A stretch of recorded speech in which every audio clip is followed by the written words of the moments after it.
Yes, I should be. What's actually fine? On the west side should be what?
West side.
There you go.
I'm going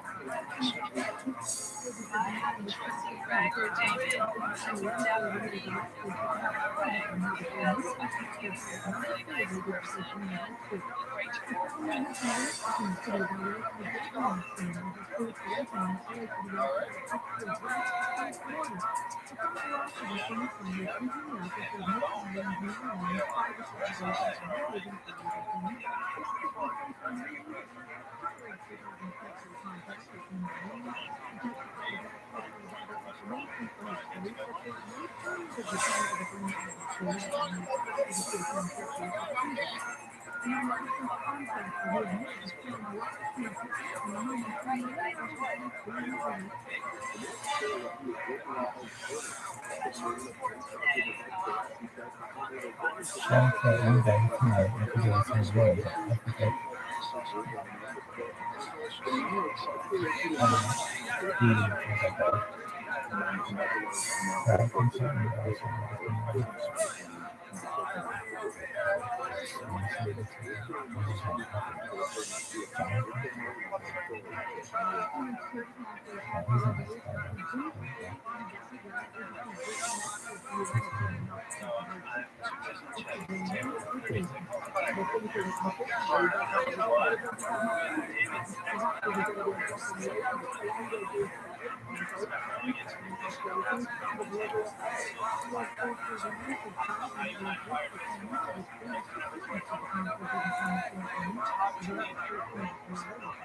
How about what if you buy items?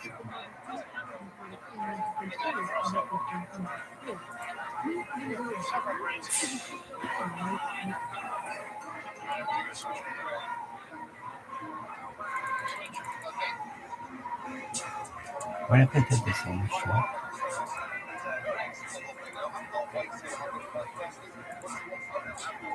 That's okay. He's doing it. Yeah.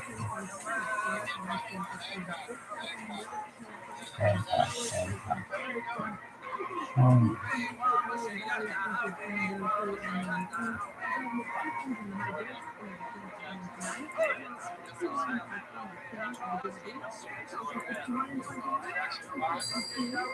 oh yeah.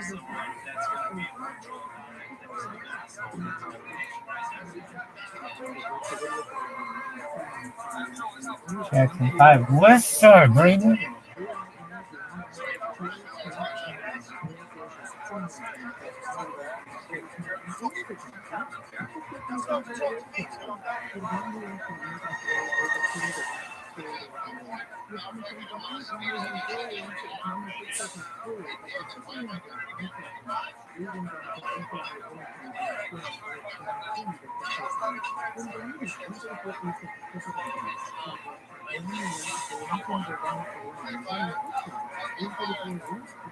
Can you start?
Here he is.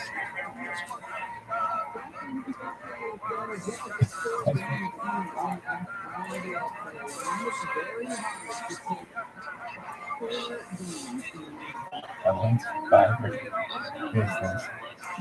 Oh, what they like this.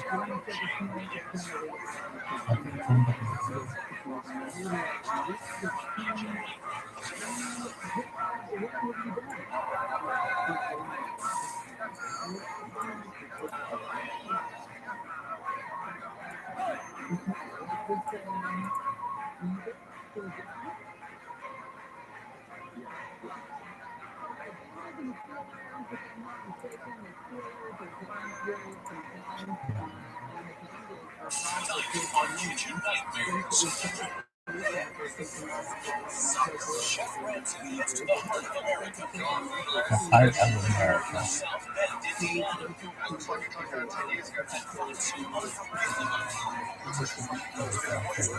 Welcome.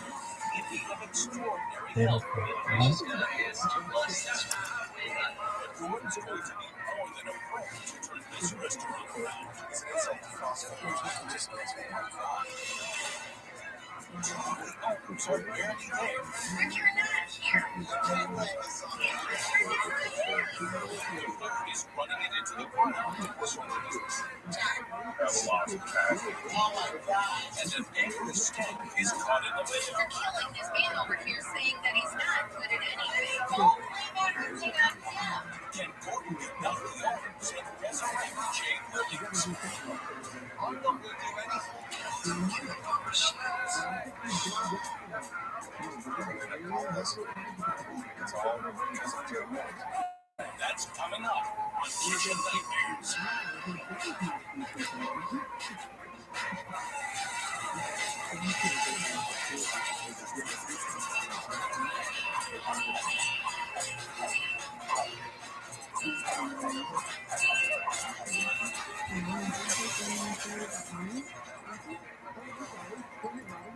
South Bend, Indiana, a middle-class town made famous by the universe entertainment.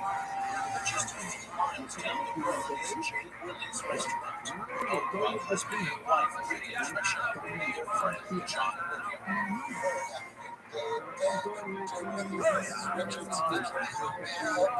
I love that. Everybody's got to answer their phones like that.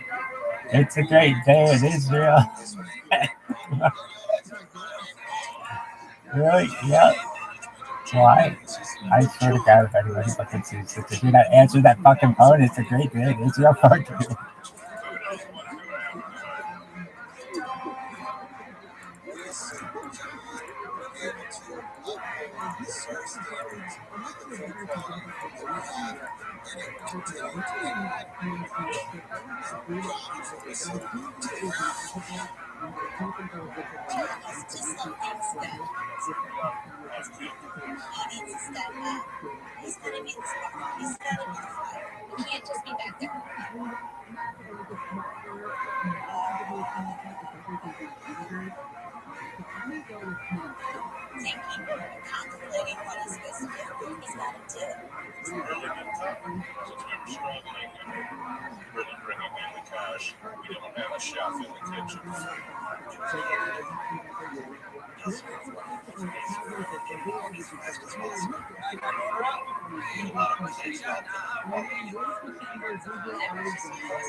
Can you go, please?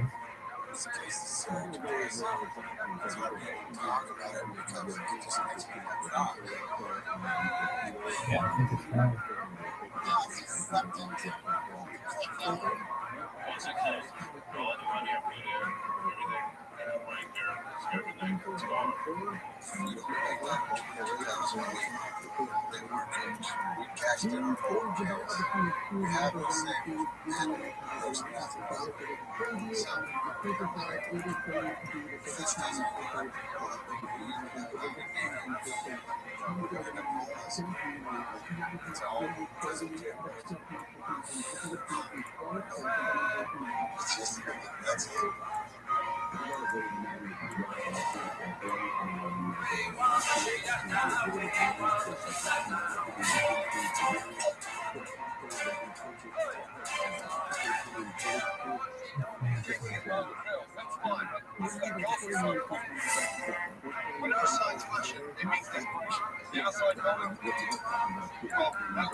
This is the nicest pickup on the street.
Oh, nice.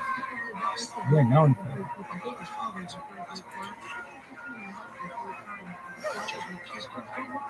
I don't know. share with the crew the tactic between buyers and the TRUMAN AG is gaining access to protected medical records. And because they're not in the same tax bracket, let's say that they were to virtual treatment provided by college and hospitals. And the same with the TRUMAN project, virtual services centers virtually unavailable under the abortion laws. Parents can have video social care for their children and the children's hospital sentence virtual care Taliban protects the hospital from subpoena based on criminalized gender affirmative care. Your pizza has come. Pizza and tasted good. I didn't see what he was talking about. It's going to be running on. Security cameras and third party displaying 26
Christmas early Easter were yesterday morning in Virginia, Fort Worth, and notified the police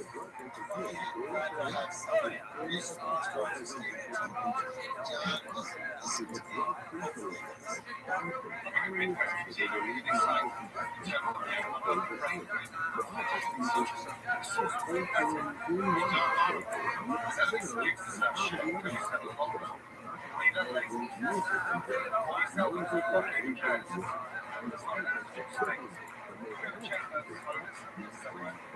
$1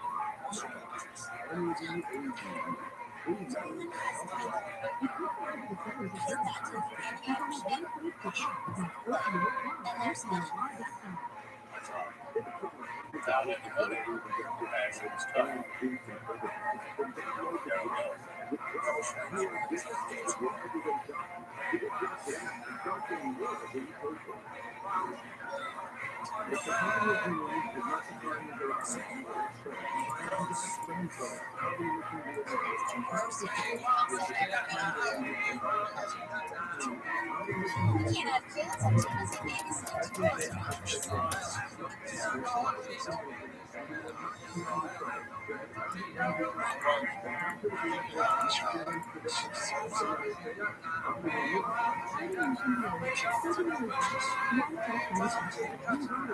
This is the best. It's gonna be a religion.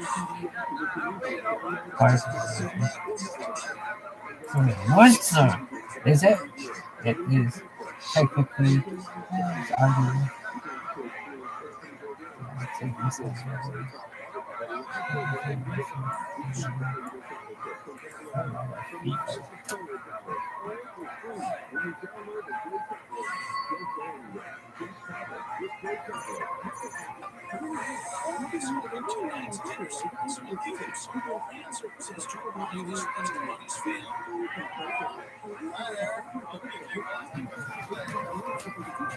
to the West Side.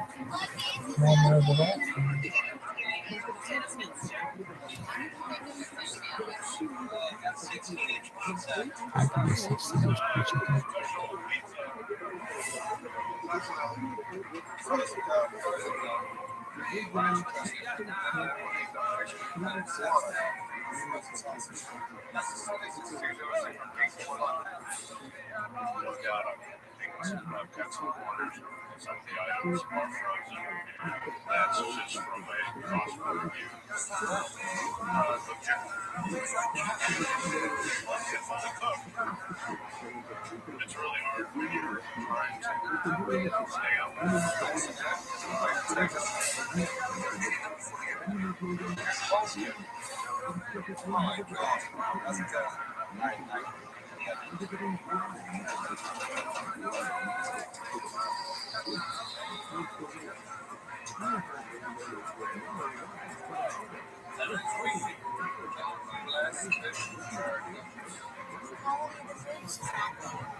I really don't like pictures sometimes.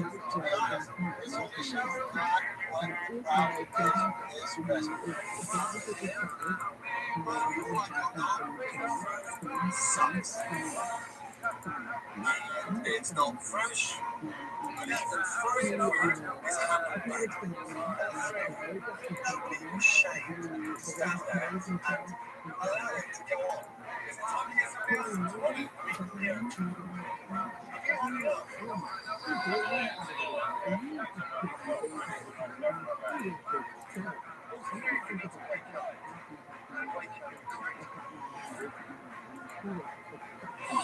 Coming up, business runners are no covers more brand attention. So why don't you act like this if you will associate with such a crowd forcing the owners to take drastic action locally? Is the staff at this restaurant so idiots? I don't know what that it may be impossible for Gordon Ramsay to turn them around. I'm not going to do anything until you're ready to convince.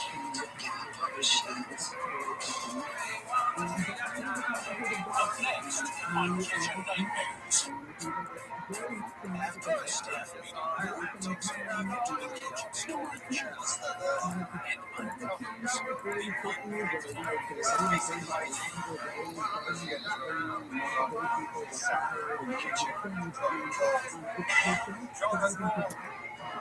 Chef worked all those tastes and I knew that he had found something.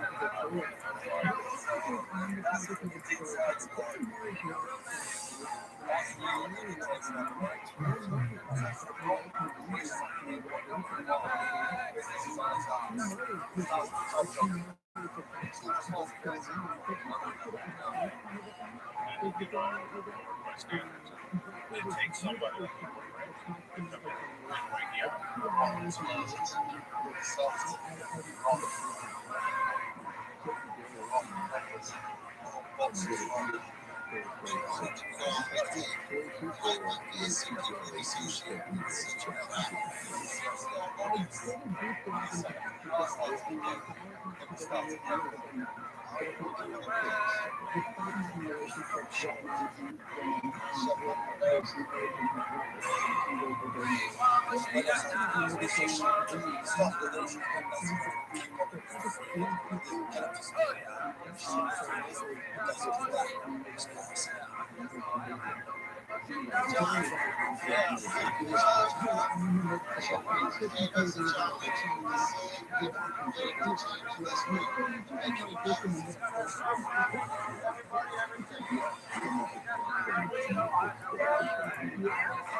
I guess we start. I was absolutely ecstatic when he was talking. It's been a huge thing for a long time.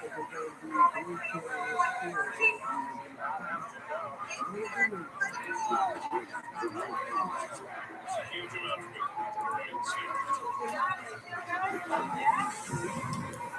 starting fresh. Every tip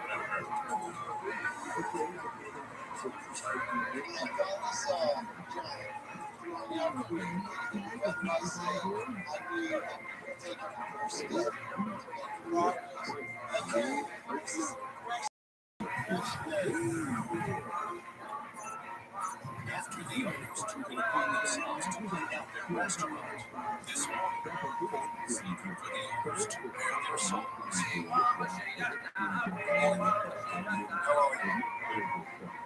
The restaurant kitchen.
And the burgers that Hoffman's served are ready for Germany coming back. With no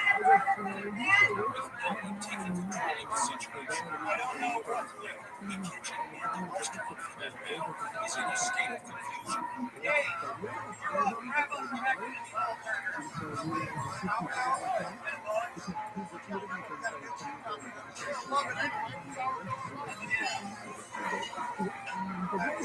He's gonna keep trying to find out. Regular fries! Sorry, making the burgers. That's all we're doing. It's the frozen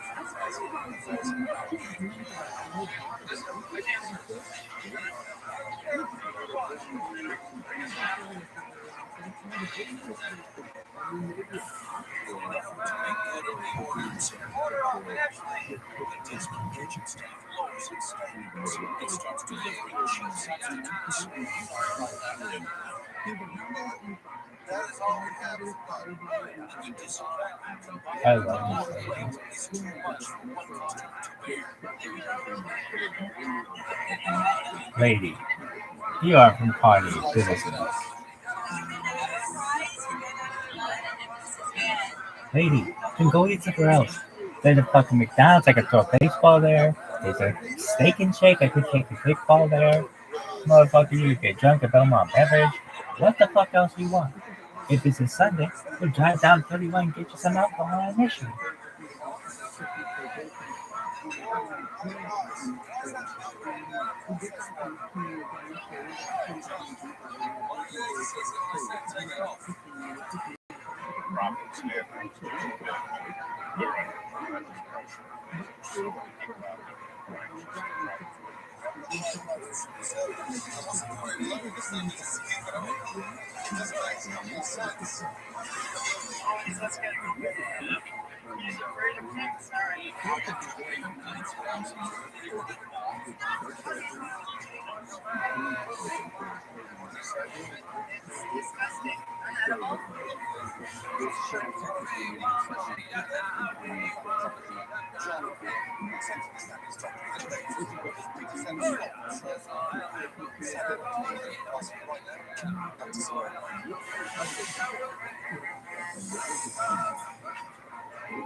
Friday, I can't catch $10. That's fine, that's first time.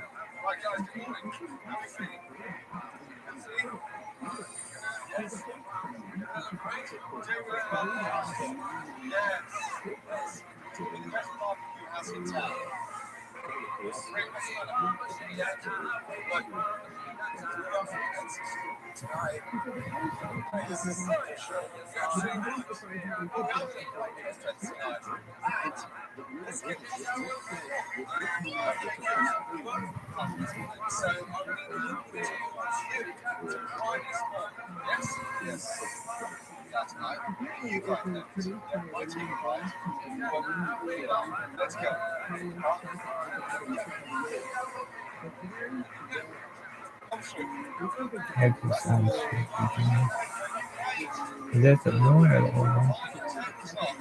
The moon? Yeah.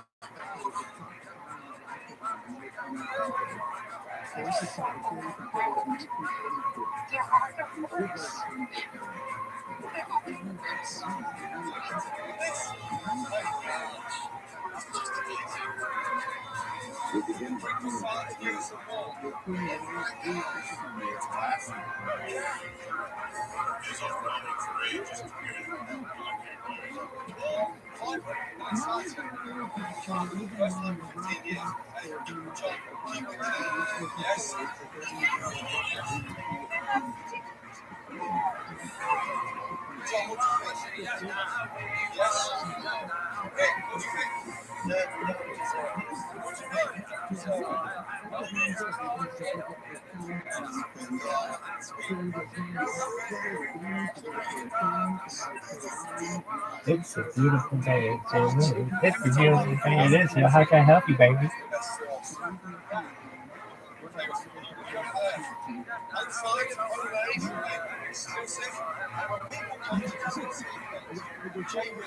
I'm gonna say, what up to the West Side Gang?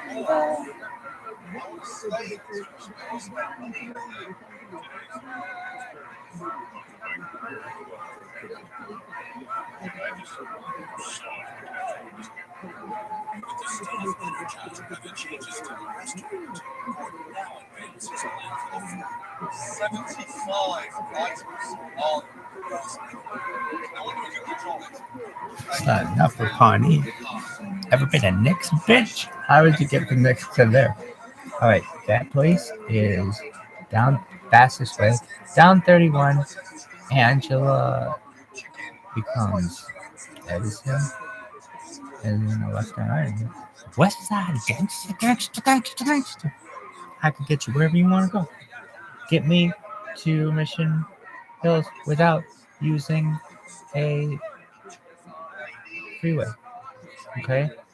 Hey, Pawnee, get out of here. Paseo West Park to Alton, Maine. Get that to Jamboree to where it curves and becomes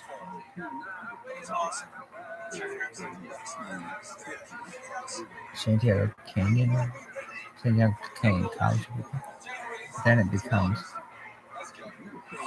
Capella, then it becomes Trillo, then it becomes parts of pieces, then it becomes Sepulveda, and then Sepulveda. Yeah. Bingo bang bang.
That guy looks like career.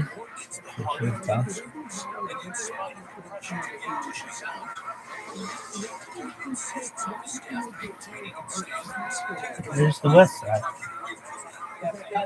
Mate.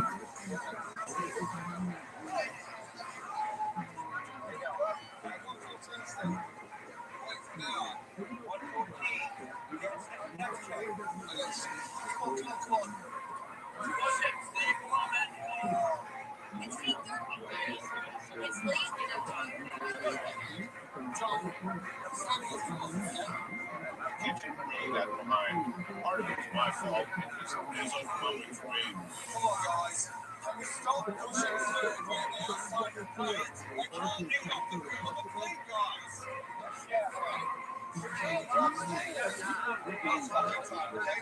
Once fine, twice like a piss, 3 times. Take your jacket off and stop like that. Thank you. Now clean it, John. Let's do that in the kitchen. Oh, it's your boy. John turns his attention to a potential disaster in the front of the house.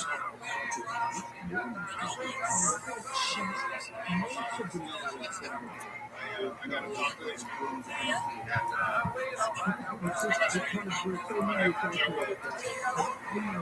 That's me. John. Okay. Good.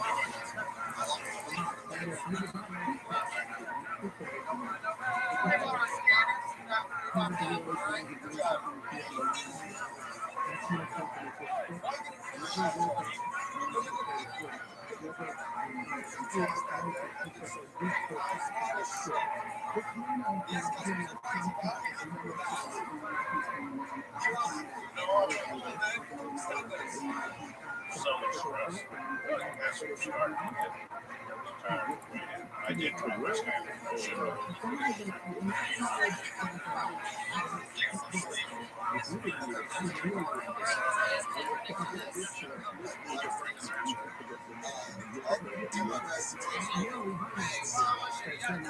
Who's afraid to say it, son?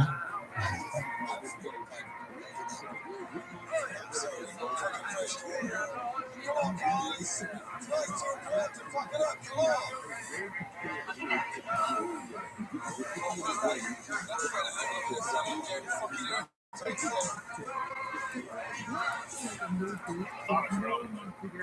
Existed most of the time. 287. Come on, guys.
Let's go.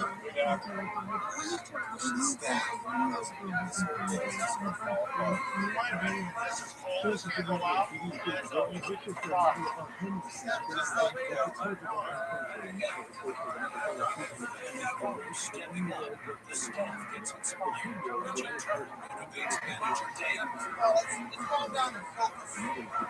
Thanks for checking, baby. So bad.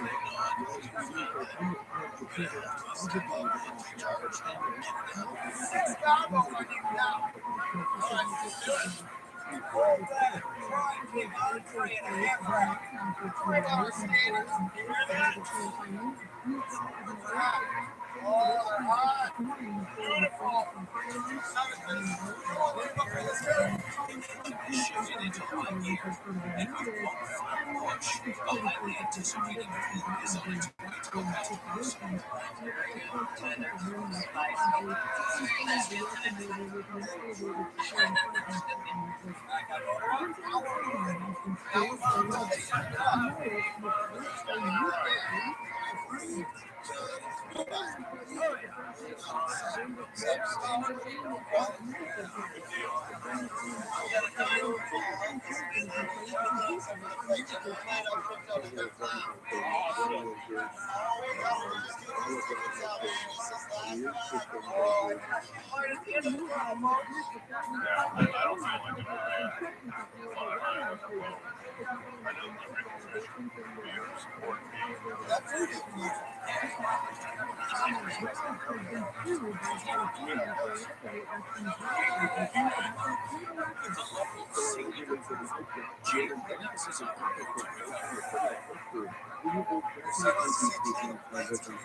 It's awesome place.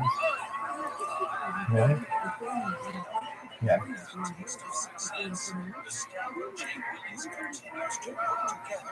Isn't anything in this fucking time safe? No.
No, it's amazing. I want to eat that whole thing. They should just sell that. Should just be called top of French onion soup.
Hi, may I please order 6 Rove punches?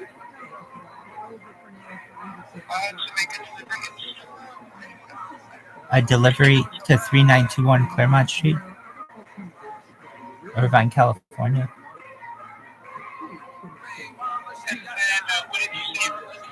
6 punches, Rove, the grams.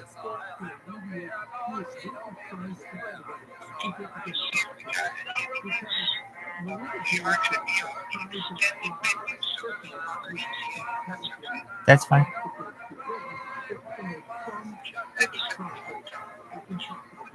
Rove, punch, the grams, 6 of them.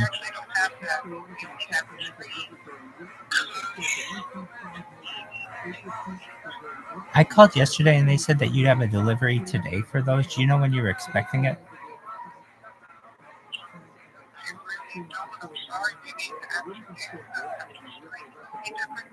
Excellent. I'll give a call back then.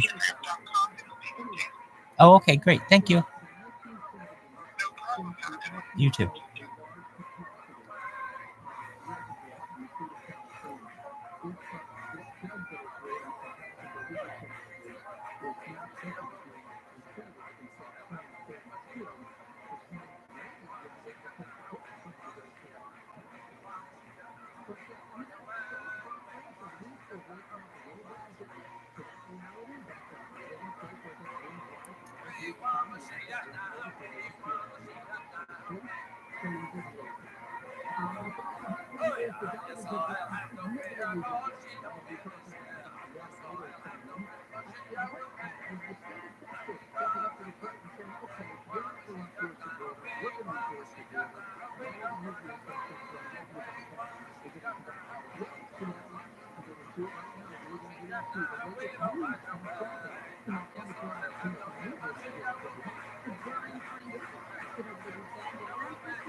Only Friday.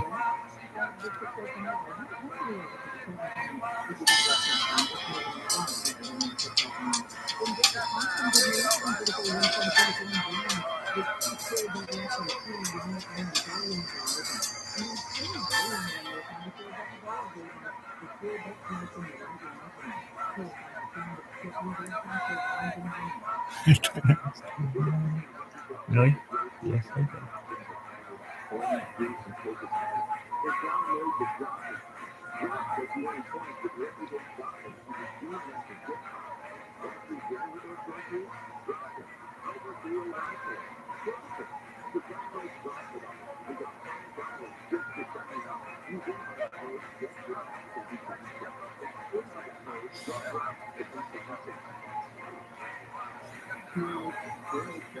Thank you for calling this room. Instructing this now.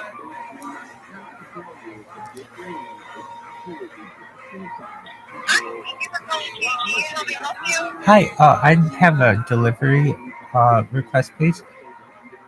You'd like to place an order? Yes. Okay, what's your address? 3921 Claremont Street, Irvine, California, 92614.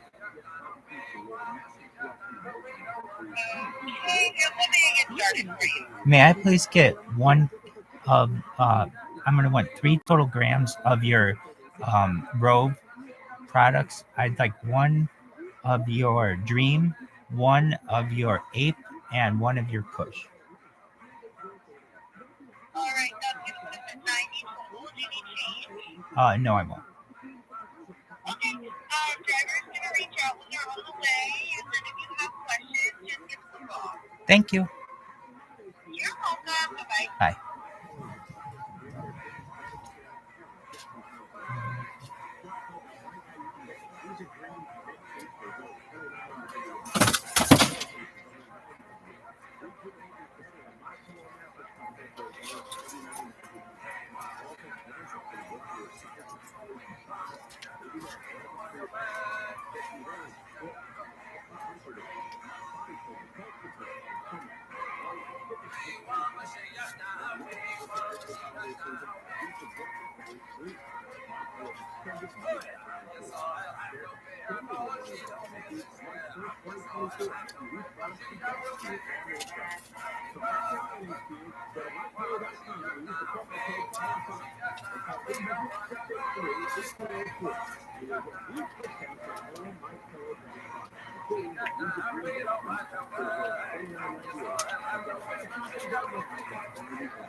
That's why.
That's so gangster.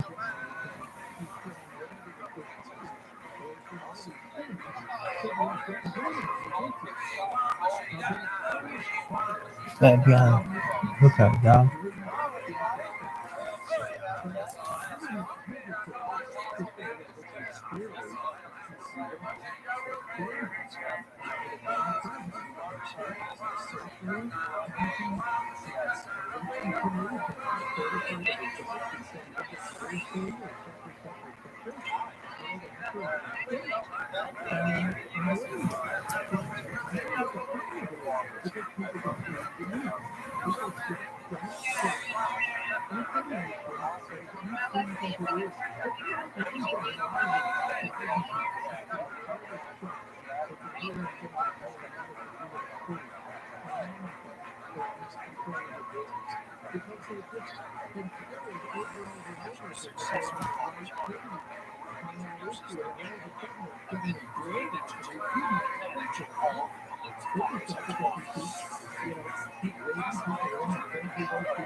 It's time for Kitchen Nightmare. Chef Ramsay answers the lakeside questions. Real serious shit, and takes on working muscle men on the verge of losing their restaurant. Dying. The chef on the verge of losing his mind. Taco, how long? With these owners back into shape. An answer! That's next time on Kitchen Nightmares.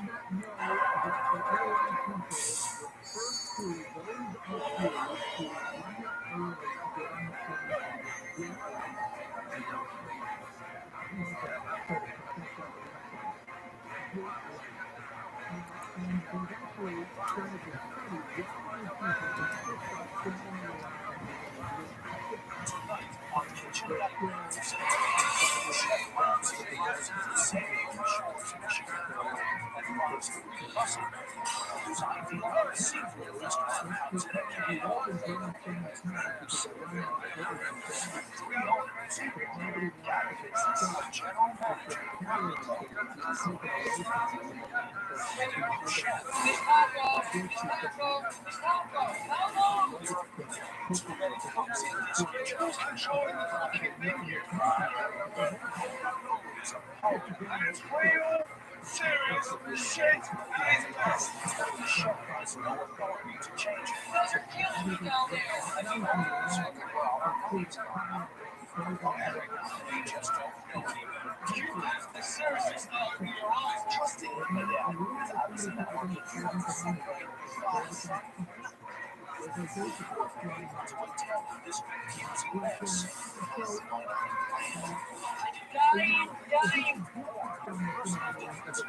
and you haven't been trying to, then you can use it.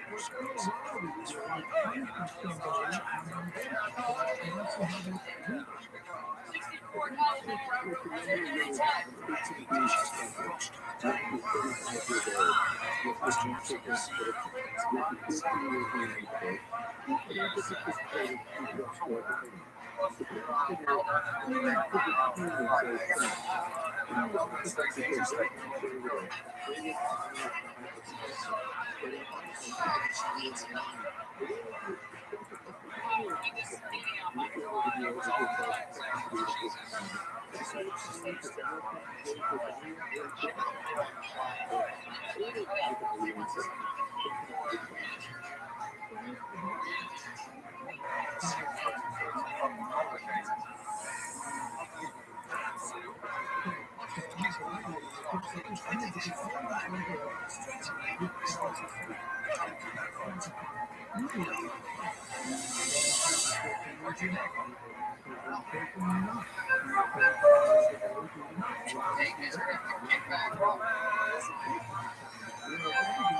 and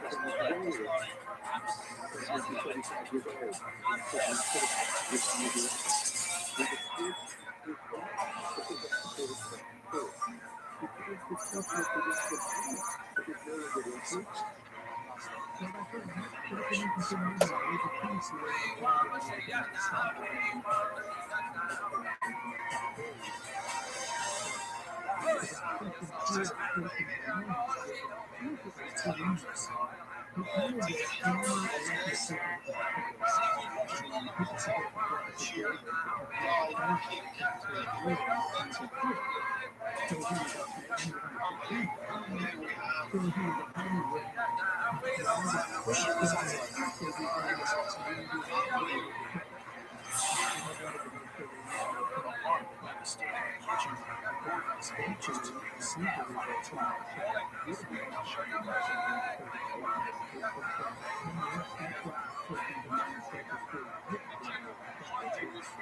Nice question.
Yes, boom. So basically, just exactly the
same. I'll keep my eyes open. I'll communicate with you.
Ready for those Alfredo.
Just told me the other side. I need it yesterday.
This bitch can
Yeah, baby. What was the Rebecca note say? Randomize it. And we want you, whatever. Question first.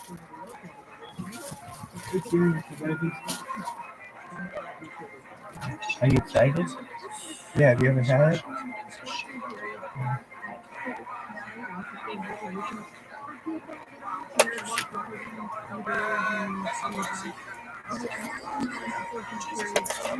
Did you see that guy? I have no idea what he looked like. I didn't even see him. I was just like, cool.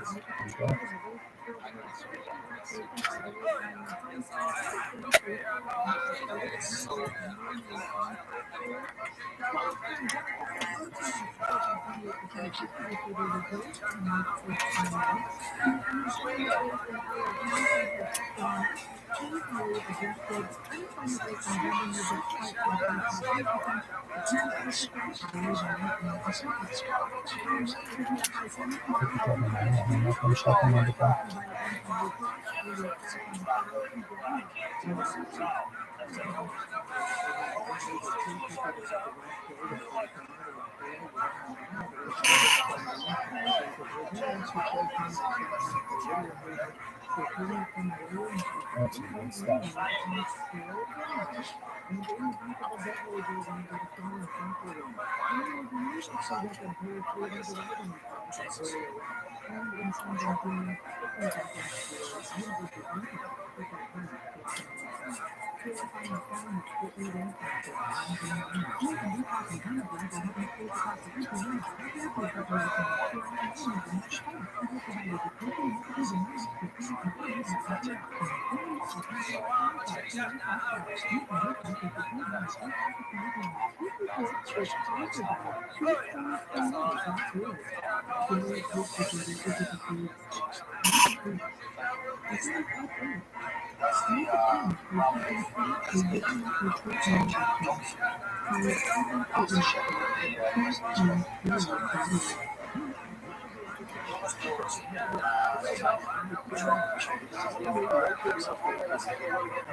I was to the west side.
in that space. But how does it feel? Like, you're in the mood for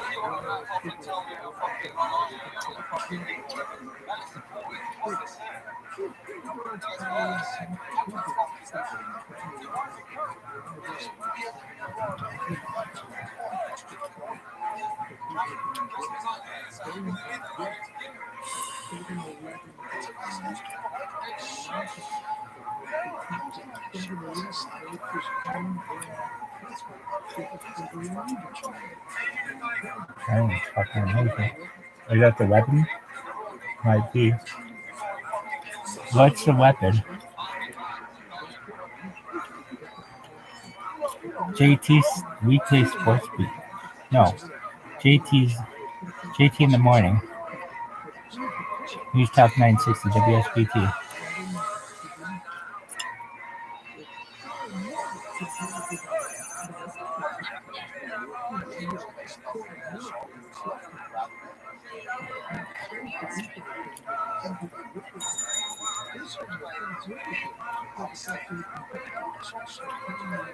Don't tell me he died.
You work for like this lady's smart.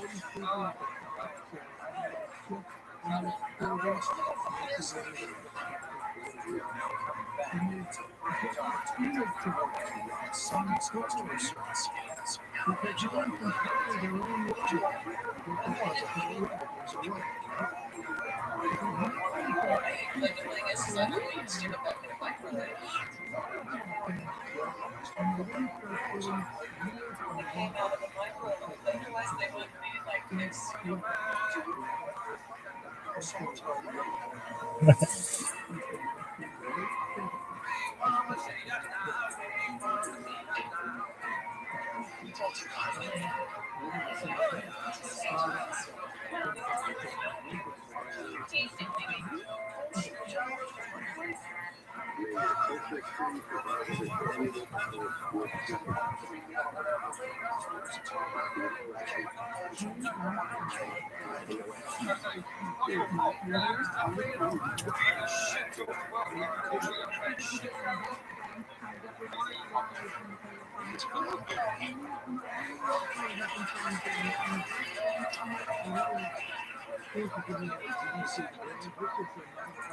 Everyone.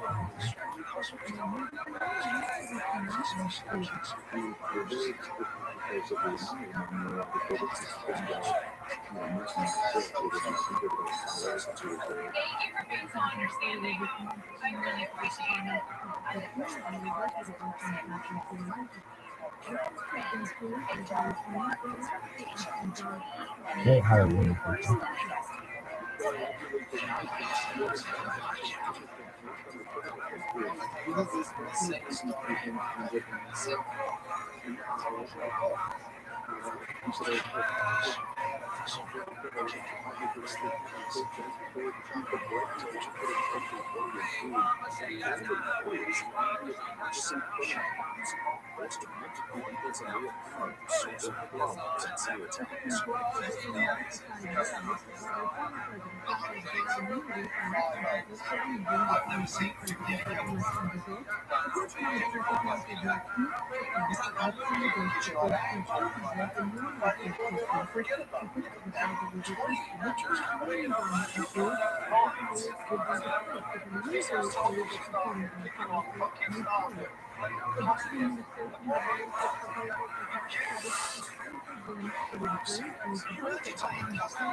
This is art.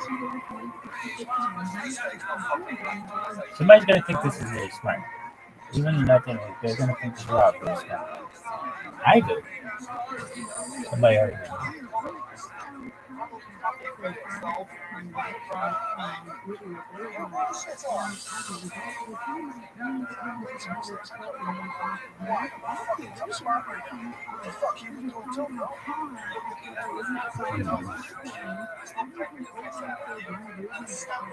This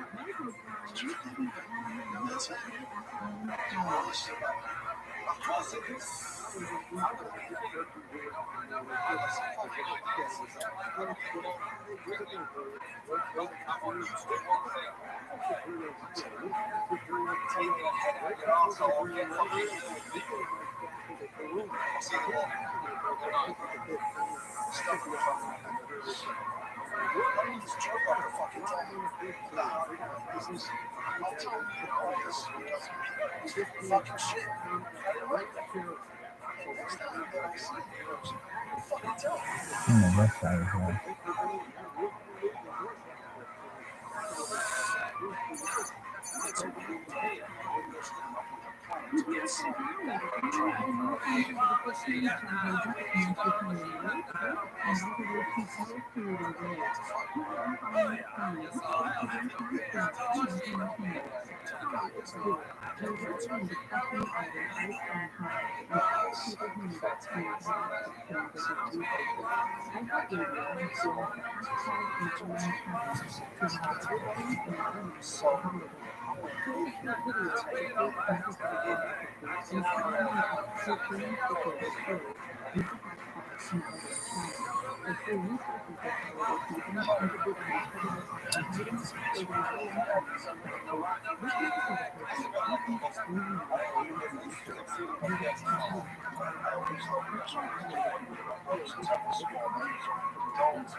Yeah.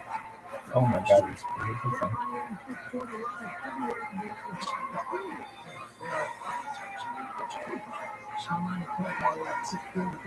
It's done.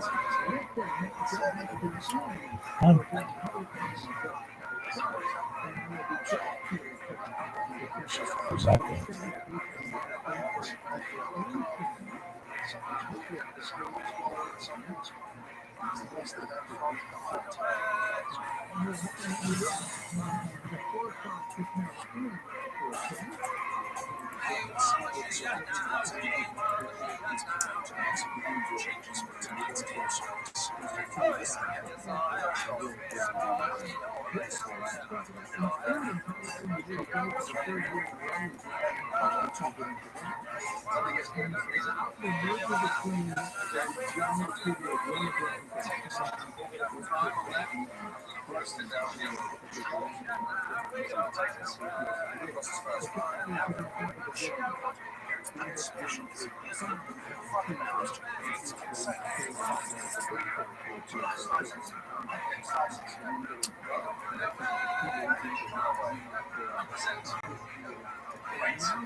Alright, baby. The weapon. Just west side. You just straight up west side, aren't you?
Oh yeah, west side.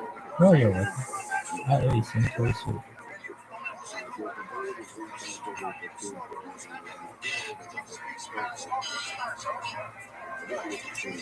Oh.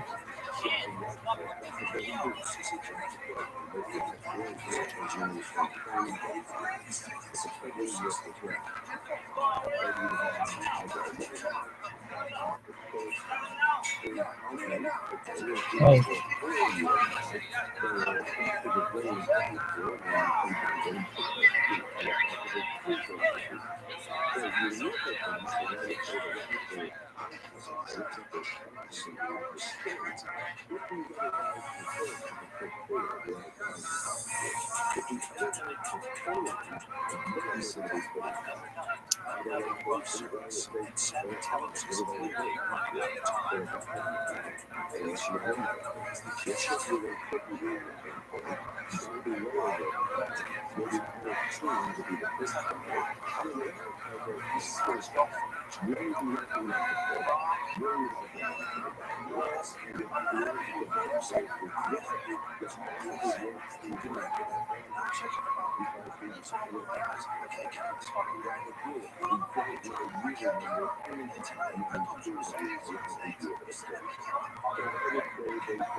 Thank you, Tamika, for this. What says this menu go? Huh? I'm bigger or smaller? There you go.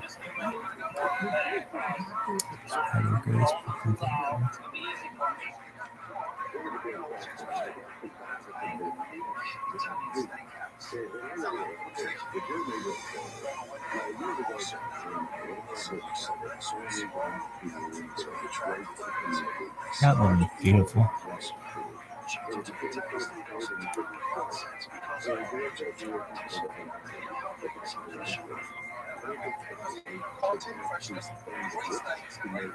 And the west side.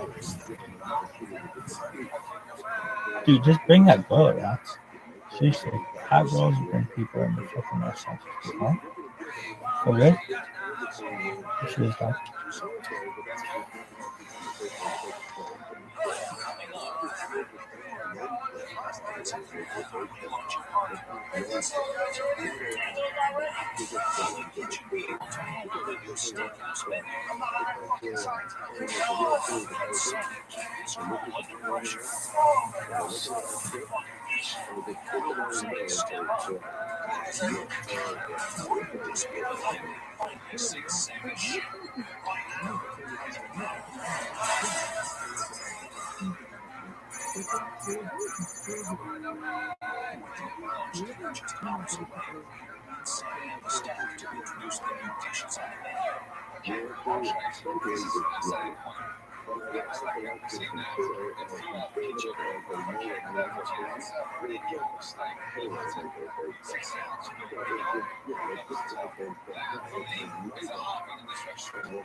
what's not a good card, kid? Mine is old school west side. It's a subset of old school. What about west side old school? Same thing, but different. It's a subset of west side.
I'll double check on this, but I keep it about 25 minutes. They're still on the table at the bar. They're pulling me out.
Different readers must follow their state judges independently in their state. The process of application is either utility system, now is the perfect application. The state is present, literally one way, and the platform is virtual. This is a limited number of places to join, virtual different systems online. This continuously has a total network caused by the system that provides you no ongoing risk, no bonus, no gain. It's a great price for buying it. If you don't pay extra, we'll be happy to give you a flexible payment. This is one of our best discounts of the year. If you have to pay extra, the system will offer you a total benefit. Call 2023 for details. We go for $2,270 off. We're the top rated local system finance, hosting, and retail store. We are 833-747-7447. That's 833-747-7447. Or online at You're reliving the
magic of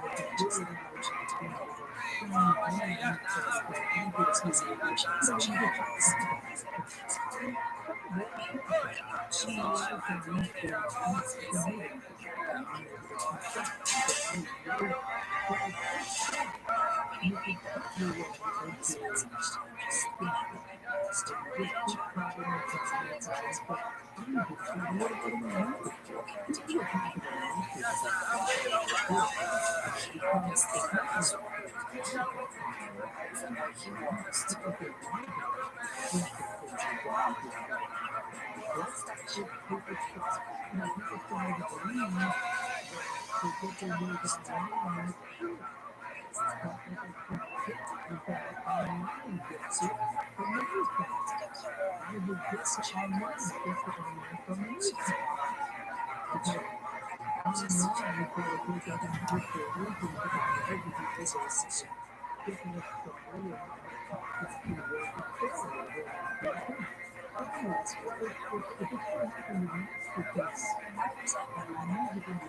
That's beach.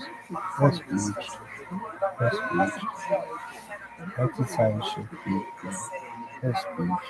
That's beach. That's big food. That's beach food. That's big food. That's beach food. That's beachy food. That's that's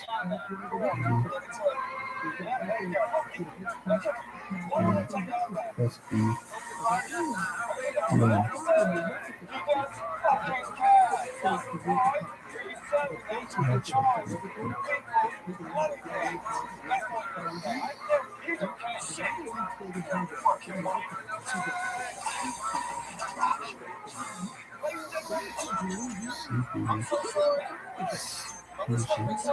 Speechy. Speechy right here. Speechy food. Speechy food.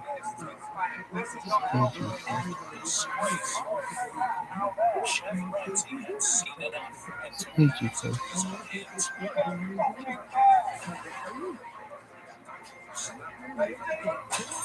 What?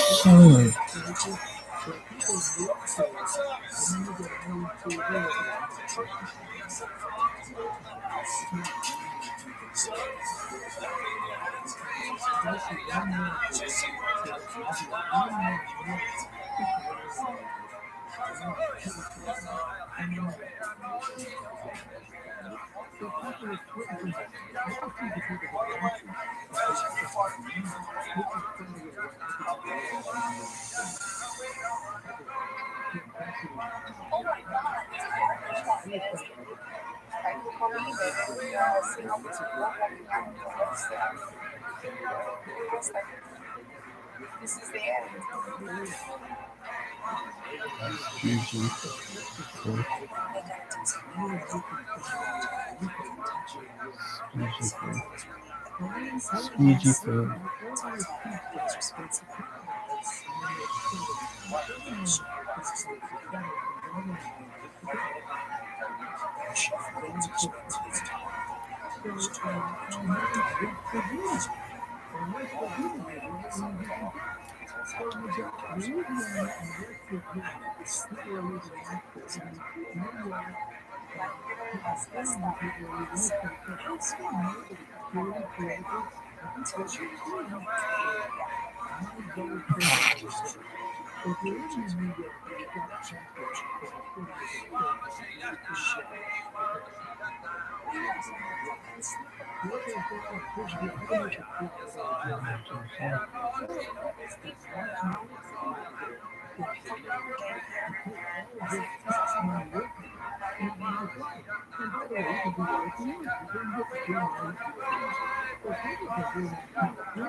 You saw I was drawing the show. Definitely for people.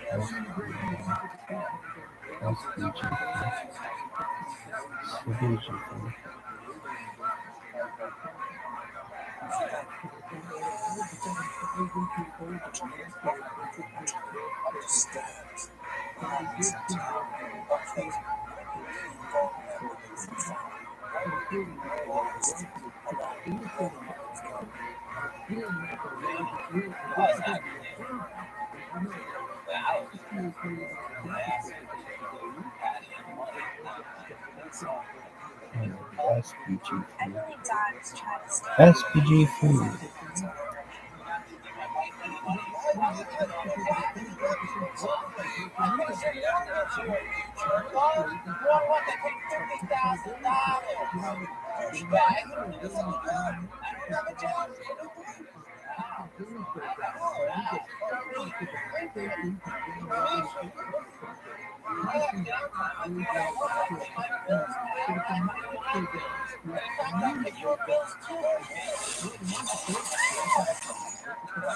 Listen!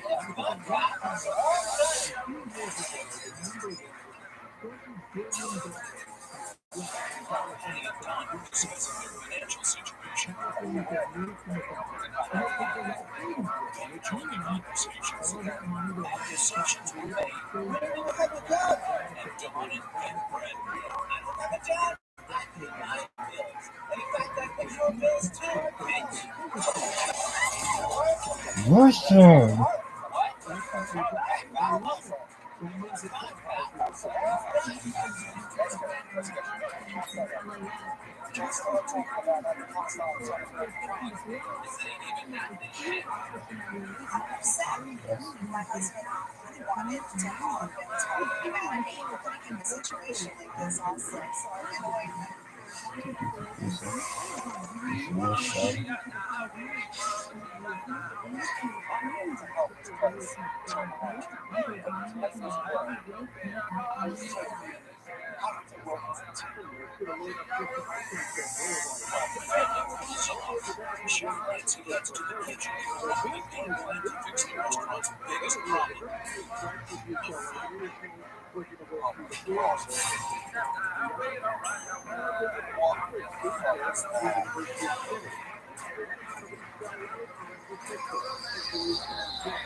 I was sick to my stomach. I wanted to walk because I had coffee here earlier. I don't know if they're watching it right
I'm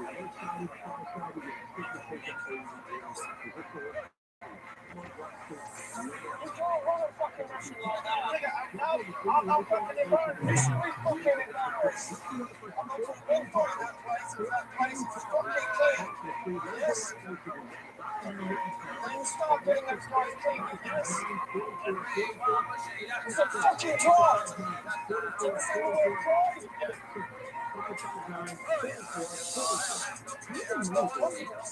It's a fucking arsehole.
You gonna drink that? You crazy bitch. Do it. I'm down though. I got a blender. Yeah.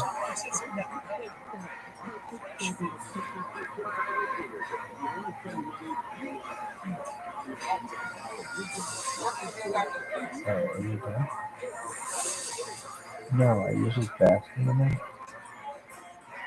Yeah, could you make it better?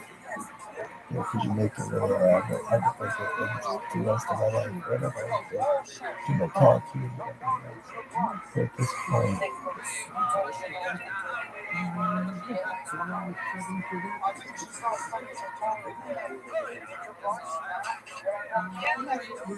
is done. Is that done?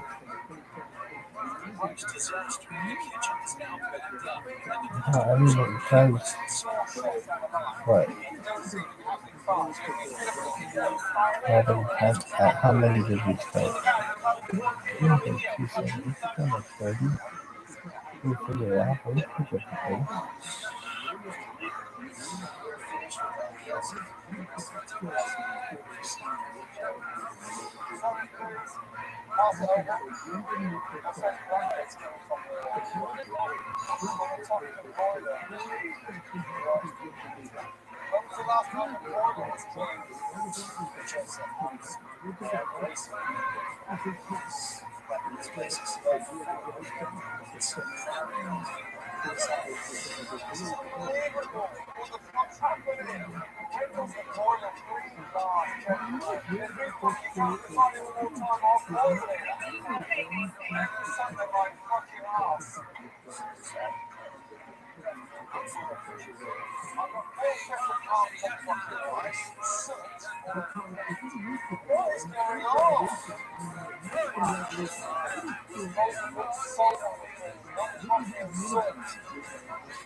What the fuck's happening?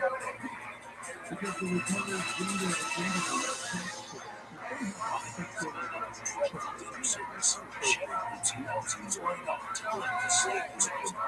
Hard day today. What we do tonight, join you with tonight's playful star. Tonight is a perfect time to take yourself into the world. All the time around our heads. I'm going to the situation before. I am now going to start taking protective measures. We need help. A lot of help. I'm going back to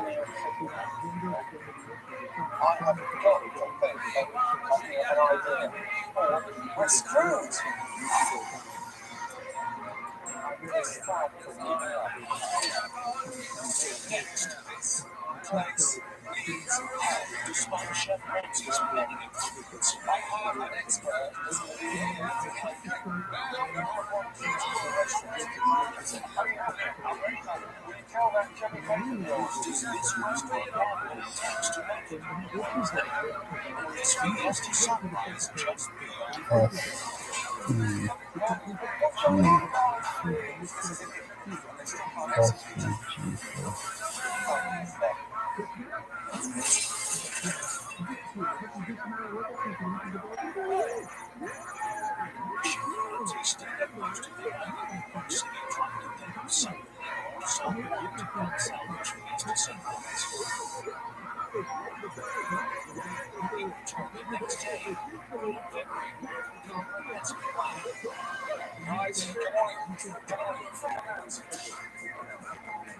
After last night's dinner service, this place needs help. I have an expert, okay, that I take care of, that's going to be here to help you.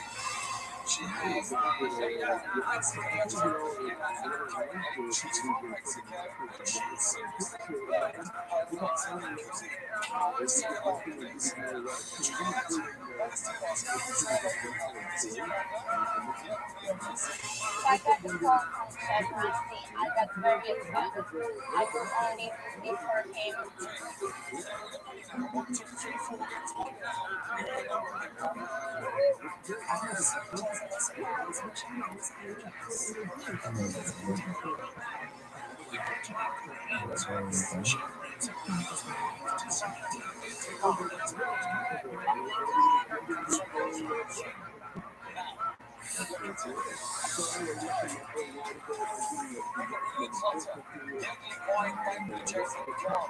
No, did you just ask him to clear that?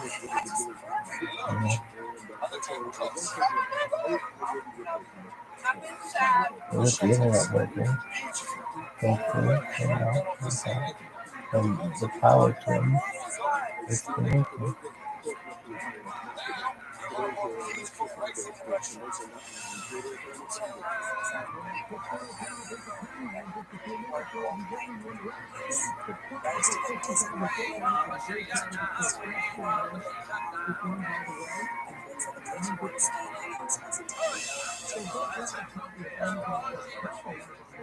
I love my hair.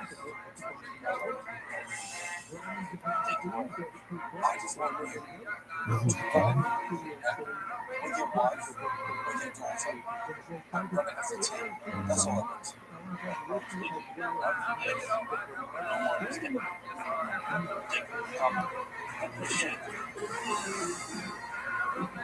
Having a king of the world, she royalty moves on to the most significant change in this master planning for singular customer. We've brought in an expert to the kitchen with ViralRabbi. You shut it here, take it over the top for 1,000.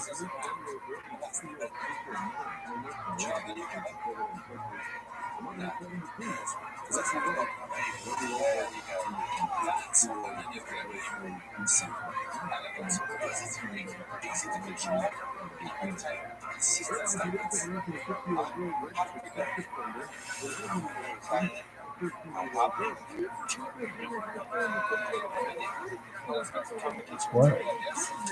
How many is it here?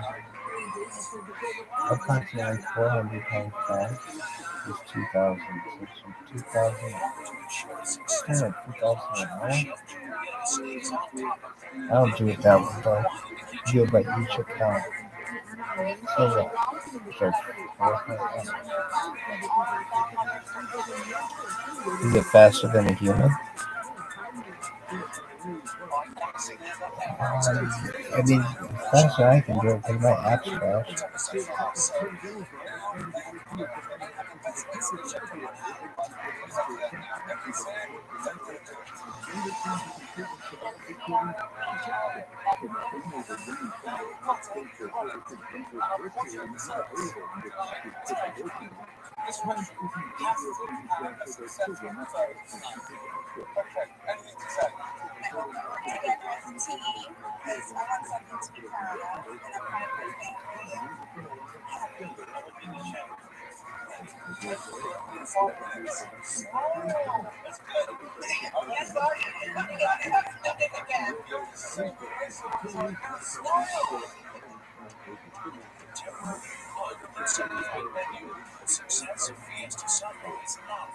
SPG.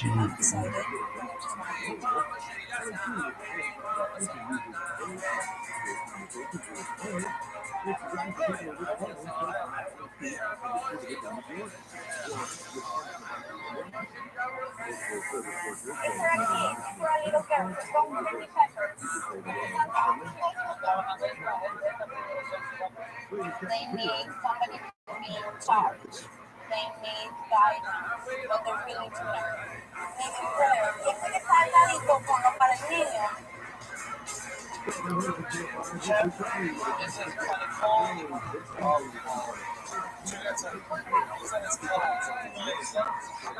Ok, uno nuevo en 20 segundos, por favor.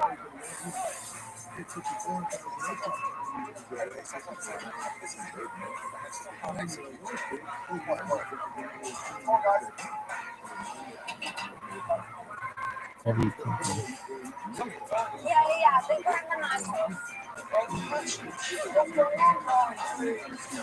I can eat this very much.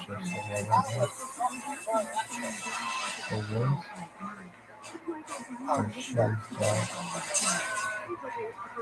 Are you done?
SPG.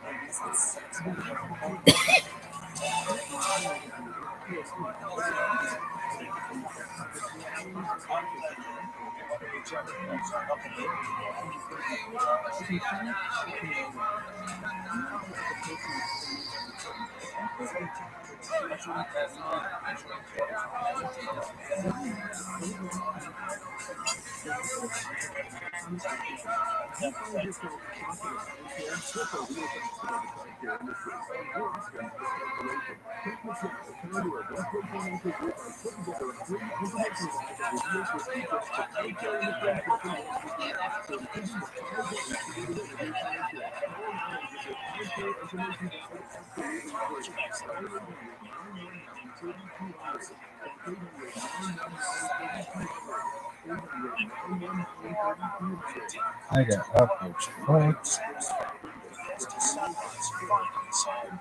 I'll take over this chick. Fuck after these margaritas. We turn this bitch into margarita night. Clean out of the margarita Monday. But it sure was margarita and this to me was margarita. Never, ever, ever thought had to wake up to get where we are now. That's what you want.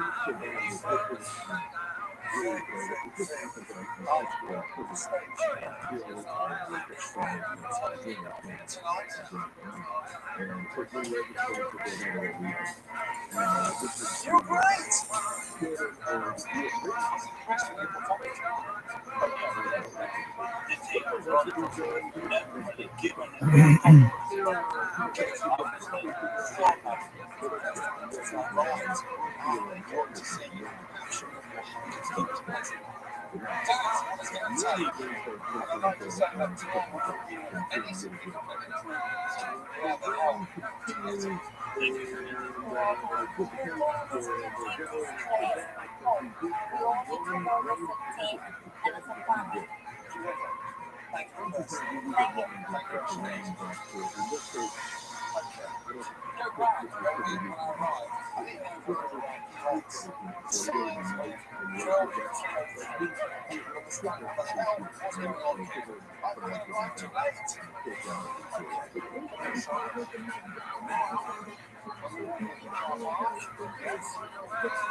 Gordon Ramsay, it's a shocking behavior. He's left the waitress fight his toughest challenge yet. It's the world premiere of Santé Labrera.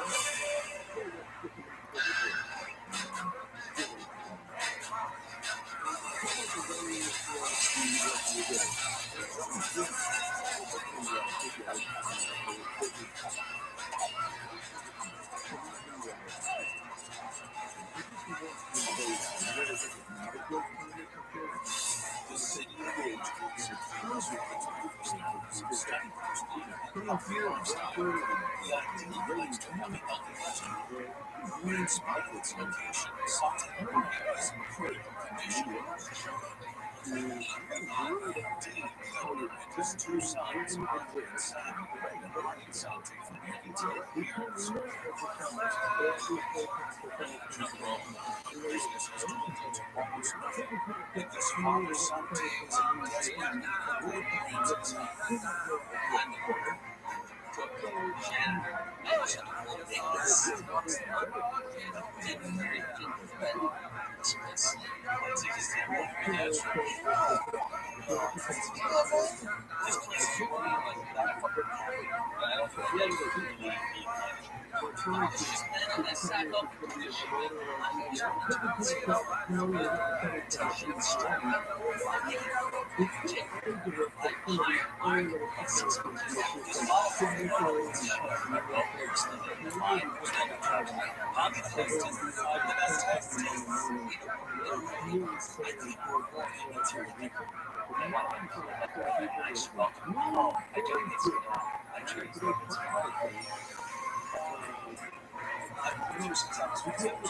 I don't know the last time I was that busy. I just let it run slow so hard.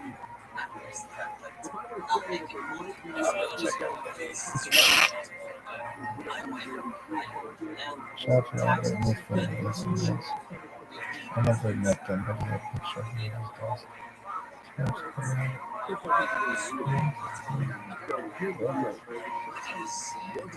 He's a nice guy.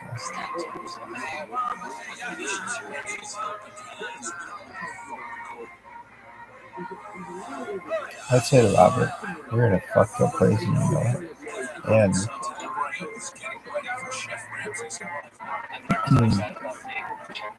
I know you did everything you could to play through up the course as much as you could within reason. You know I did as well, and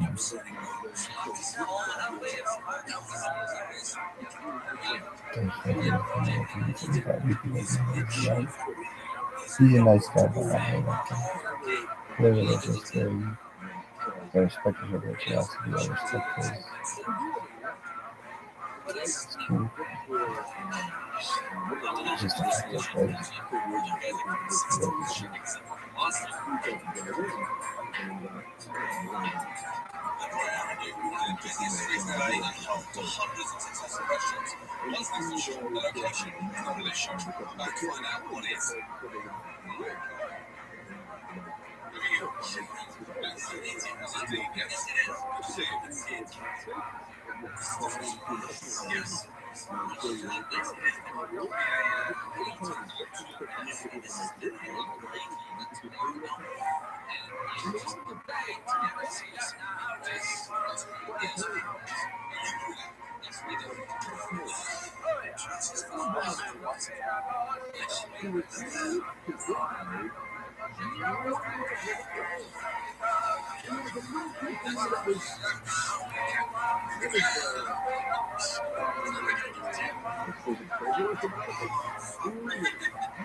Where's your credit card?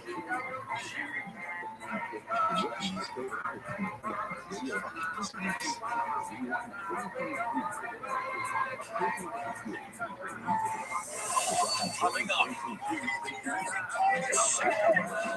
transforms Dean and gets him to take control of his business. There is a boss here. Even if I'm wrong, just do it. There's still chaos in the kitchen.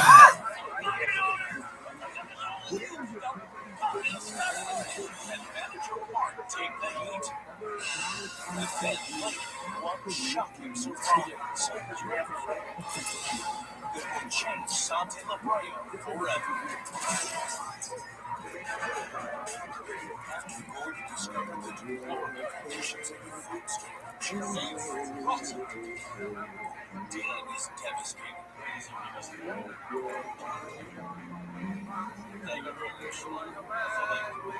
It's this kind of feeling. Really fucking sad. What happened today? Not having it. Yes. Sorry. But all these things are supposed to be done. I got dinner yesterday. Haven't been. 2 hours late, she finally shows up for work.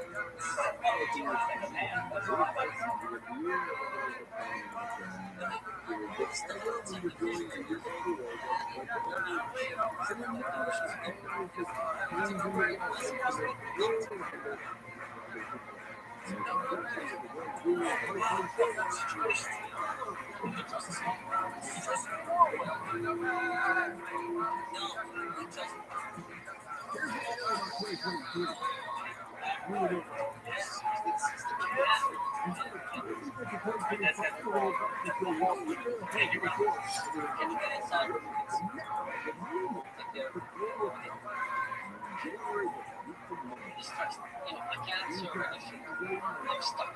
I have no choice. I gotta keep it because I don't have no one anyways. I'd see the tears falling dead.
It is my choice.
Let's start off with what do you say to him?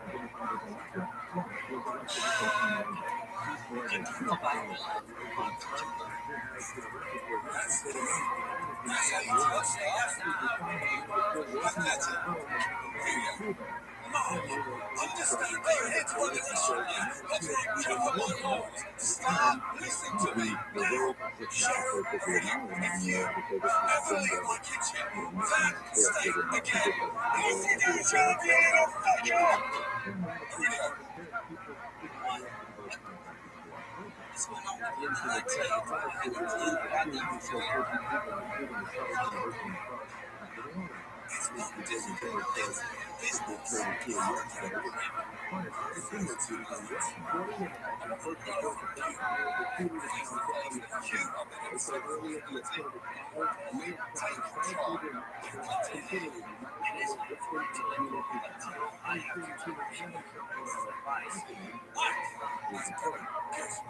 listen, no more shit, no more fucking around, no more whatever it is that you bring, no more fluctuate shit, then don't put the truth here, the out of it that there. Just stop. No more. Okay, no more. Can you tell you little dick? What the fuck? I know you for so long, and I know your family. I was stupid enough one time, 3 times, 4 times, 6 times, 10 times to be back then. Now stop me the time in this motherfucking kitchen. Good. Okay. Now that sounds like a loss. Feels great. Just I'm not used to it.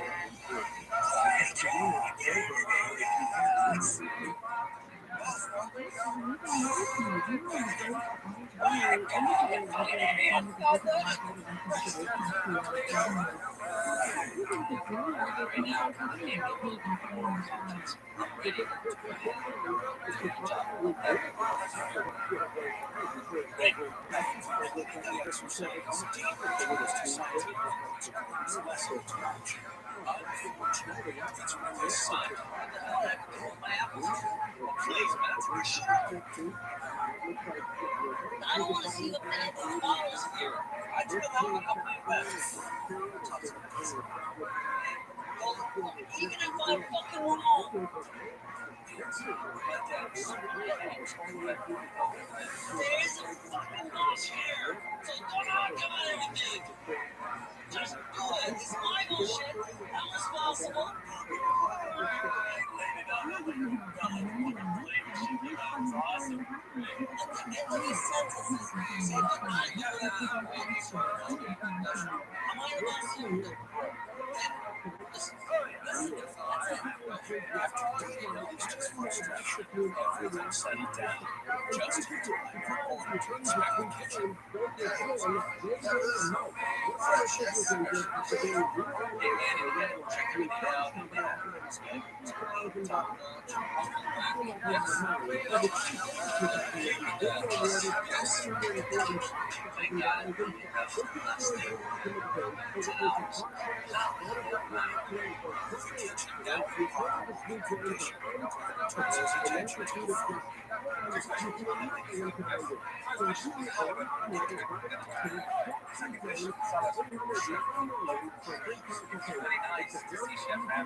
Eating cuts in the can of Coke. Neglected. Fresh. Miriam, outside fire. Live from Dirty Work KFC. Fresh shake. Painted blood. You bitches. Look in the can of it. Nice new vibrant. Change. 25. Sexy, healthy change. Yes.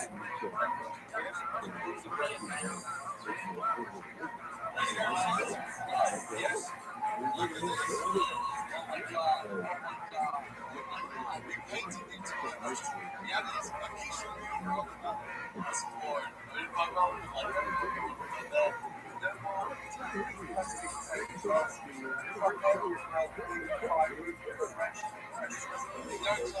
YouTube. Just don't hustle the place up.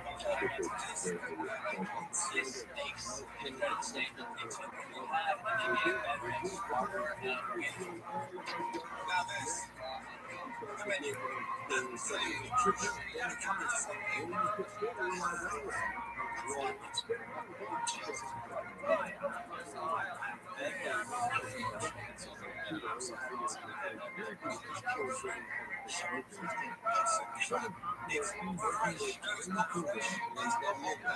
I'm happy for you. You deserve it, and your sons deserve it.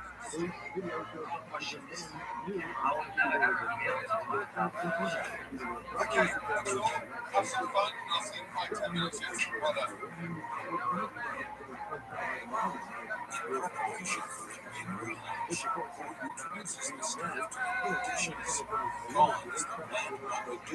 Dried out fish, eggplants, wonderful chutasi, tartar, eggplants, sea plants, pesto, lentils, salads, your favourite, the most important so far.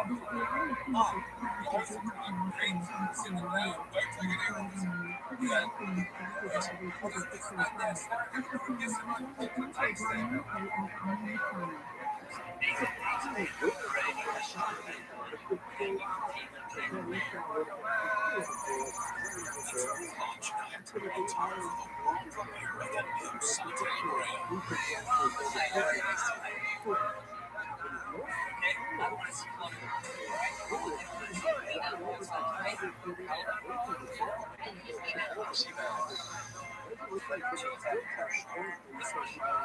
Are you done?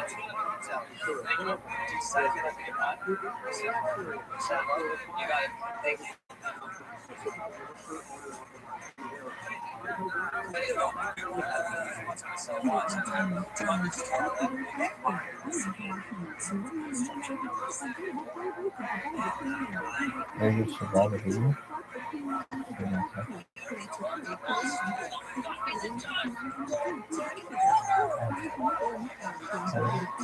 Or should I come up? Yep.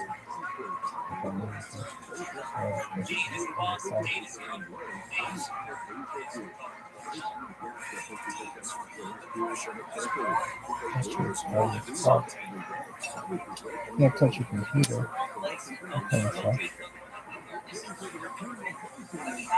That took you all basically all day. Is it worth it? I mean,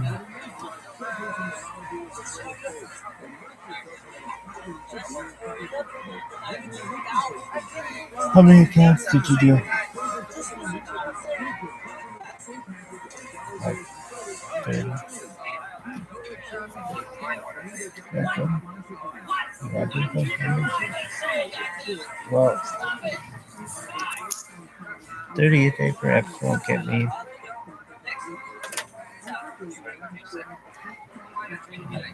I'm tired. Are you? You know, think about Lucky Bear and being babies. Yeah. I'm big.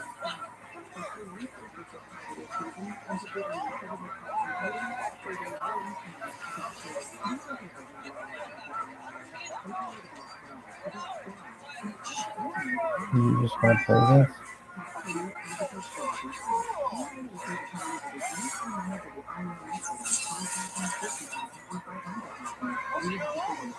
Yeah. That's what I'm gonna do.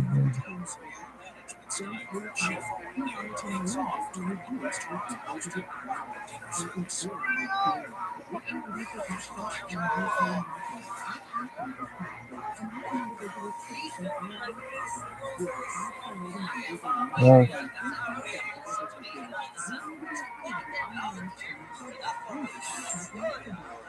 That's good to do.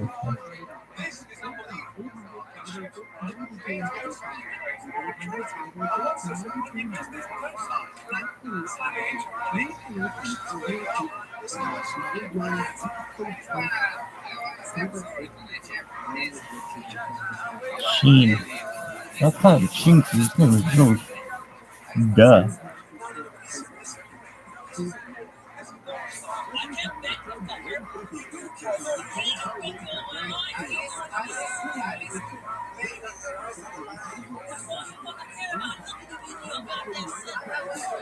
The Sheen.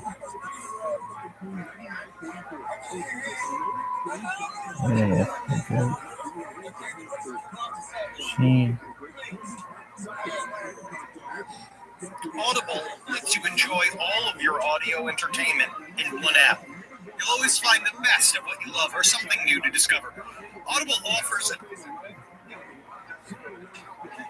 incredible selection of audiobooks across every genre. They also have podcasts from popular favorites such as mine to exclusive new series. As an Audible member, you can choose one title a month to keep from their entire catalog. It's that incredible. Honestly, one of my favorite experiences I had with Audible was re-listening to Dune over Audible.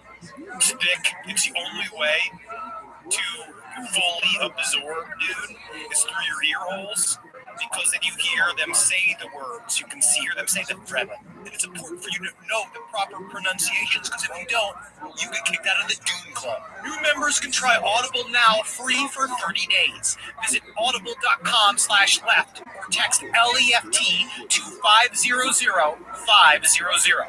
That's audible.com/left or text LEFT to 500-500 to try Audible for free for 30 days.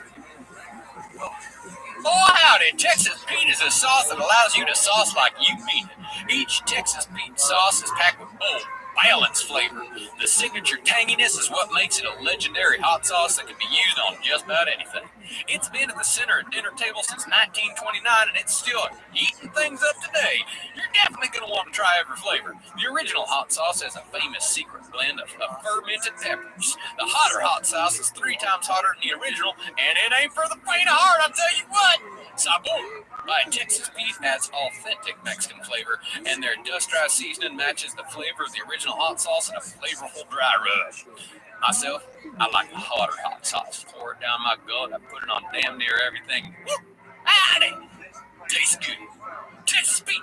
Sauce like you mean it. Visit TexasPete.com and use the store locator to find Texas Pete products as well as purchase sauces and get recipe inspiration. And use the promo code podcast23 for 23% off at TexasPete.com.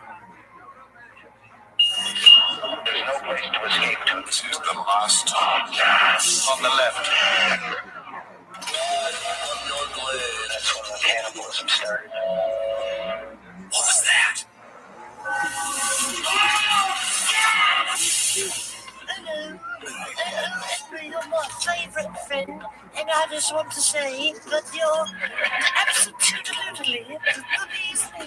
And I'd be like, Benjamin, flattery will get you everywhere. And then we eat bonbons alone in a Parisian park. Heaven is a place on earth. Holy Christ, and it's in the imagination of Henry Zabrowski. Welcome to the last podcast on the left, everyone. I'm Ben Kissel. Marcus Parks is here as well. And all the way from beautiful Toronto, he's off set. My name is Enrique Zabrowski, and I have to say, nothing in the world would please me more if Ben was maybe I shouldn't do this. You should. On the podcast Yes, at the very beginning. Let's do it.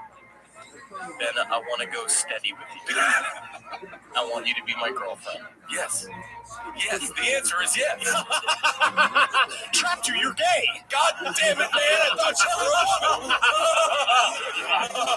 All right. Actually, I would love it if we could find love like that with each other.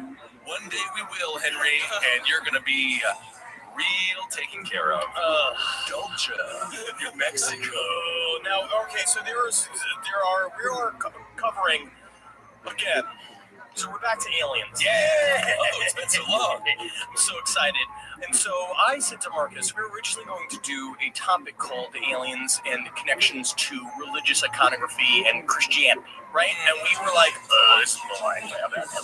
And so what I said was just like, so this week we're going to go out to the Dolce Air Force Base, which is going to be a very interesting episode about a highly secret base that is 90 miles underground. The human and aliens hang out and they do genetic experiments with each other. And they're playing cards like they're in some bizarre county jail. Yes. Yeah. Oh, no, Ben. They are not allowed to fraternize off hours, but we'll cover that later. Exactly. They have to follow specific rules comparing depending on which alien you're hanging out with. Like such specific rules, it might all be made up. Such specific rules that you know it's true. Real that it's true. I see. But what ended up happening was, cut to me saying, me and Marcus having a friendly conversation, we'll cover Dolce Air Force Base. Cut to me 2 days later, in a jizzy haze.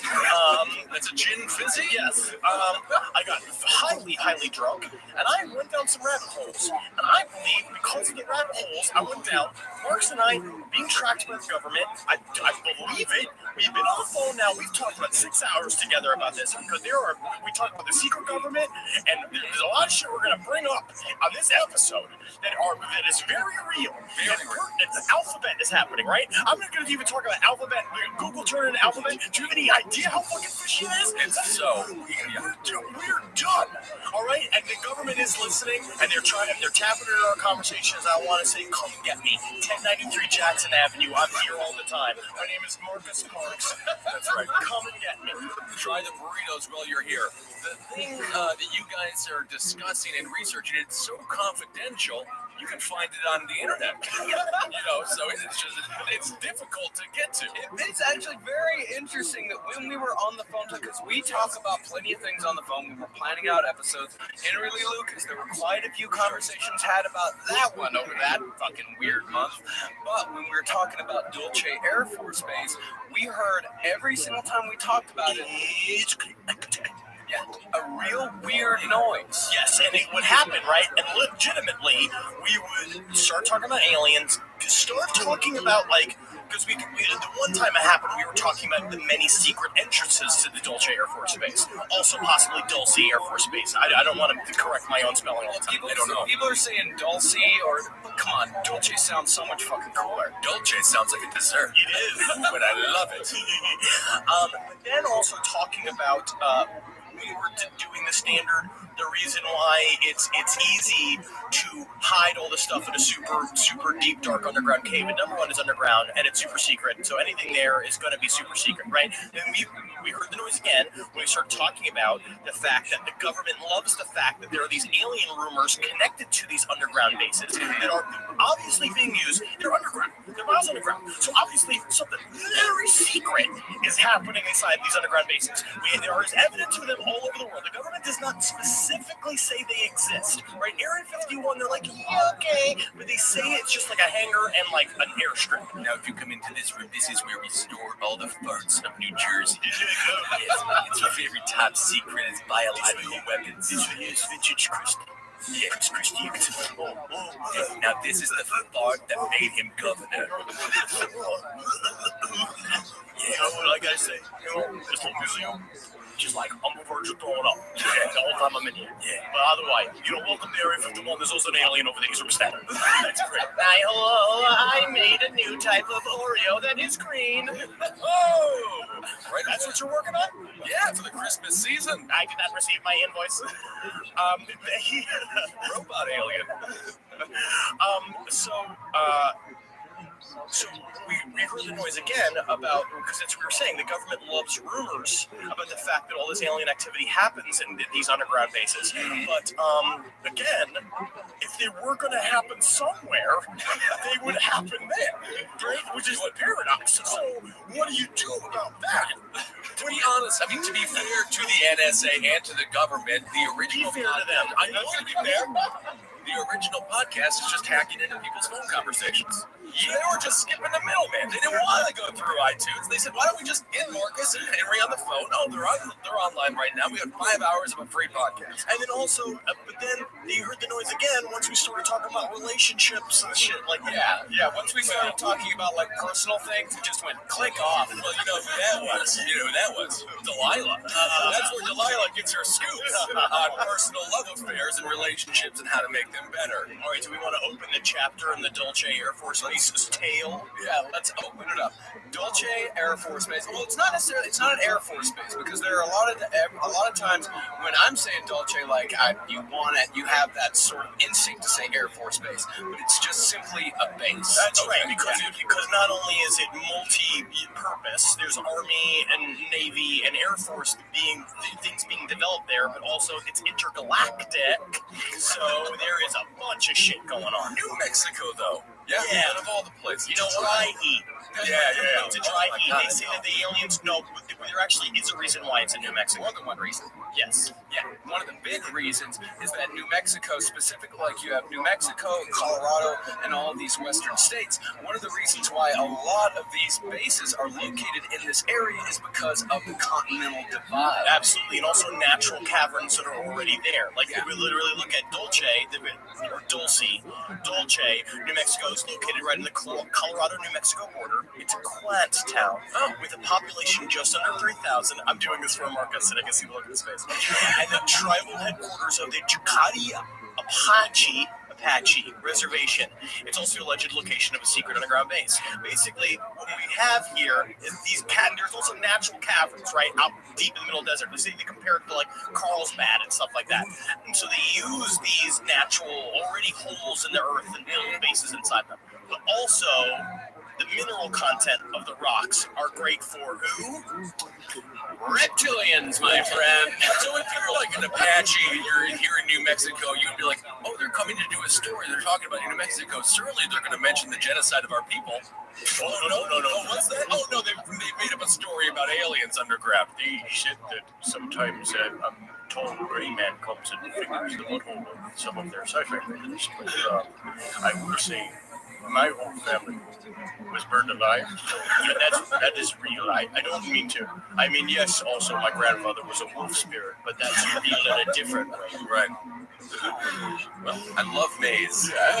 Can't get enough of that. We call it corn. Oh, I'm sorry. Stop calling it maize. I was trying to be part of their people. Well, they actually do use the American Indians around the area. The government does use them as a cover. They say that a lot of the natural lakes and the huge dam that is built nearby, they say that it is for the local Native Americans, the local Apache tribes, because Dulce itself is actually almost 100% Native American in population. But in reality, that dam is what powers Dulce Air Force Base. Dulce Base. And that's at the Archuleta Mesa, which you're going to learn a lot about, which is either just a cavern that is adjacent to the Dulce Base, or it is a deeply historic, million-year-old gray/reptilian underground bunker that's been there since Nyon when the Anunnaki came. And they created the Alphas Artus, and they also split into them and the Greys. The Greys are their servant people, mated with Sapien. This is a part of the research. You can't, literally, when Marcus and I started researching the base, I was just like, technically, we need to start 1 million years ago on Mars. On Mars! Somebody's listening in. Yes, Patrick, we get a nerd alert. Nerd alert here in New York City. Yep, talking about Dolce again. Yeah, just want to give you the heads up. We had a nerd alert. Well, Henry, you mentioned also the minerals underground, what those minerals actually are, and why the Continental Divide is so important is that these areas very magnetic. Magnetics are extremely important to these people. That's what's called substrate of rock, and there's also a lot of high energy states, plasma, in these continental divides. I don't even know if that's true. so I do like the one breakdown. So again, the Dulce base is believed to be the largest reptilian and gray alien base in America, where they are allegedly conducting experiments including atomic manipulation, cloning, mind control, animal/human crossbreeding. We're getting man pigs at home. I can't wait to eat a man pig. Chip implantation, abduction, and feeding. Ooh, like that grandmother from the UK. Yeah. Granny Ripper. Oh no, that's a Russian woman. Is it a Russian? Yeah. Her number one hero? Andre Chikatilo. Yeah. And look at that. LeBron James really idolized Michael Jordan. They're both very good. Yeah, my favorite person is Charles Chaplin because he invented physical humor. He did. He became a star very quickly. I just watched a documentary about him. Oh, one of the first to deal with the paparazzi. Oh, Charlie Chaplin. Who gives a shit? Oh, that's right. Back to the reptilians. Yeah, so you're asking yourself, how are these things built? Because it seems like they'd be impossible because they're massive. They're very, they're miles big, and they're up to 4 miles underground. Yeah, and these things are gigantic. Of course, there are natural caverns, but if you've ever been to Carlsbad Caverns in New Mexico, you know it's beautiful, but it's a fucking mess. You're not going to be able to actually build any sort of scientific research station there. But what about dynamite?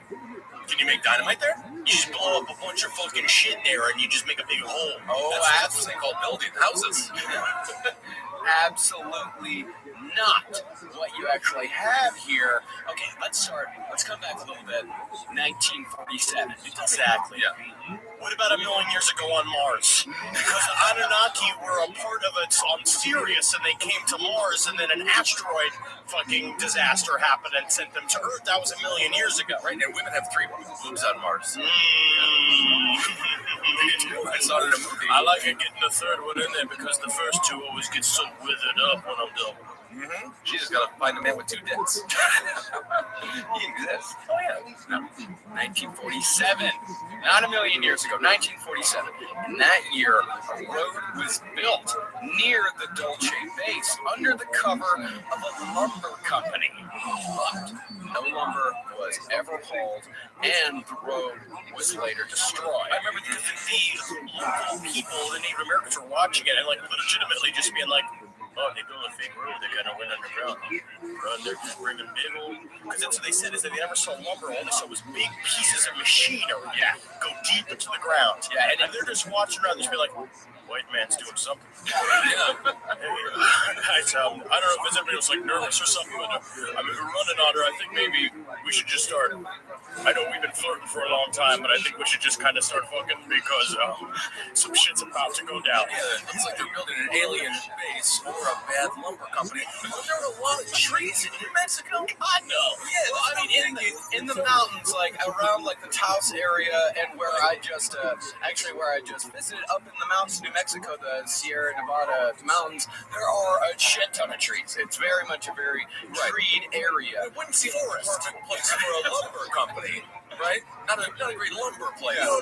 We're going to see that all again and again and again in this story, which is the conspiracy part of it, that I'm going to try to refrain from speaking about the cover corporations that are used to hide all of this. Oh, yeah, and they didn't even really try that hard. All of the trucks, all they said on the side, it just said Smith Lumber. Yep.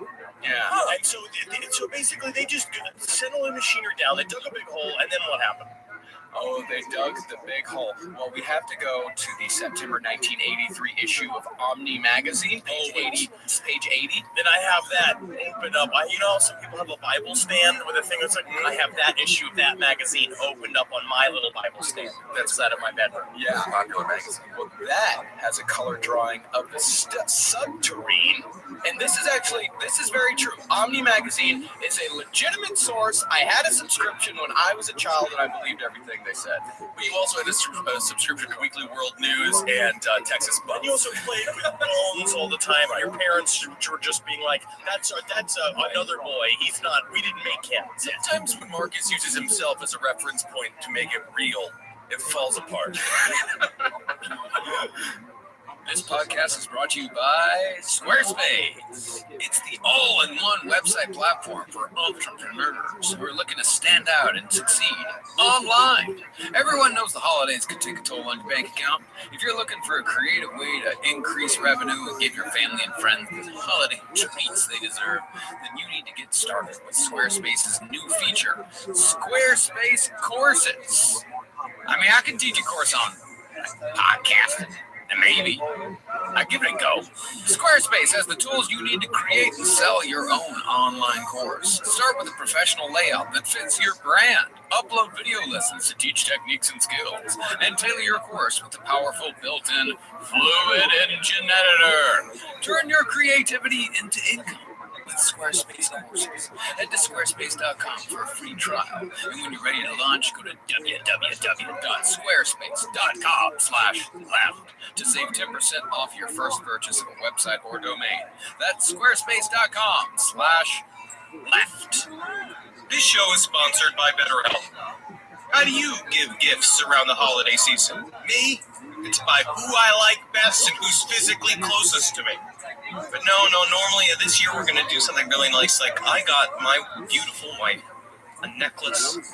She's going to love it so much. And she said she already got me an insurance policy. I think it'd be fine, right? Whether or not your family gives gifts during the holidays, you get to define how you give a gift to yourself. And the holidays are a great time to do that. So whether it's by starting therapy, going easier on yourself during tough moments, or treating yourself to a day of complete rest, remember, give yourself some love this holiday season. Kiss yourself in the mirror. Come on. Spend some extra time with that personal massage. In the season of giving, give yourself what you need with BetterHelp.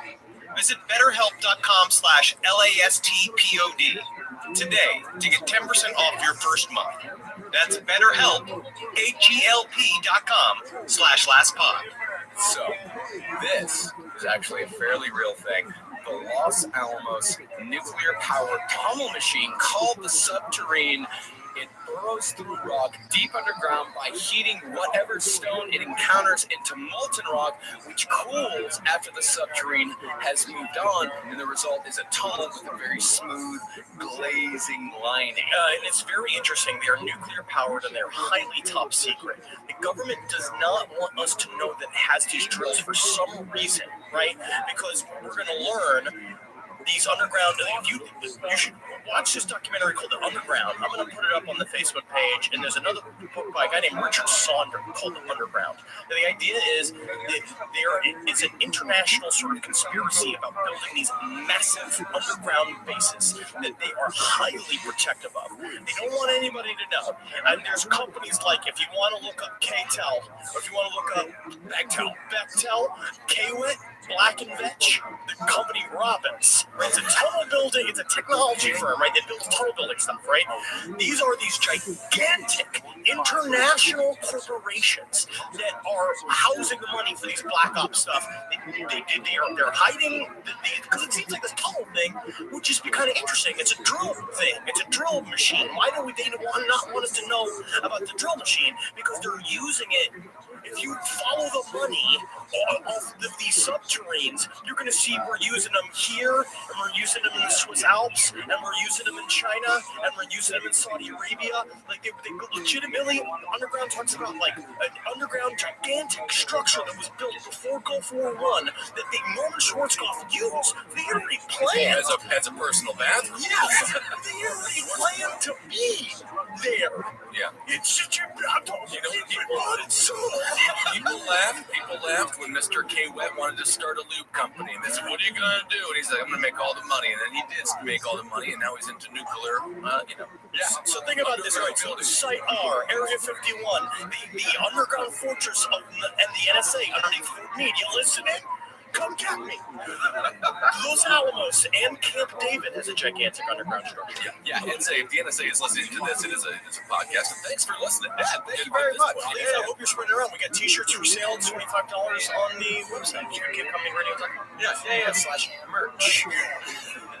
So, these guys, there are a lot of, as Henry said, a lot of different corporations, and some say that some of these companies, like Bechtel, is actually an international corporate octopus that is really the shadow government's working arm of the CIA. Which is the truth. And I think it's absolutely, utterly the truth. actually, that is very likely. Like, that right there is an actual very likely conspiracy. But it's this construction and engineering firm. Yeah.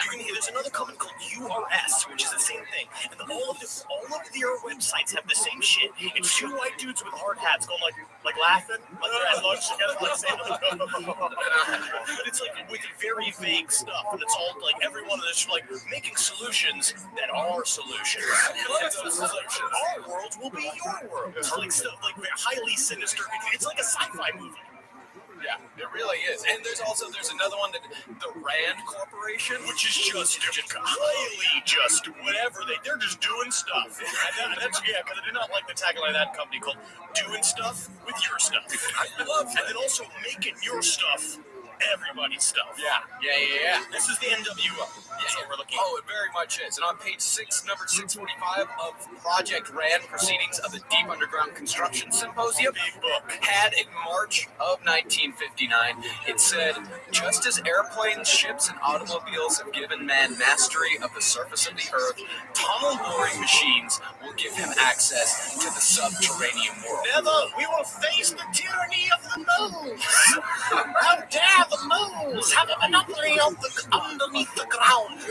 What about rabbits? You mean to tell me cute fuzzy rabbits were also a part of this war? Damn these rabbits!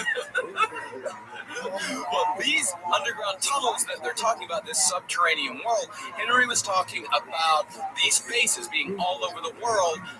All of them are connected by a gigantic series of underground tunnels that are electromagnetically powered. They can travel at speeds faster than the speed of light. Using vacuum and magnet technology. Basically, with the idea of the super speed trains, they have that, but this is a super speed train. It's an L train. It's full of reptilians and confused Native Americans. Yes. The L train, one of the worst trains in New York. Pretty bad.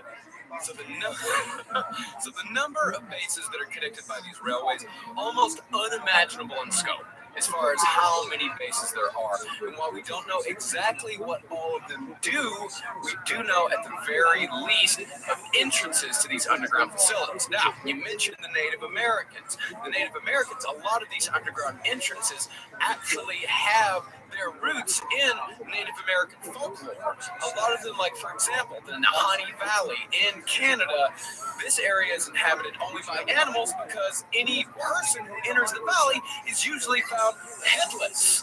And the Indian tribes avoid this valley at all costs, and the valley is actually referred to as the Valley of the Headless Men. Rock and roll!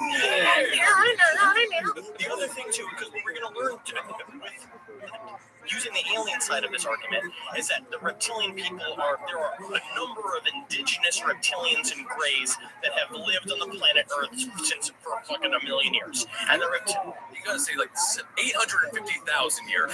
That's like, like a million years. There's like a million years. yeah, That's a number. oh man, that's like a Bill Gates number. We the whole million? No, because that's a problem, right? Reptilians are highly territorial and also highly aggressive. So this idea that they had these lands where, and again, this uses the idea that the government is using what is basically alien tunnel land. Like they're using these naturally built tunnels that aliens have been living in for a long time in order to kind of put their shit on top of it, kind of making it all local and easy access. And it's very interesting. I love the idea they call the sub-global travel section. Yes. And it has like ports and shit like that. It's a highly organized fake idea. And I love it. Yeah, the subglobal system. That's exciting. And there are entrances in South America where those the actual Indian tribe or the old ancient Aztecs believed that it was the entrance to Mictlan, which was their version of the underworld, just as the Greeks had Hades and Persephone. The Aztecs also had an extremely similar version of the underworld where it isn't necessarily heaven or hell. It's merely a place that you go to when you die that is ruled over by a king and queen. also matches conspiracy thought of the movement of the Greys and the reptilians from South America to North America. So a part of the conspiracy angle of all this, I'll cover for a half a second, is that in 1933, our president and a number of members of the Illuminati met with the Greys. This is the same story we've heard for long about Harry Truman and all those guys. And they made an agreement that you can come to the United States, we will give you an underground bunker, you can hang out under here, we'll build all this shit for you, you can take as many people as you want, but you have to give us your technology. And so the aliens had basically had a gigantic presence in South America, but then they discovered when they came to North America, all the natural magnets and minerals and plasma in our continental divide, like over there in the mountain ranges of the fucking Southwest, were perfect for their experiments magically. Yeah, and it's really weird that they've been here for 1 million years and they're just now taking a trip up to America. But they also don't talk to each other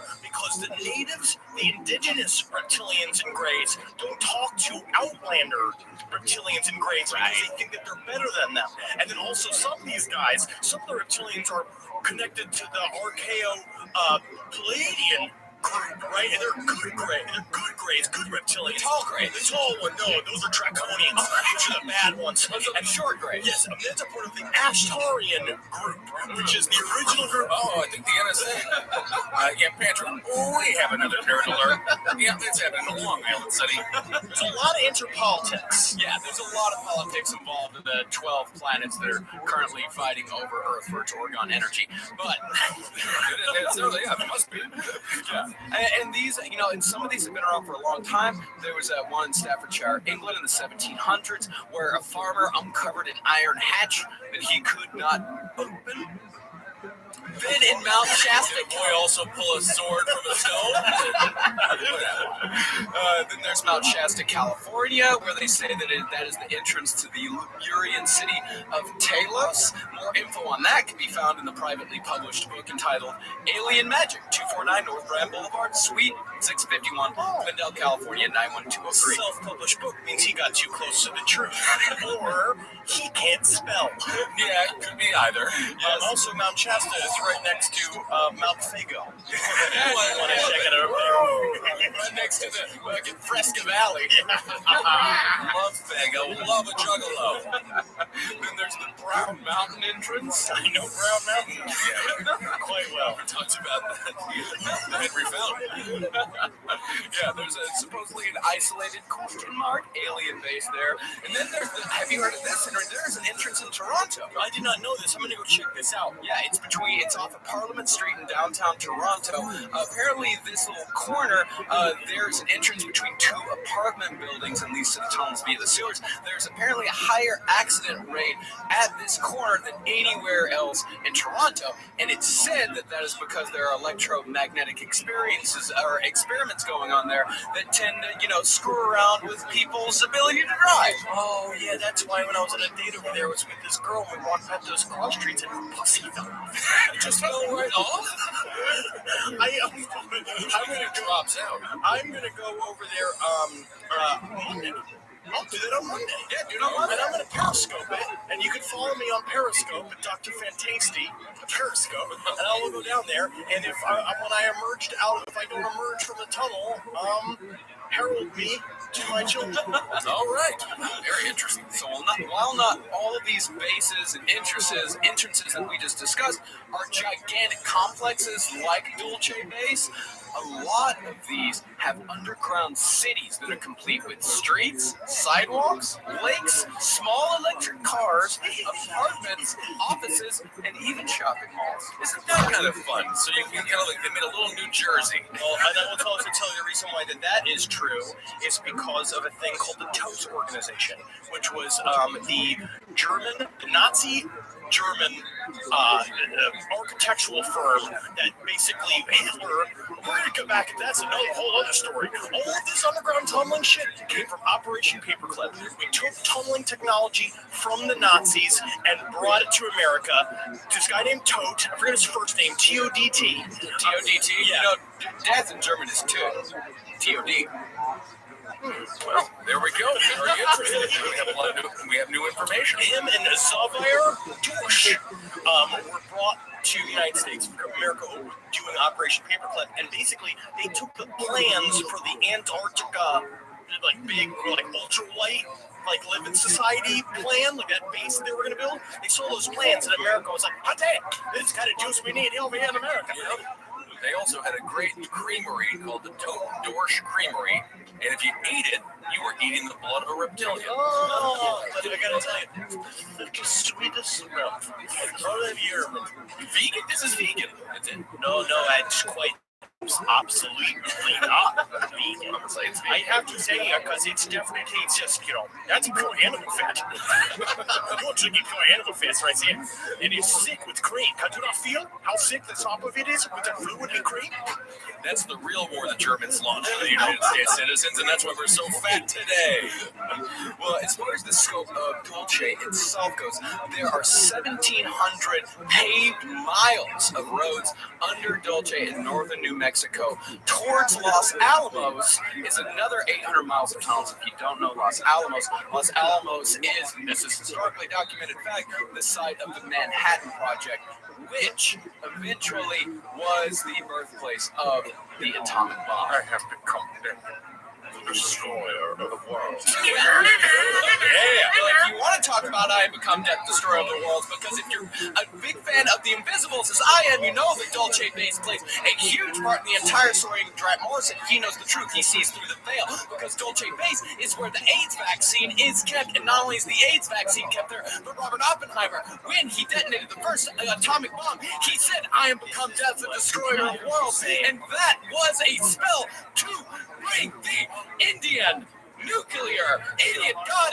into the universe, and when the universe cracked at that moment, that is when God, the magic mirror, became trapped in his own creation, and the Archons captured it and brought it back to Dolce base, where they did experiments on it. This is a true, real comic book. Yes, it's like the best one ever written. Everybody knows the AIDS vaccine is just when you go up and lick Magic Johnson. That's how you cure it. The thing is that he will let you lick him for $500,000. Oh, absolutely. He knows to the view. He knows. Yeah, absolutely. So, what is Dolce's purpose?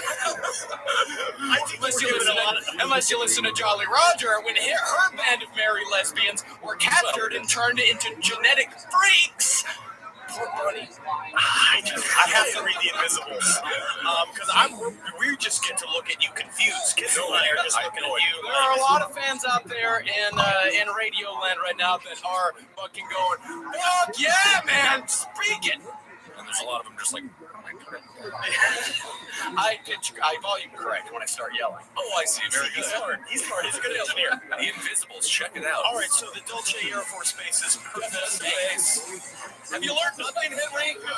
There's no planes. I'm sweating so hard. Well, sometimes there are alien aircraft. That is an Air Force Base. I suppose so.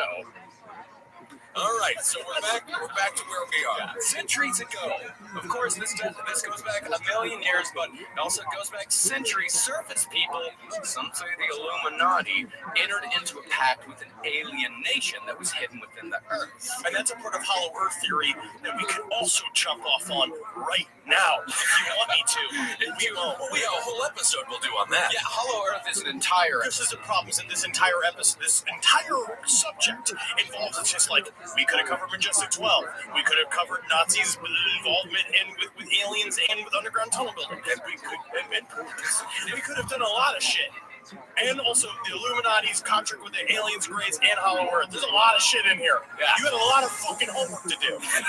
Well, so after, as Henry said, in 1933, we entered into a pact with this alien nation, and a special group was formed to deal with these alien beings. And in the 1940s, the alien life forms, or ALF. That's right. Yeah. So yes, these people were created to deal with the alien races. Now, as I mentioned about Los Alamos just a little bit ago, Los Alamos and Dolce are connected through underground tube systems. And as U.S. Energy Secretary John Harrington, he named the Lawrence Berkeley Laboratory and the Los Angeles National Laboratory to house the new advanced genetic research centers as part of a project to decipher the human genome. That is fact. Which they consider to be the biggest discovery in all of science. This was a tremendous amount of importance put on the Los Alamos research facility. You say human genome, that is a sort of a gnome who enjoys hip hop and things like that, or just the cutest little. I want to say again. I want to put a wig on you, and I want to take you out. I want to brag about you. Hey, you can brag about me. You can buy me a bunch of dinner, even if it is buffet food. And so now, again, what's happening at Dolce is a part of obviously highly secret, some sort of research project, and it seems to be involves aircraft, it involves like possibly some sort of genetics and science. Possibly the genetics part is the most important thing. We know. Yeah, we do, because of a man named Thomas Castello. Oh, Costello? Yeah. Oh, I'll trust a Costello as soon as he served me a fucking sub sandwich and he tells me it's not going to contain fecal matter. The thing about Thomas Costello, so we now know that the secrets of Dolce Base were put out by a whistleblower named Thomas Costello. Castello. Who was a security officer for Dolce. And then there are a number of people that have reiterated the fact. There was a guy named Paul Benowitz, that was a scientist for Dolce Air Force Base, and then Phil Schneider, who we're going to talk about next week, who was a part of the engineering firm that was building the addendum to the side of Dolce Air Force Base. And everything that we know, everything that's technically fake and silly about Dolce that we know, comes from these three people. And they call Costello a whistleblower because they wouldn't give him a gun. They only gave him just blow the whistle if you see anything. I see an alien. How come no one's coming to the whistle? Because I've seen a goddamn alien. That's where the term comes from. Costello, too dumb for a gun. They gave him a whistle and he blew it. So covertly, the human genome research project has been going on for many years before it became public knowledge. And by the way, we fucking did it, man. America mapped that fucking genome. We grabbed that genome, we fucking pulled it out of its tent home, and we just took its scalp off. That's what we did. We went over to that genome, and we took over its land and just took all the women and raped them until they were white. Yep. What do scientists spike when they score? You know, like it's just a bunch of test tubes. But then they're all full of infectious diseases. I've got to stop celebrating so stupidly. You make a joke, but it is very much an apt metaphor for my people's connection to nature and how your people severed it. Somebody get this janitor out of here. We are a bunch of scientists, and we're about to take our fucking shirts off. Lord, yeah. Oh, this is a gene that makes somebody blind. Let's fucking turn it on and a bunch of babies watch them go fucking blind. Daredevil. That is not too far off from what was going on at Dolce Labs as far as genetic research goes. Here is what Thomas Castello said about the genetic experiments in Dolce. I've seen multi-legged humans that looks like half human, half octopus. Also reptilian humans, rock and roll. Furry creatures that have hands like humans and cry like a baby. It mimics human words. Also huge mixtures of lizard humans in cages. They're fish, seals, birds, and mice, and that's it. That can barely be considered those species. There are several cages and vats of winged humanoids, grotesque bat-like creatures 3.5 feet to 7 feet tall. They were gargoyle-like beings and Draco reptoids. Also, there was a kitchen with a bunch of free snacks in it. Yeah. And that was cool as shit. There had all the Keurig machines and like all sorts of chips and full candy bars. Not even the baby candy bars. Wow. It's always the best. I love the Halloween houses. They hand out the full candy bars. How do you know it's a Draco? It's the one with the pop collar. So now, Thomas Costello was sort of given free rein. According to him, he worked as a sort of liaison between the higher-ups and the aliens. He talked with them. That was one of his 3 jobs. His title was senior security technician. His main job was to maintain, align, and calibrate video monitoring cameras, which means that he had Ultra 7 access, meaning that he had access to all 7 levels of the facility. All quote-unquote 7 levels of the facility, because then also there was Umbra access that led to elevators that went to other floors that he doesn't even know if it existed or not. So he just sat in a room and watched all the cameras like a shitty bar owner does now? Yes. Yeah, he just sits at home and goes, why is everybody leaning on the counters? He calls up the fucking bartender. He's the AV squad / HR department of Star Trek. I see. Okay. That's what he was. So he, according to him, just hung out with a bunch of fucking aliens. Yeah, a bunch of aliens. The 2 prevalent alien species in this facility were the Dracos, reptilian humanoids. Now, if I'm correct, the Dracos are indigenous, right? They are both. They're American. Native Americans. Stop calling them reptiles. Okay, I just want to make that clear. The Dracos are just a race, right? Those are the gigantic leader reptilians, because there's 2 castes, right? There's the Dracos, and then there's a worker caste. There's many castes, but these are the ones that we deal with on Earth. There are indigenous Dracos, and there are off-world Dracos. Yeah.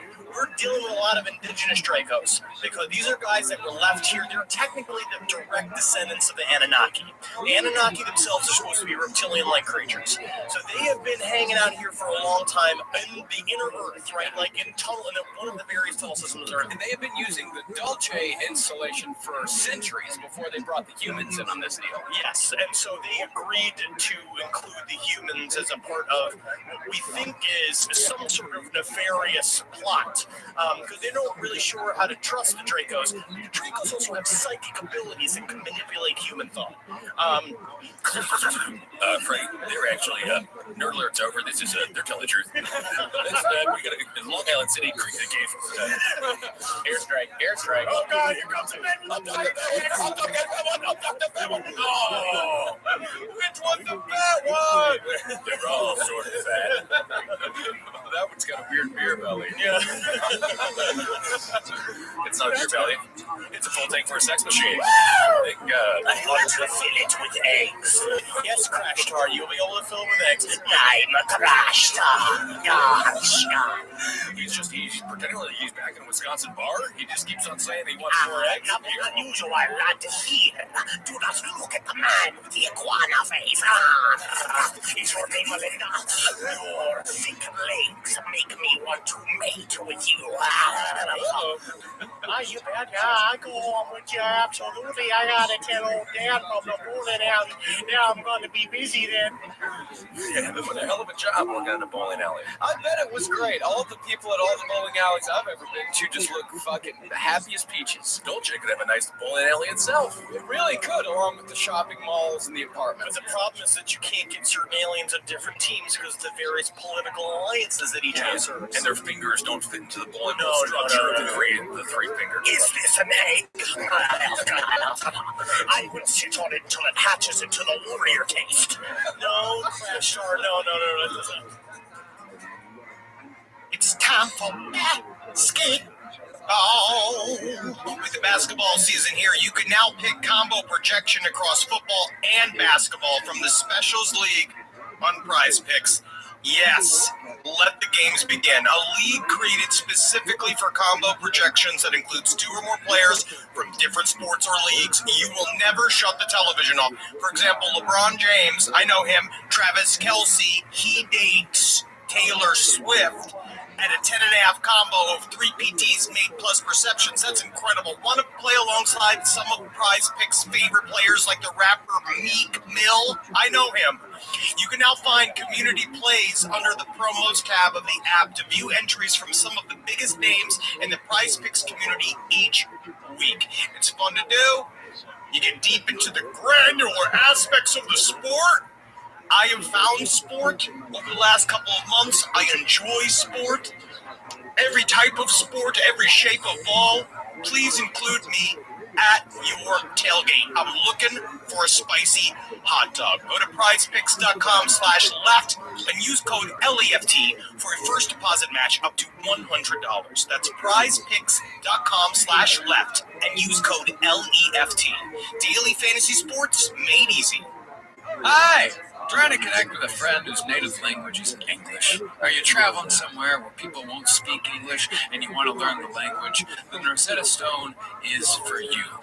You know, I really wasn't ever able to travel outside of America until we started touring with this show.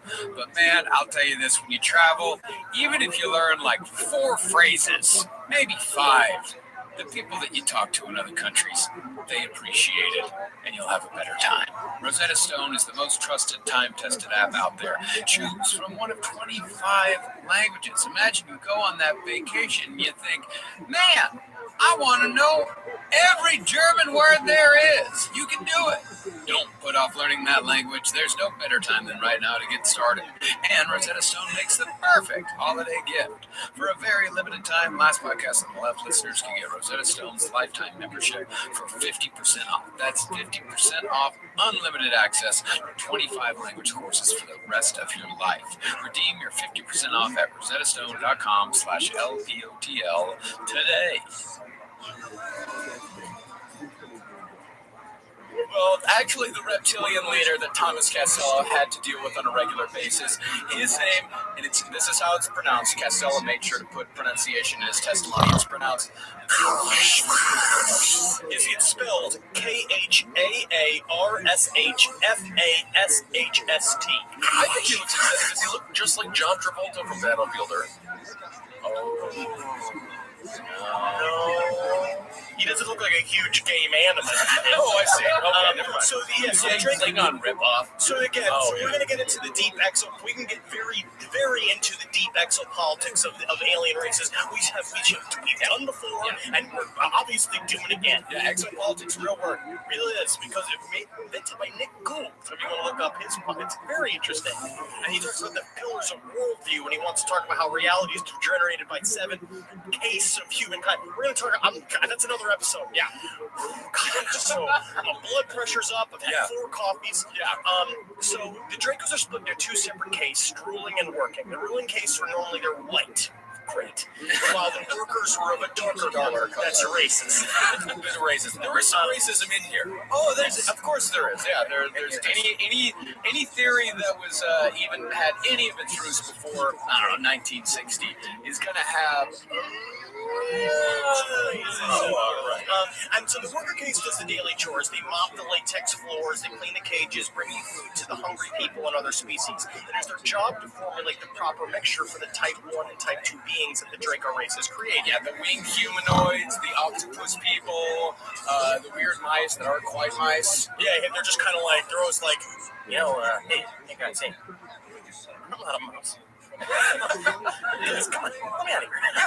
I'm not a mouse. Actually, I think that mouse is reason to me. That's what you're wrong, everybody. I'm not a mouse at all. I'm President of Malaysia. That's what I am.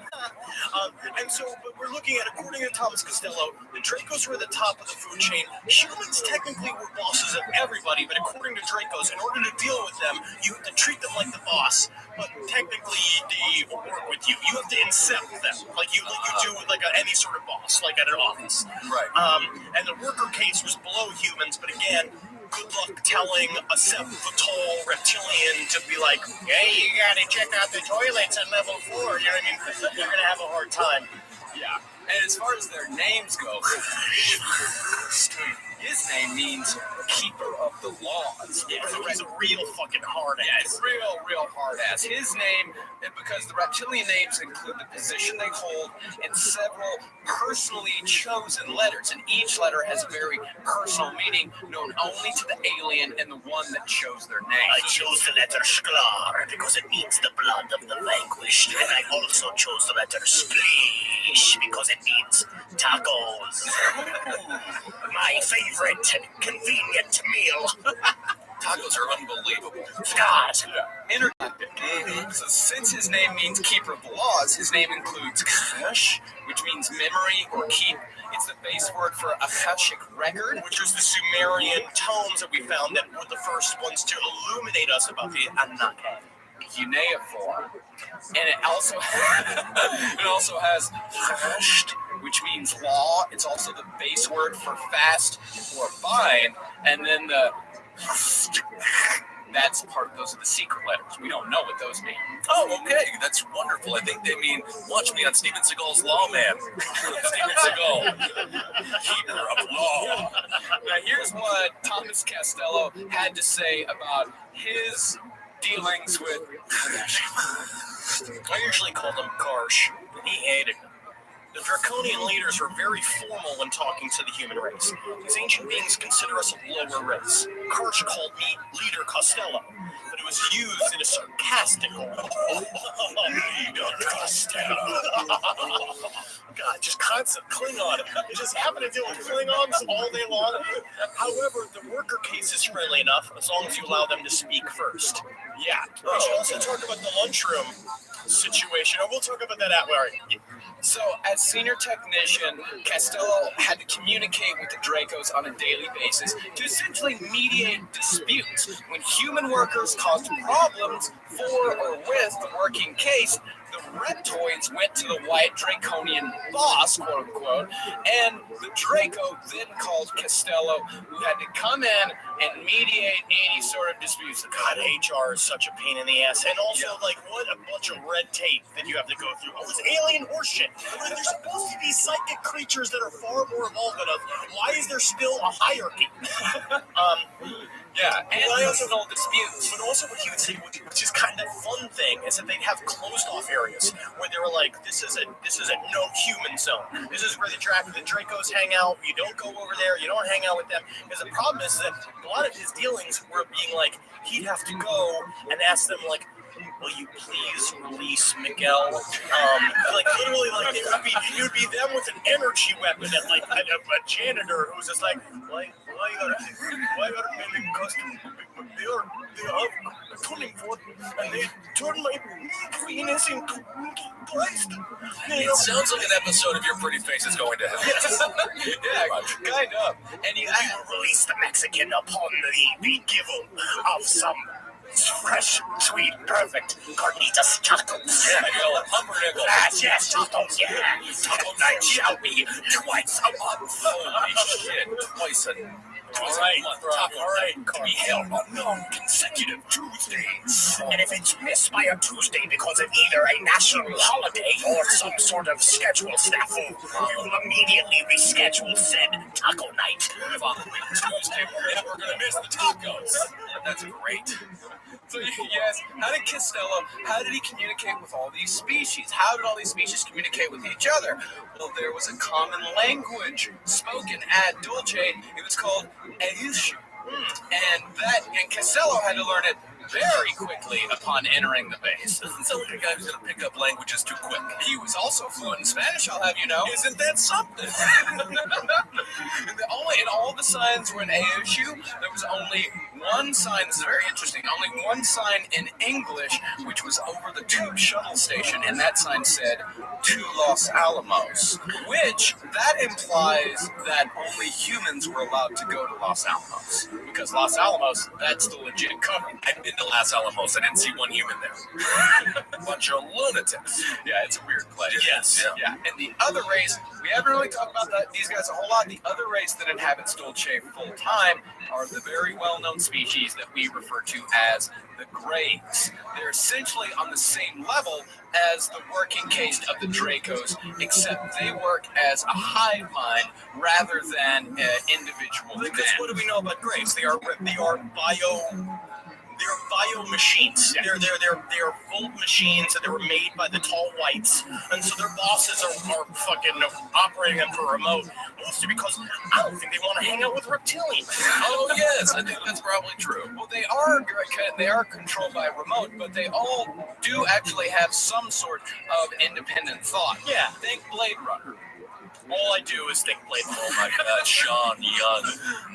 Yeah, Sure, than Catwoman. but you can approach the Greys, but you have to. They will not approach them on their own. They're very cautious, and they consider most humans to be hostile, and always seem surprised when they find many of the humans were open and trustworthy. Yeah, which is strange because they have abducted us and shoved things up many of our asses many of time. They think we're awesome. Yeah, fuck.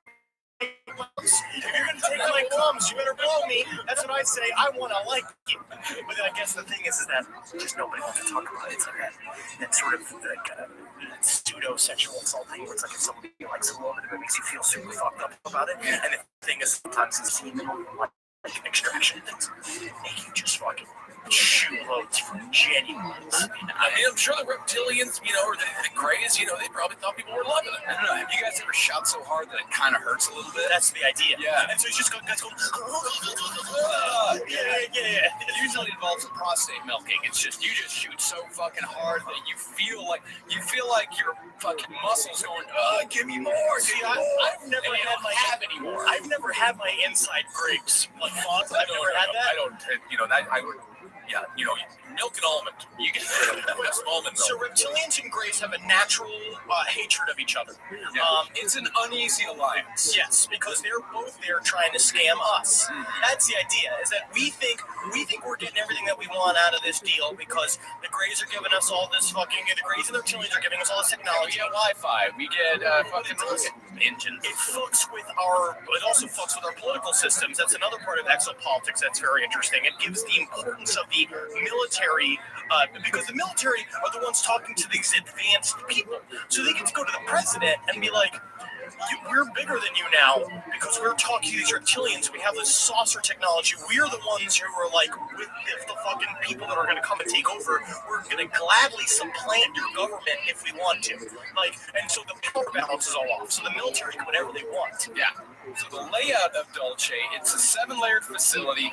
The first level starts 200 feet down. Each level has a ceiling of about 7 feet, except level 6 and 7, where the ceiling there is 45 to 60 feet. So this is a huge facility, and it's laid out just like the Pentagon in Washington, D.C. Yes, because it's giant. It has a central hub with spokes or corridors radiating away from the center. Oh God! What happened to you, Henry?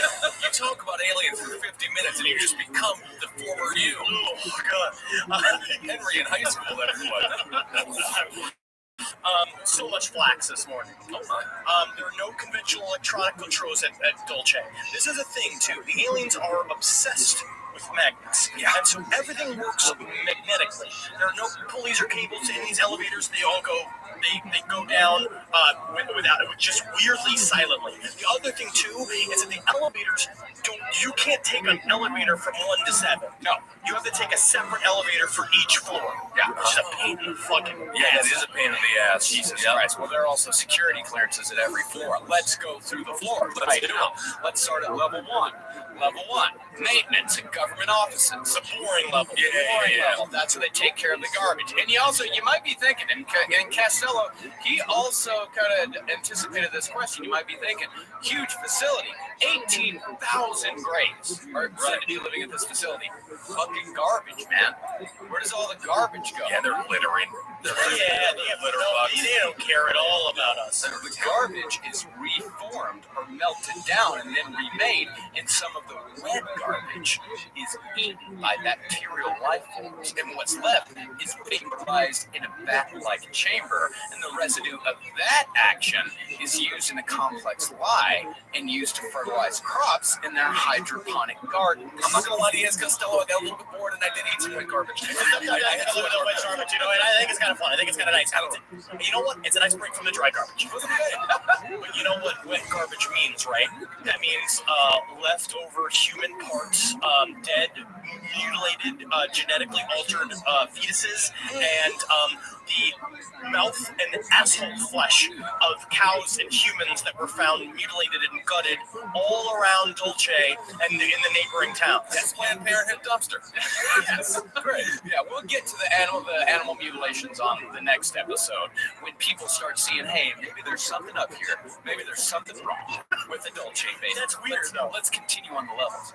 Second level, that's the garage for trains, shuttles, tunnel boring machines, UFO maintenance, and government office. So if this was a movie, this is where Chris Christopherson would work. Yeah, definitely. And Jay Leno's like, can I have my car? Yeah. My car. Hey, how am I doing? And then they will also have technically that's Ed Cox. But this is the Fast and Furious. You know how they always have like a gigantic warehouse filled with cars and shit? That's where they are. Yeah. So there's a little Mexican man in there being like, so you want me to take these cars? You want me to put the Virgin Mary on it or something? Walker's there right now. Oh, shit. And That's weird. I've seen the body, man. Oh, Yeah, these aliens know how to interdimensional travel. Do they know how to Tokyo drift? Yeah, Paul. Yeah, they do.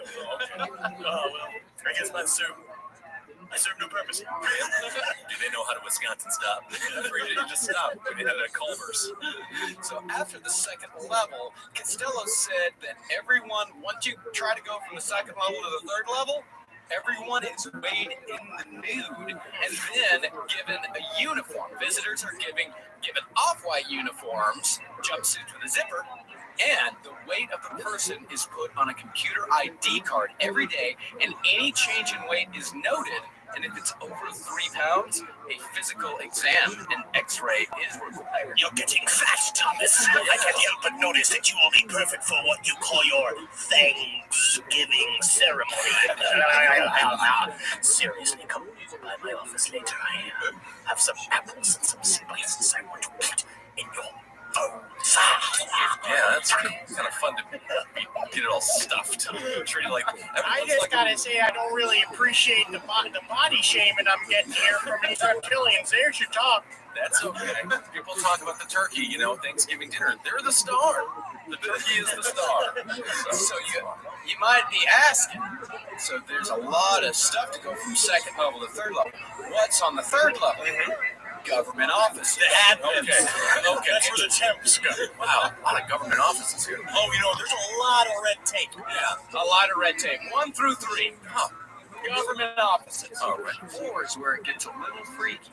4 is where the human aura research is done, as well as aspects of dream manipulation, hypnosis, and telepathy. In these labs, they can lower a person's heartbeat with delta waves and introduce data and program reaction into a person's mind for those implanted with brain chips.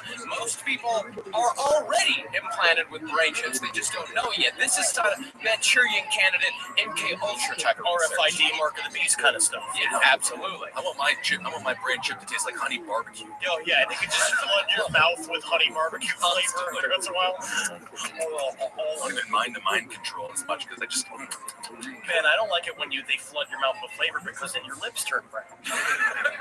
So Costello, he said that not only are they doing studies here, they also know how to separate the bioplasmic body from the physical body to place an alien entity life force matrix within a human body after removing the quote-unquote soul. Which is what we talk about when we talk about reptilian puppets, right? Is that Barack Obama visited Dolce Base and was replaced, right? And that's a part of their process. A lot of paperwork. I'm sure there's a lot of reptilian. That's why they have 3 floors of government offices. Yeah, so much paperwork. There are also on level 4 specially made rooms or cells, if you want to call them that. The first built with lead, then magnetic steel, then clad in copper. It is in these cells on the fourth level that contain the living oral essence that they rip from the bodies of astral travel. But also it's the ports for people who are astral traveling into Dolce to get in, which is a thing that I don't really understand for a super, super secret base. There's a lot of ways to get in there. Well, there's a lot of people working there. You gotta have room for the folks to enter, Henry. Guess that's true. I forgot the logistics. Yeah, you ever been to the Mall of America parking lot? Oh, so many ways take a picture of your car. You gotta want to take a picture of the section number as well. Remember that fire, that Whitesnake concert? I always one exit. Oh yeah, and rest in peace. Yeah, they made their. That's not Whitesnake. That was Whitesnake, I believe. No, it was Quiet. No, not Quiet Riot. Right. Which makes no sense. It's a Whitesnake. We gotta get to the bottom of this. Great White. There was a Great White concert, Everybody, because they made all the soundproofing out of like oil. I just really wish they didn't call it the human barbecue tour. No, I mean that was just too accurate. It killed even 100 people. And something. I'm sorry about the that. victims. Yeah, right. Well, the other thing about, like, yes, there are people that are going, of course, like, just going in there as employees, but these astral travelers, that is somewhat of a, not necessarily well known, but it is a practice among people who do astral travel. They astral travel to places all over the world, and they astral travel inside of these facilities so they can get an idea of what's going on. They can see what's happening in there. But level 4 Dulce Air Force Base, when you do not want to astral travel into, because they do have the technology to trap your soul in this place and experiment on, Like 13 ghosts. So the 5th level, this is where the alien races start. 5, 6, 7, almost all aliens on those levels. Alien housing, level 5. So first of all, there is no fraternizing with aliens off hours at all. It is forbidden for a human to speak to any alien race in the halls or an elevator without a clear business-oriented reason.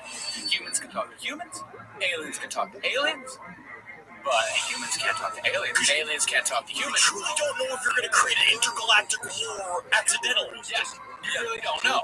So they can, there's free, quote-unquote, free speech in the labs. They can talk to each other. That's what in the Costello was labs. saying, that they hang out, and then, like, that's where you can kind of get to know some of the Greys and some of the reptilians. They kind of hang out. They kind of like, oh, these humans are not too bad.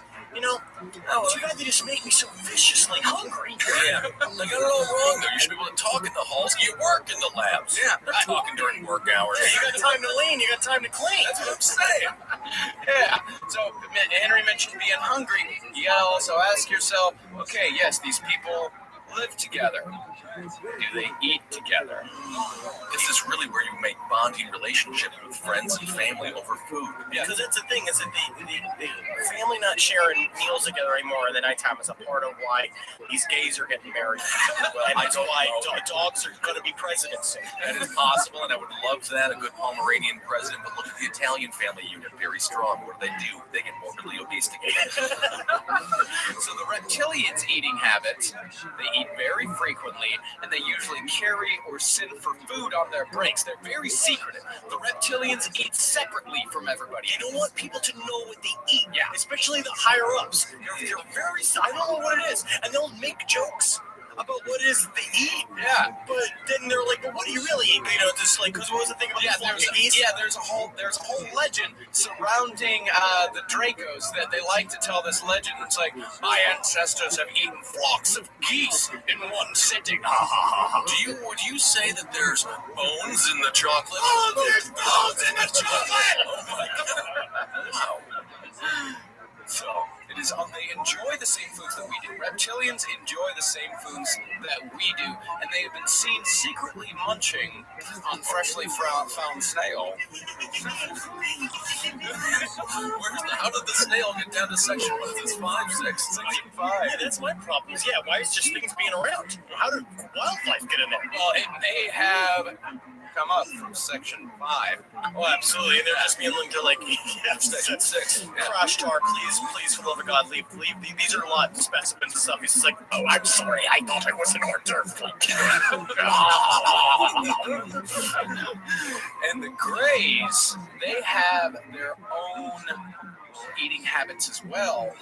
They eat a clear mixture with the texture of pureed peaches, and they make every attempt to not, quote-unquote, eat around the humans because the odor of it is very unpleasant to every human who comes into contact with it. Yeah, it smells like hot garbage. I love hot garbage. They spend days, even weeks between feedings, and the worker caste of the reptilians, they eat meat, insects, a large variety of plants, including vegetables and fruit. So pretty much humans, except for the insects. They go a little bit far. They eat a lot of people. They eat people, yeah. Yeah, they sometimes eat people, yes. Which is a problem, which is why you're not supposed to go into where they live all the time, because they will take you and they'll eat you. Yeah, well, you know. And they like their meat raw. Yeah. Yeah. Although they have been known to enjoy some cooked meat on occasion, but only rare. Put it in the microwave.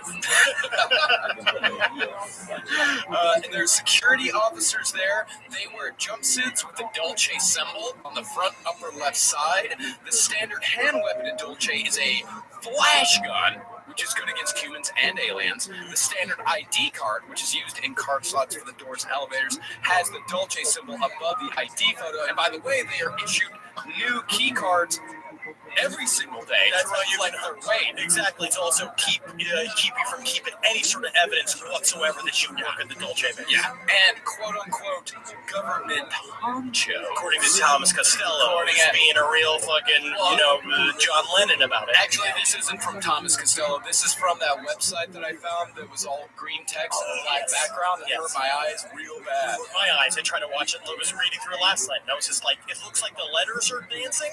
Oh, yeah. Yes, government honchos use cards with the Great Seal of the U.S. on it, the cult of the all-seeing eye, the New World Order, 13, 666, the Phoenix Empire, 9, Illuminism, 1 out of many.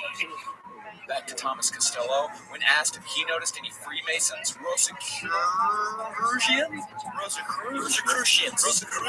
or Jesuits around fraternizing with the aliens, he said, Yes, I did, but that is a loaded question, and I won't comment further.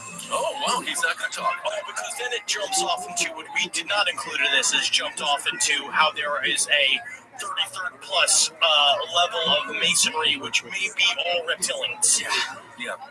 But if you used your intelligence to build the highway system. Me? Yeah. No.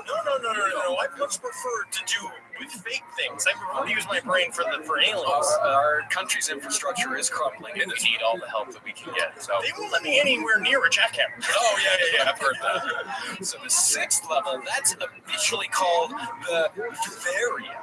Ooh, that's where I want to be. No, it is not. Level 6 is privately called the Nightmare Hall. Oh, that's where I live now.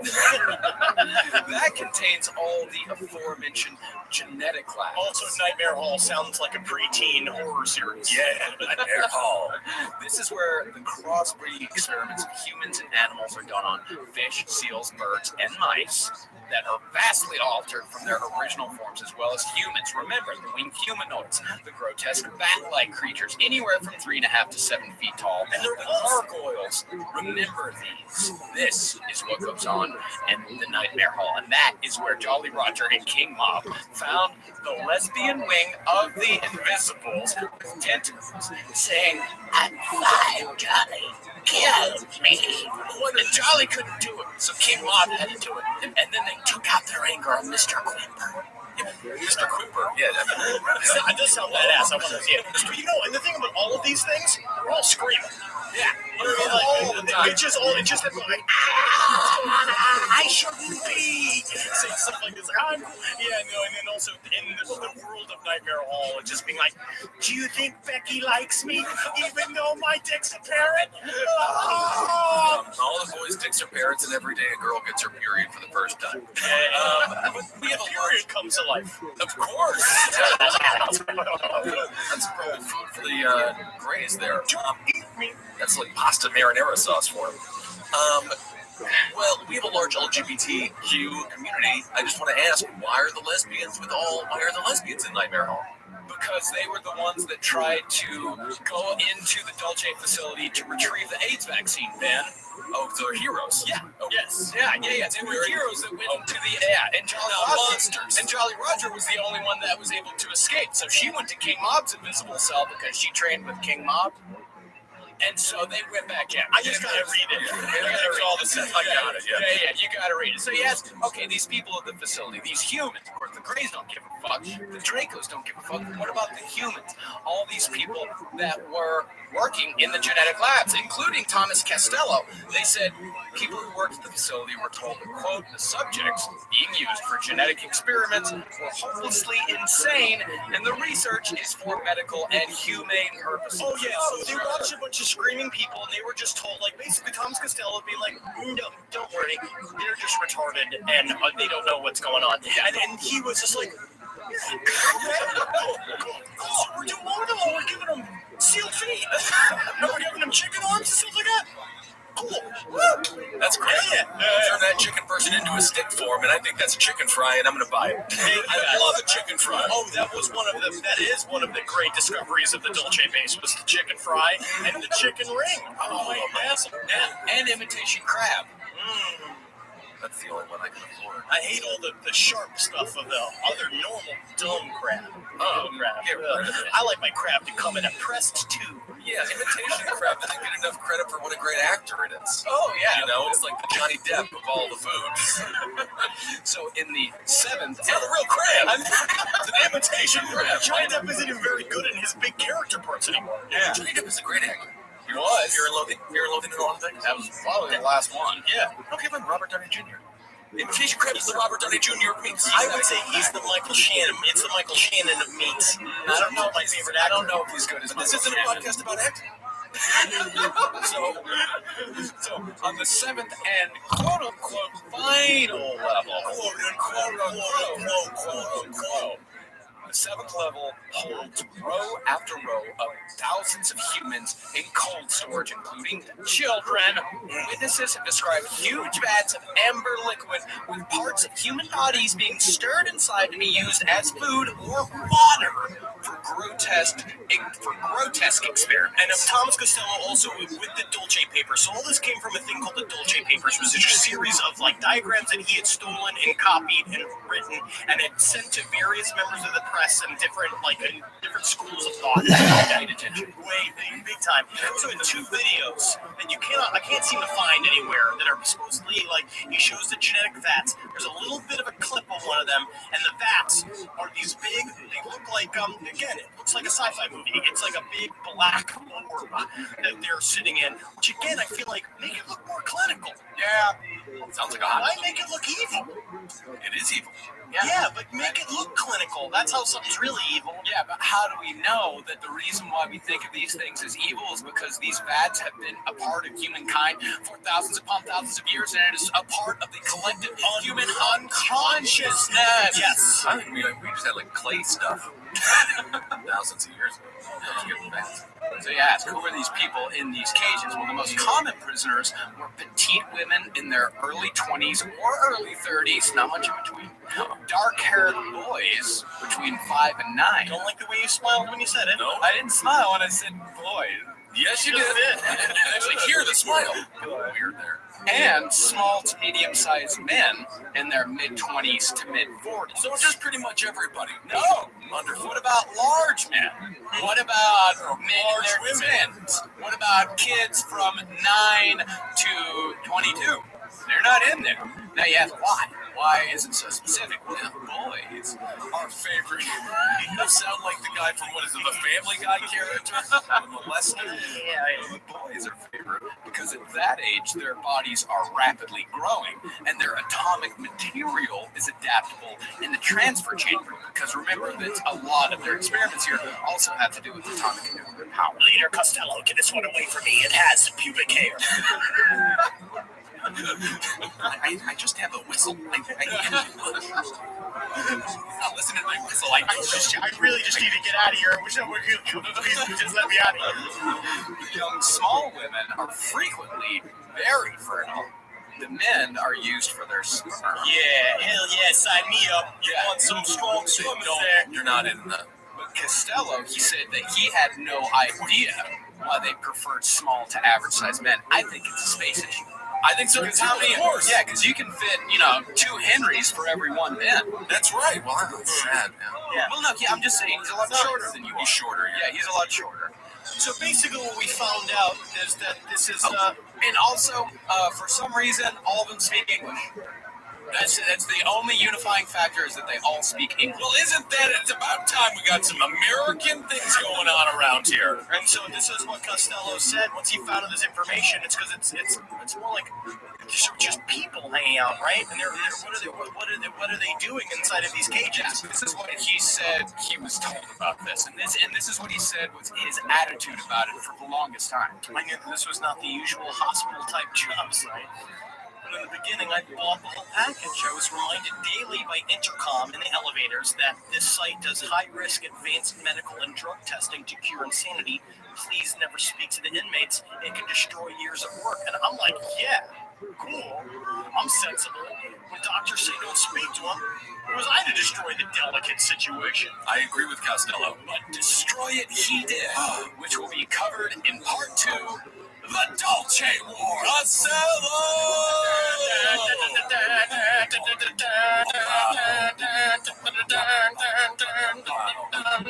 was going to say, if you are suffering from HIV/AIDS, remember, go lick Magic Johnson. Again, it is easy to do. He'll do it, but it does cost money. Wow, what an episode, guys. Very interesting stuff. Very interesting stuff. And so now the next week's episode is really going to cover a very interesting story, if nebulous, in terms of sources and the exact timelines. Yes. But we're going to cover the Dolce Wars, and a man named Phil Schneider is one of my favorite figures in UFO, UFO truth thought. Yeah, he's missing the fingers, right? Yes. Yeah. And just so you know that there are no less than 5 separate events that managed to converge together in 1978 that resulted in the Dolce War. What are the Dolce Wars, Marcus? Can you even begin to? I don't know. Shut up. Yep. All right. Very interesting. Thanks so much for listening, everybody. Let's do the Twitter thing. You can find Henry on Twitter at Henry Loves You. Marcus Parks is at Marcus Parks. And I'm at Ben Kissel. And, of course, follow LP on the left. At LP on the left. And if you want your last podcast on the left t-shirt, you can either get the logo one or the heart one. Remember, the heart t-shirt is limited edition. We only have a few left, so if you haven't gotten yours yet and you really want to get one, remember that these are a one-time deal. Go to cavecomedyradio.com/merch to buy yourself a t-shirt. And always take a picture of yourself in that shirt. I love seeing people. It's so awesome. It's great, especially in an inappropriate situation. I want to say how unbelievably amazing it's been. We never asked anybody to get a tattoo, but I'll tell you, the man who got the tattoo on his cap, the back of his cap, it's an amazing tattoo. It's beautiful. Yeah. So what a compliment, what an honor. It's awesome, dude. Thanks. And also thank you to that guy from my roommate and long time friend, Colin Morris, who created that character, Mr. Big Fat Scary.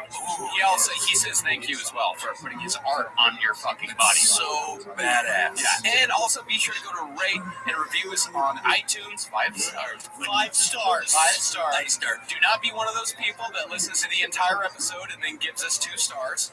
Or 1, because that's a fucking weird thing to do with your life. Yeah, remember that. Democracy. Remember that it's a very weird thing. If you're doing that, it's a very weird thing to do with your life. And you should possibly take a walk and think about why. Think about what you're doing. Yeah. For a hot second. Take a walk. Well, we love to entertain, and thank you guys so much for listening to all the other programs that Marcus and I do, Top Hat, Roundtable, and Page 7, and Sex and Other Human Activities. You know, everything is going so great here. And Marcus, everything you touch turns to gold. Let's say radio gold. Let's say gold-plated tungsten, like that underneath Manhattan. There it is. The tip of the spear. It's all gone, man. The Germans want it back. We don't have it. What's gonna happen? The Germans don't got shit on our drones. Set. Hail, sweet Satan. Again, thank you for his gifts. How's Heroes going, Henry? Heroes is going. It's very interesting. I think people are gonna like it. The previews or trailers have been really incredible. Yeah, really fucking cool. Like, I'm like, you say, what is that? What's that? Yeah. I want to know what that is. You'll see. You'll see. And also watch Your Pretty Faces Going to Hell to 12:15. Loving this season, by the way. I've been keeping up with it. It's fucking awesome. I love it. I'm really excited about how it came out and the support I've been getting, people tweeting at me about it. I fucking love it. Please like the show. And I'm doing that Fox News show. I know it doesn't necessarily fit into everything here, but I'm bringing in some information. Yeah. Red Eye at 3 o'clock in the morning on August 18th. So would that be like August 18th, like the day after the 17th? Yes. Okay, but like 18th, 3 a.m., but like you were awake on the 17th. Oh, so the 19th. Yeah, right. So the 19th, so it's 3 o'clock in the morning. Yeah. Why do you just get on shows that are airing not in the middle of the night? Because they can't have it. They're not ready for the fucking truth. Not yet. Yeah, but soon. All right, thank God. Congratulations, everybody, and hail yourselves. Hail me. And hail me. I don't know. Don't trust unless your telephones are listening at every single point, you're already fucked. You're More shows like the one you just listened to, go to cavecomedyradio.com.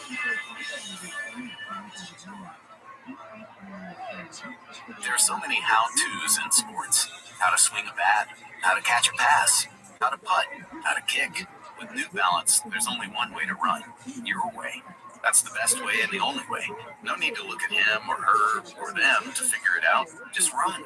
On a track, a path, a street, or in a mall. Your choice. Running doesn't care where you're from or where you're headed. Running will take you exactly as you are. New Balance. Run your way. The holiday season should be joyful, but some companies try to ruin it by coming around this time of year with frustrating yada yada, like sneaky gotcha fees hidden deep in fine print, contracts you can't get out of, or bills that seem to go up for no dang reason. But at Metro by T-Mobile, there's not a yada yada. In fact, this holiday season, Metro by T-Mobile is waiving all activation fees. That means you can shop the latest smartphones, tablets, home internet, everything on your holiday list, and pay no activation fees. Zip, zilch, nada. Celebrate the holidays without the yada yada when you join Metro. No contracts, no exploding bills, no surprises. At Metro, it's the holidays without the gotcha. This holiday season, stop by one of over 6,000 Metro stores nationwide or visit metrobytmobile.com. Audible lets you enjoy all of your audio entertainment in one app. You'll always find the best in what you love or something new to discover. Audible offers an incredible selection of audiobooks across every genre. They also have podcasts from popular favorites such as mine to exclusive new series. As an Audible member, you can choose one title a month to keep from their entire catalog. It's that incredible. Honestly, one of my favorite experiences I had with Audible was re-listening to Dune over Audible. It's thick. It's the only way to fully absorb Dune is through your ear holes, because if you hear them say the words, you can hear them say them forever. And it's important for you to know the proper pronunciations, because if you don't, you can kick that in the Dune Club. New members can try Audible now free for 30 days. Visit audible.com/left or text LEFT to 500-500. That's audible.com/left or text LEFT to 500-500 to try Audible for free for 30 days. Oh, howdy! Texas Pete is a sauce that allows you to sauce like you mean it. Each Texas Pete sauce is packed with bold, balanced flavor. The signature tanginess is what makes it a legendary hot sauce that can be used on just about anything. It's been at the center of dinner tables since 1929, and it's still heating things up today. You're definitely going to want to try every flavor. The original hot sauce has a famous secret blend of fermented peppers. The hotter hot sauce is 3 times hotter than the original, and it ain't for the faint of heart, I'll tell you what. Sabor by Texas Pete adds authentic Mexican flavor, and their dust-dry seasoning matches the flavor of the original hot sauce in a flavorful dry rub.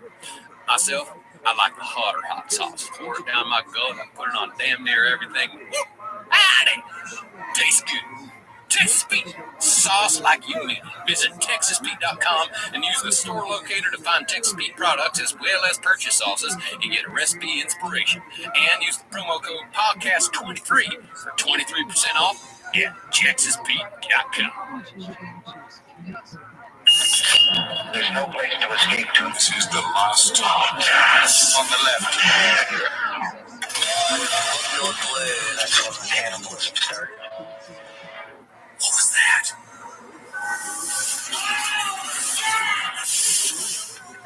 Straight out of Compton. Yeah, you know what I mean? I saw Straight Out of Compton. You know what I realized? All I needed in my life was I needed a rhyme in my pocket, and I needed a dollar sign in my eye. I needed to get my foot out of the game, because you know what? I'm too real to be messing with them fools, and that's why I want all my boys in the hood start calling me Too Real. I don't think you understood the movie at all. Too Real is a terrible nickname. I know exactly what Straight Out of Compton is about. You wear a hat that has the name of your neighborhood written on it, and then you wear a shirt with a regional sports team on it. Right. And then you make a rap album and you go straight to the top. You crushed it, absolutely. I saw Trainwreck and I want to date a pro wrestler. All right. I love John Cena. Dolce, New Mexico. Now, Rhonda, what is the name of the show? It's the last podcast on the left. Everybody knows the name of the show. Your job is to say the name of the show. We've said this many times. Yes, it seems no. One could argue. It's called branding, Ben, where you brand it and then you say all of our names. One could argue that we already know, everyone knows it's the last podcast on the left, so it almost undermines the entire power that we already have. What you're doing now is just destroying the nature of the reality of shows. You're doing that. Welcome to the last podcast on the left, everybody. I am Ben Kissel, joined by Marcus. Hello, I'm joined by Dog Meat. You want to be Dog Meat? He doesn't want to be Dog Meat. The name found him. I've been calling him Dog Meat for about 3 weeks, and we have not gone public on this. Marcus's new name is Dog Meat. Why is it Dog? I hate Dog Meat. There's not Dog Meat. His name's Dog Meat. It's Dog Meat now. Is this something you want, Marcus? Love it. And my name is Too Real. Too Real and Dog Meat? God, I'm still Ben. And that's unfortunate. Dolce, New Mexico, part 2. I'm so over this episode already. Let's get to some truth. I'm going to go ahead and say this. Again, Marcus and I have been heavily monitored. Dog Meat and I have been heavily monitored by the government the last couple of days, and that is fucking true. We heard the noises again. Yeah. Every time that we get on the phone and start talking about how Dulce is a possible center of disinformation, which is what we're going to be talking about this episode, we're going to introduce what I think are 2 strong cases that every story around Dulce Base is all about disinformation. And in no way is it because you don't have good reception in your house. No, absolutely not. Because it happened in multiple different places. Yeah, and then I got my identity stolen. Someone took money from me out of my bank account. I think it was the fucking government. Yeah, and you know when that happened? You know when they took the money out of account? You know when he discovered that the money was taken out of his account?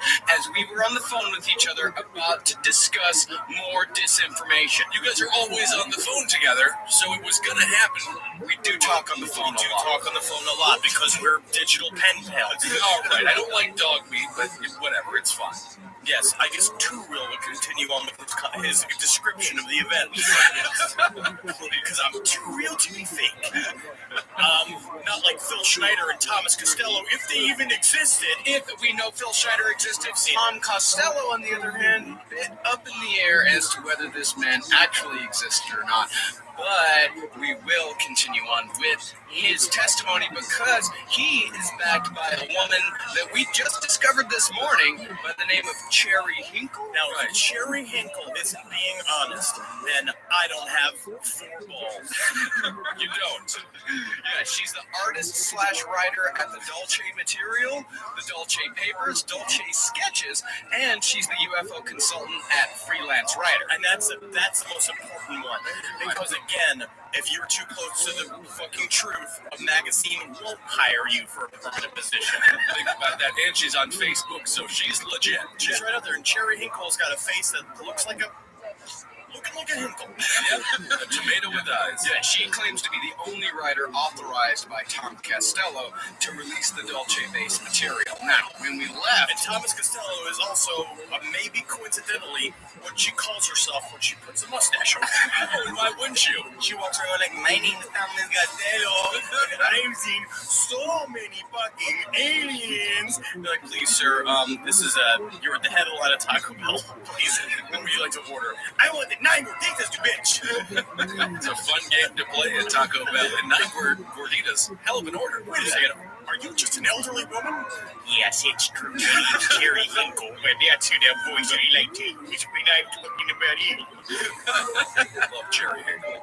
So in our last episode, we left off with Thomas Costello discovering what lay on the 6th and 7th floors of the facility, i.e. the genetic testing library on level 6, and the thousands of human prisoners in cages on level 7, and being totally fine with it because his superiors told him that they were all hopelessly insane and they were being tested on in an effort to help them. And that's what a big thing about what people want to talk about. I think the fallacy of modern medicine is that the mentally ill need to be treated with care. I think it's really important that if we want to get to the core of a lot of mental illness wellness. They should be kept in dog-like cages or in puddles of what seems to be like a protein fluid up to their nose with fucking chunks up their noses so they can breathe in it. I think that's how you fix somebody. Yeah, it's great. You're like a Dr. Oz, but then if he lost his soul. Yeah, he did. I'm like Dr. Oz with a real black ops government budget. Like, he wouldn't be pulling this horseshit, but it would be about couples therapy. There'd be two couples to join at the fucking generals and a bunch of ooze, and him just going like, y'all gotta work out your problems about rubbing clits and this amniotic fluid. I'd love to get sewn together with the woman or man that I love. Dog meat? What are some of the tests they would do? Please tell me, dog meat. So we return with what changed Castello's mind, a man that we know only as George S. You see, one day in 1979, as Thomas was doing a routine check on the camera systems on level 7, George managed to catch his attention. Hey, name's George. I'm not crazy. Godfather 2 is the best of the Godfather movies. You're out of your mind. Out of your mind. No. The Mets used to be a great dynasty in baseball, and they just fall apart. It's mostly just because you can't keep people on the team every time you seriously train everybody. You're a lunatic. Completely crazy. Starting to make sense. Because, unlike a lot of the other inmates who were just screaming in terror, Also because they were being turned into man pigeons and man pigs and man Right. bears. Yeah, I want to be a man pig. Yeah, but George was able to. Close. Thank you, Henry. Sorry, you just walked toe first into the thing. I get the thing. So George did not sound insane whatsoever. So that weekend, Thomas asked a police officer friend of his to run a check on George and found that George was in fact a missing person. Not only that, but nobody was looking for him because George was one of those guys, like, you know, in the 70s, guys just used to leave. Of course, we did a whole National Parks episode about missing people and things like that. And drifting was just another way to have fun outside. Right. Yeah, guys would leave and they'd start a new life in a new city. John Wayne Gacy did that. God, I just wish that was still real. Yeah, can't get off the grid anymore. You really can't. But I do want to say missing implies missed. It doesn't seem like anyone cared. No, wasn't he just, was he missing? No, the government eventually has to look for you because you're held accountable by, like, various municipal functions. There's, like, taxes and, like, if you had a job or if there was anybody who saw you in any way, shape, or form, it's like you probably owed somebody money. Sure. You know? Yeah, they went to the cops, say, hey, I hadn't seen George in a while. And the cops just thought, it's like, you know what, he just ran off. Let's not even worry about Well, it. the guy that only talks about, like, Godfather movies and how the Mets have fallen off. This is totally fine. So by the time Thomas came back, however, on Monday morning, George was gone. And all that was left was a talking pigeon. Yes, me, it's George. Yeah. Things are going to weird all this year. I really think if they double down and get a good defensive squad, they got enough firepower behind the plate to really ratchet up the runs. You know what I'm saying? Hey, man, if you could get me back to being a dude, I really miss my dick. Some breadcrumbs. So now let's get into the nefarious dealings around Dolce. So, okay, what happened, Marcus? What are we gonna do? Are we gonna do Dolce, or are we gonna give in to the guy who called us a faggot on Facebook and say Dulce? Because Henry, as you said on the telephone, we don't give in to terrorists. We don't give in to terrorists. We're not giving in to terrorists. Dulce is technically the proper pronunciation of Dulce base. I'm gonna call that guy a douche. We know this, all right? We know this. I know. I'm gonna call a nerd alert on your fucking asses. Whoa. When you come and say Dolce, I know it's not Dolce. It's Dulce. Dulce's fun to say because it sounds like a gelato.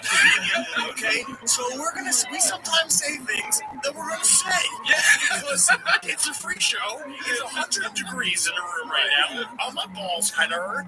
I got a cut on my leg. I'm tired. You know, I look awful. I feel like shit. Right? I'm gonna say Dolce. I'm gonna call it Dulce. Dulce. Also sounds like kind of an action movie star. I'm actually was lying the whole time. I'm in a great mood and I feel great. Yeah, me too. I'm full of coffee and full of love. Welcome to the last podcast on the left, everybody. We got Too Real and Dog Man. Dog Boy. Meat. Dog. It's so much. So in the book, ETs and UFOs, they need us. We don't need them, by Virgil Posty Armstrong. So this is totally rock bottom. This is concrete. This is concrete. Yeah, you don't trust Posty? I think it's Posty. Is it Dolce? I think it's Virgil Posty Armstrong. Okay. And I don't really understand how you get the nickname Posty before the internet age. You're doing a self-published book called ETs and UFOs. They need us. We don't need that. But yeah. Which also was possibly Greg and Rachel. She needs us. We don't need her. Virgil and Rachel.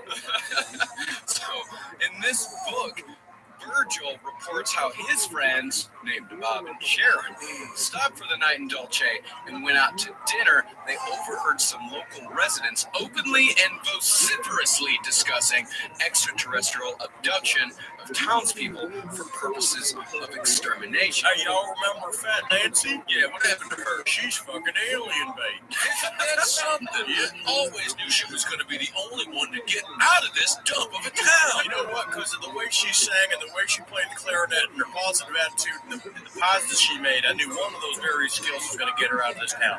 But who knew it was just her ample hips that the aliens created to squirt eggs into? You know what it gives you? It tells you something. It tells you something. What's that? Never, ever, never try. Goddamn, keep on then.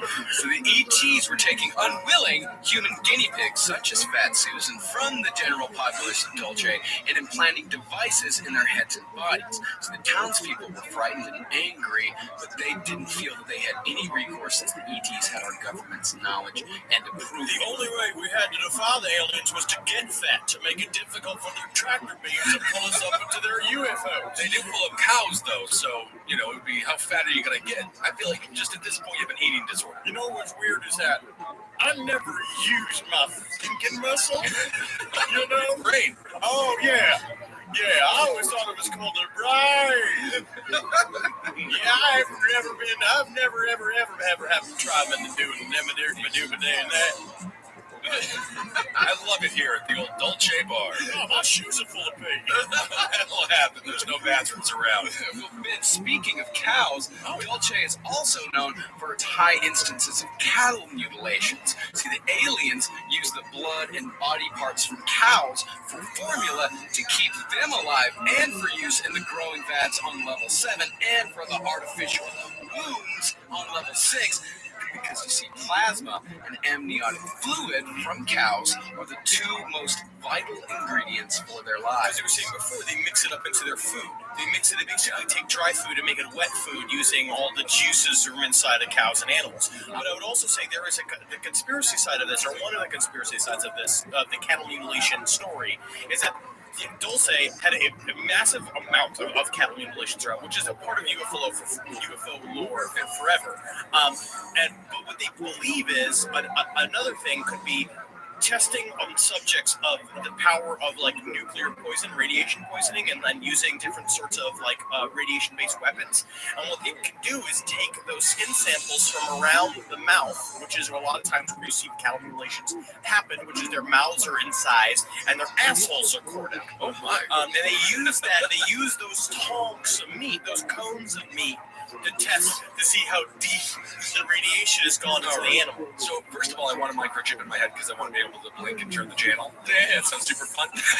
But I've been watching The Mind of a Chef, a great PBS documentary about chefs, and I just feel like maybe there's an alien out there who should star in an episode all about how he likes to carve up the cow's butthole and bring home the meat and cook it up for the alien family. What's important is that the food starts dry, but then eventually you make it wet with the juices from the animal, and that's my cooking show. The Mind of the Alien Chef.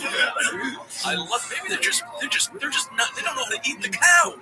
They don't know how to do a lot. I just don't understand how close they were to barbecue. Oh, yeah, getting the ribs. So back to Thomas Castello's story. He slowly began to sense that there was an underlying current of tension between some of the personnel and himself after hearing George's story. Once in a while, he'd just walk around the corner, there'd be a serious discussion going on between some coworkers, and because Thomas was a security officer, these talks would die off into a little murmur where the individuals would part company. He's got a bad fucking attitude. Oh, hey, no worry, what you talking about? Nothing, yeah. Yeah, nothing, yeah, see. Yeah. We're just talking about how, taco night. Taco night. Just taco night. Taco night. Yeah, how, the reptilians just wanted on the Tuesdays, and we were thinking that for the flow of the week, it'd be cool if it was Thursday. All right, then. So, yeah. say hi to Cliff. For us. All right, because I miss him. It's weird around here. Meanwhile, he thinks it's weird that people have the conversation and shut up. Meanwhile, there's floating Nordic going behind them, going has everyone seen the astral diamond of Palladia? He's just things are just hooky chooky. This is your comedy show right here. You got one improv guy who's stuck in the background doing temp work, but he's just you should write a skit about the office. And he's truly terrified. He's I should write a skit. I should write a whole manifesto about this office. This is your comedy. All right. If you're working in an office right now and you think it's a good idea for a sitcom, it's not. No, it's not. Never will be. It sucks. Yeah. Your ideas suck. Well, no, it could be very good. So although Costello was disturbed by his discovery that George was just a normal Joe who had been abducted, he wasn't the actual quote-unquote whistleblower. Many scientists had some concerns with the activities at Dulce for a little while. That's weird, though. Why? Well, these computer technicians, some of the security officers, just not. It's all the screaming. It's people the night turn into turn it into animal goo, and being fed upon by giant 7-foot tall reptilians. And most people who called it the Nightmare Hall thought that was a bad thing. That was a scary place. Scary place. Some people thought it was a good name.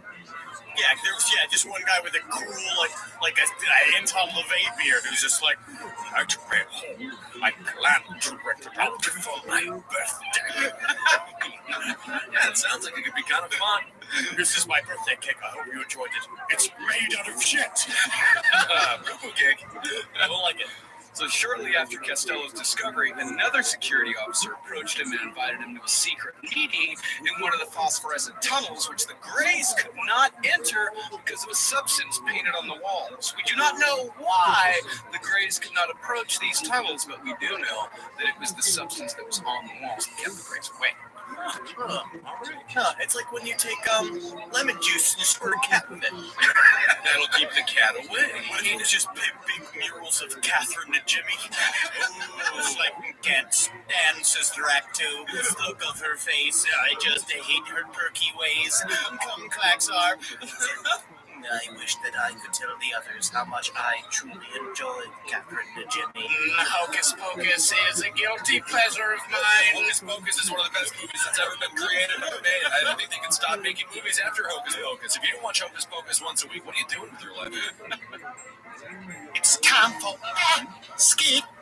Oh, with the basketball season here, you can now pick combo projection across football and basketball from the Specials League on Prize Picks. Yes, let the games begin. A league created specifically for combo projections that includes 2 or more players from different sports or leagues. You will never shut the television off. For example, LeBron James, I know him, Travis Kelce, he dates Taylor Swift at a 10.5 combo of 3 PTs made plus perceptions. That's incredible. Want to play alongside some of Prize Picks' favorite players like the rapper Meek Mill? I know him. You can now find community plays under the promos tab of the app to view entries from some of the biggest names in the Prize Picks community each week. It's fun to do. You get deep into the granular aspects of the sport. I have found sport over the last couple of months. I enjoy sport. Every type of sport, every shape of ball. please include me at your tailgate. I'm looking for a spicy hot dog. Go to prizepicks.com/left and use code LEFT for a first deposit match up to $100. That's prizepicks.com/left and use code LEFT. Daily fantasy sports made easy.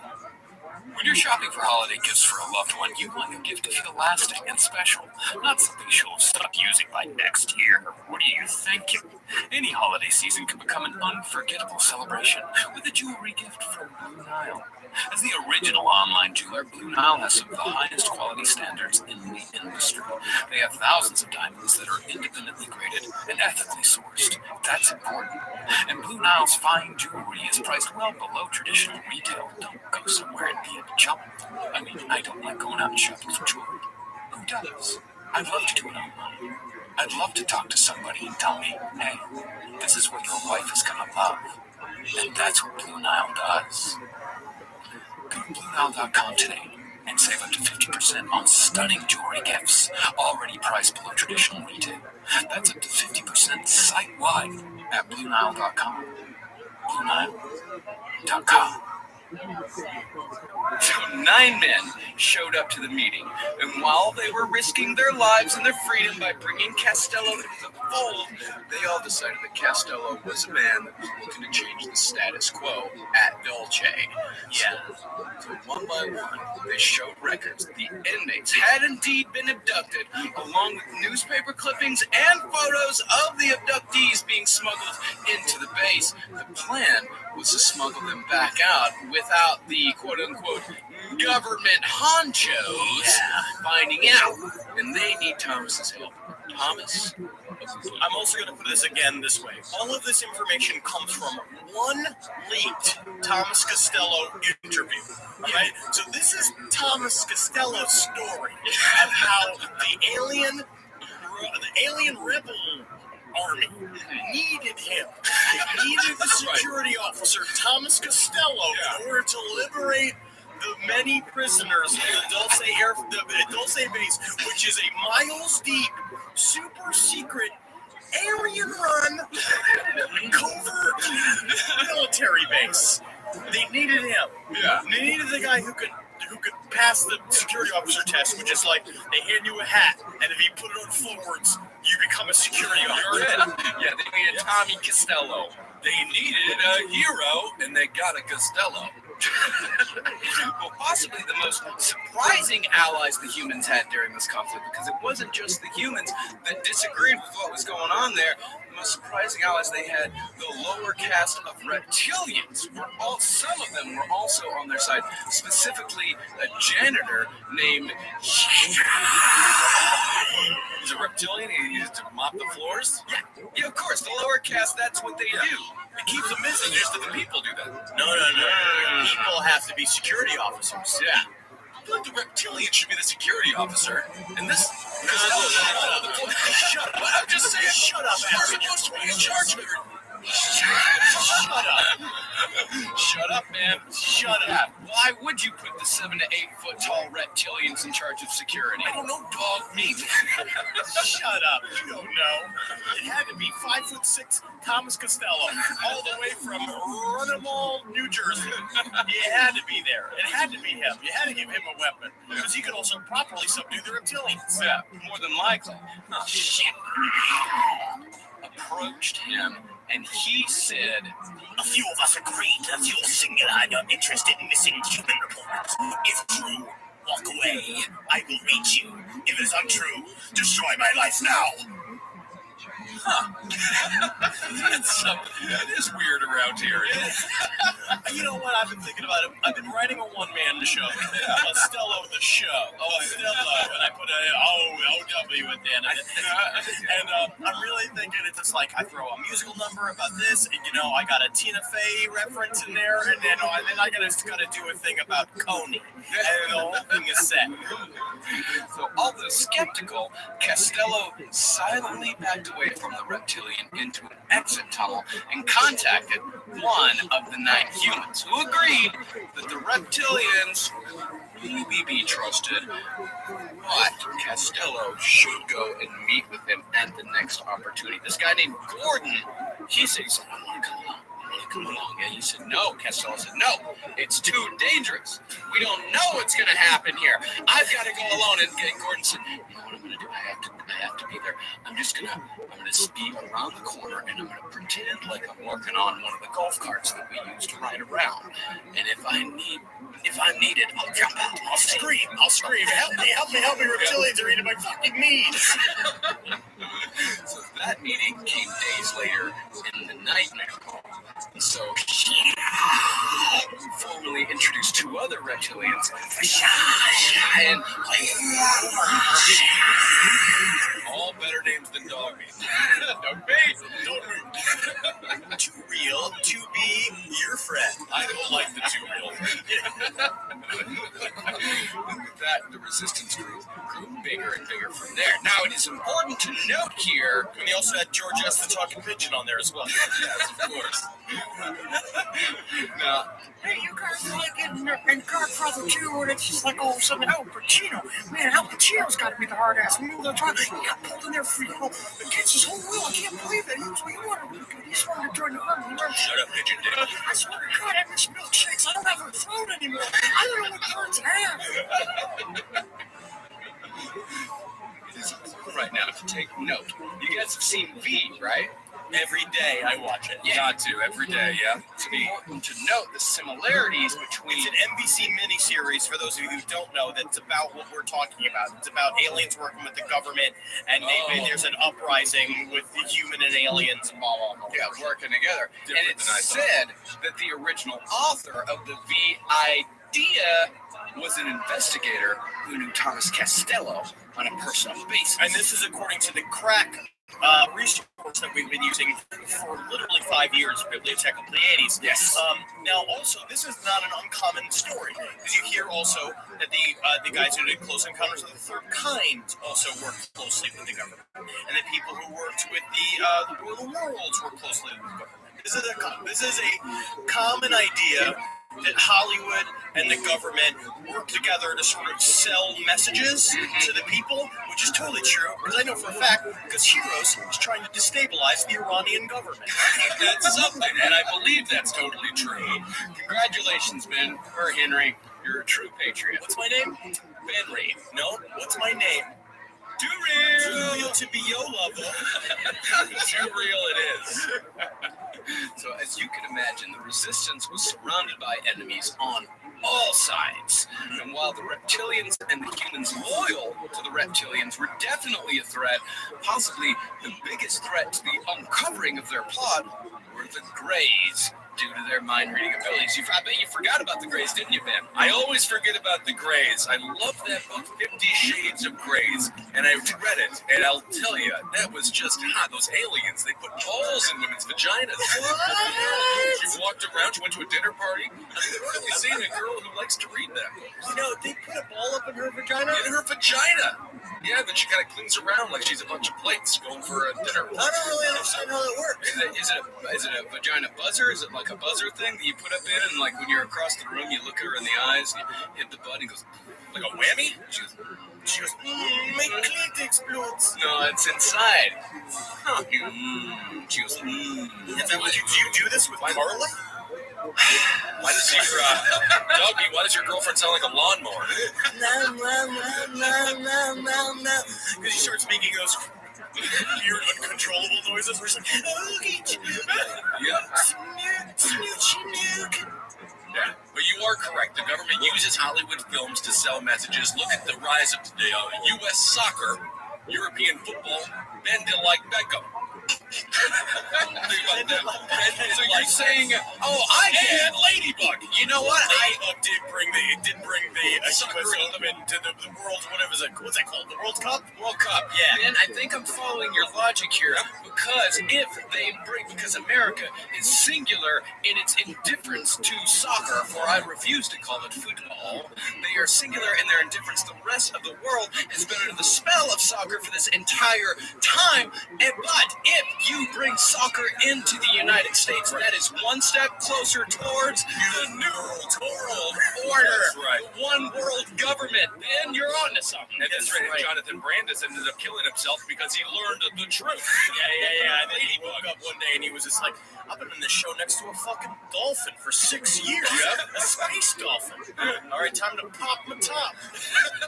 Take him out. Back to the Greys. What makes them so dangerous? Now, what we remember is the reptilians and the Greys have had a very shady, kind of a very touchy relationship up to this fake storyline. It's very touch and go at this point. Very touch and go. Irish Mafia, Italian Mafia, 1930. Exactly. Very, very, very astute. Yes. Well, what makes the Greys? It actually is. It's very good. You almost want to. Thanks to Real and Dog Meat. It's been really nice to be on the show with you for 3.5 years. I'm having an astute sentence in there. So what makes the Greys so dangerous is their ability to read your intent rather than what you say, because they read your body's frequency. See, the human race broadcasts a certain frequency that the Greys recognize as an electromagnetic impulse. You see, each person has a slightly different frequency, what we call a quote-unquote personality. Yeah. So you could be party animal, or you could be party gay, or you could be party mom, or like party dad. Kind of the oversensitive one, but I also say offensive things to people. Because what you're doing is offending them before they can offend you. That's right. Yeah. Deflection. Yeah. And I'm a cruel master who's just bent upon the servitude of others and gets physically hard when someone does my will. I'm Dog Meat. And then Dog Meat. Too real to be your friend. Sex in the City. Here we go. So when a human thinks, they broadcast strong impulses, each impulse different from the next. In the case of fear, the frequency is quote-unquote loud and easy to recognize, which was useful to the Greys when scoping out for possible dissenters.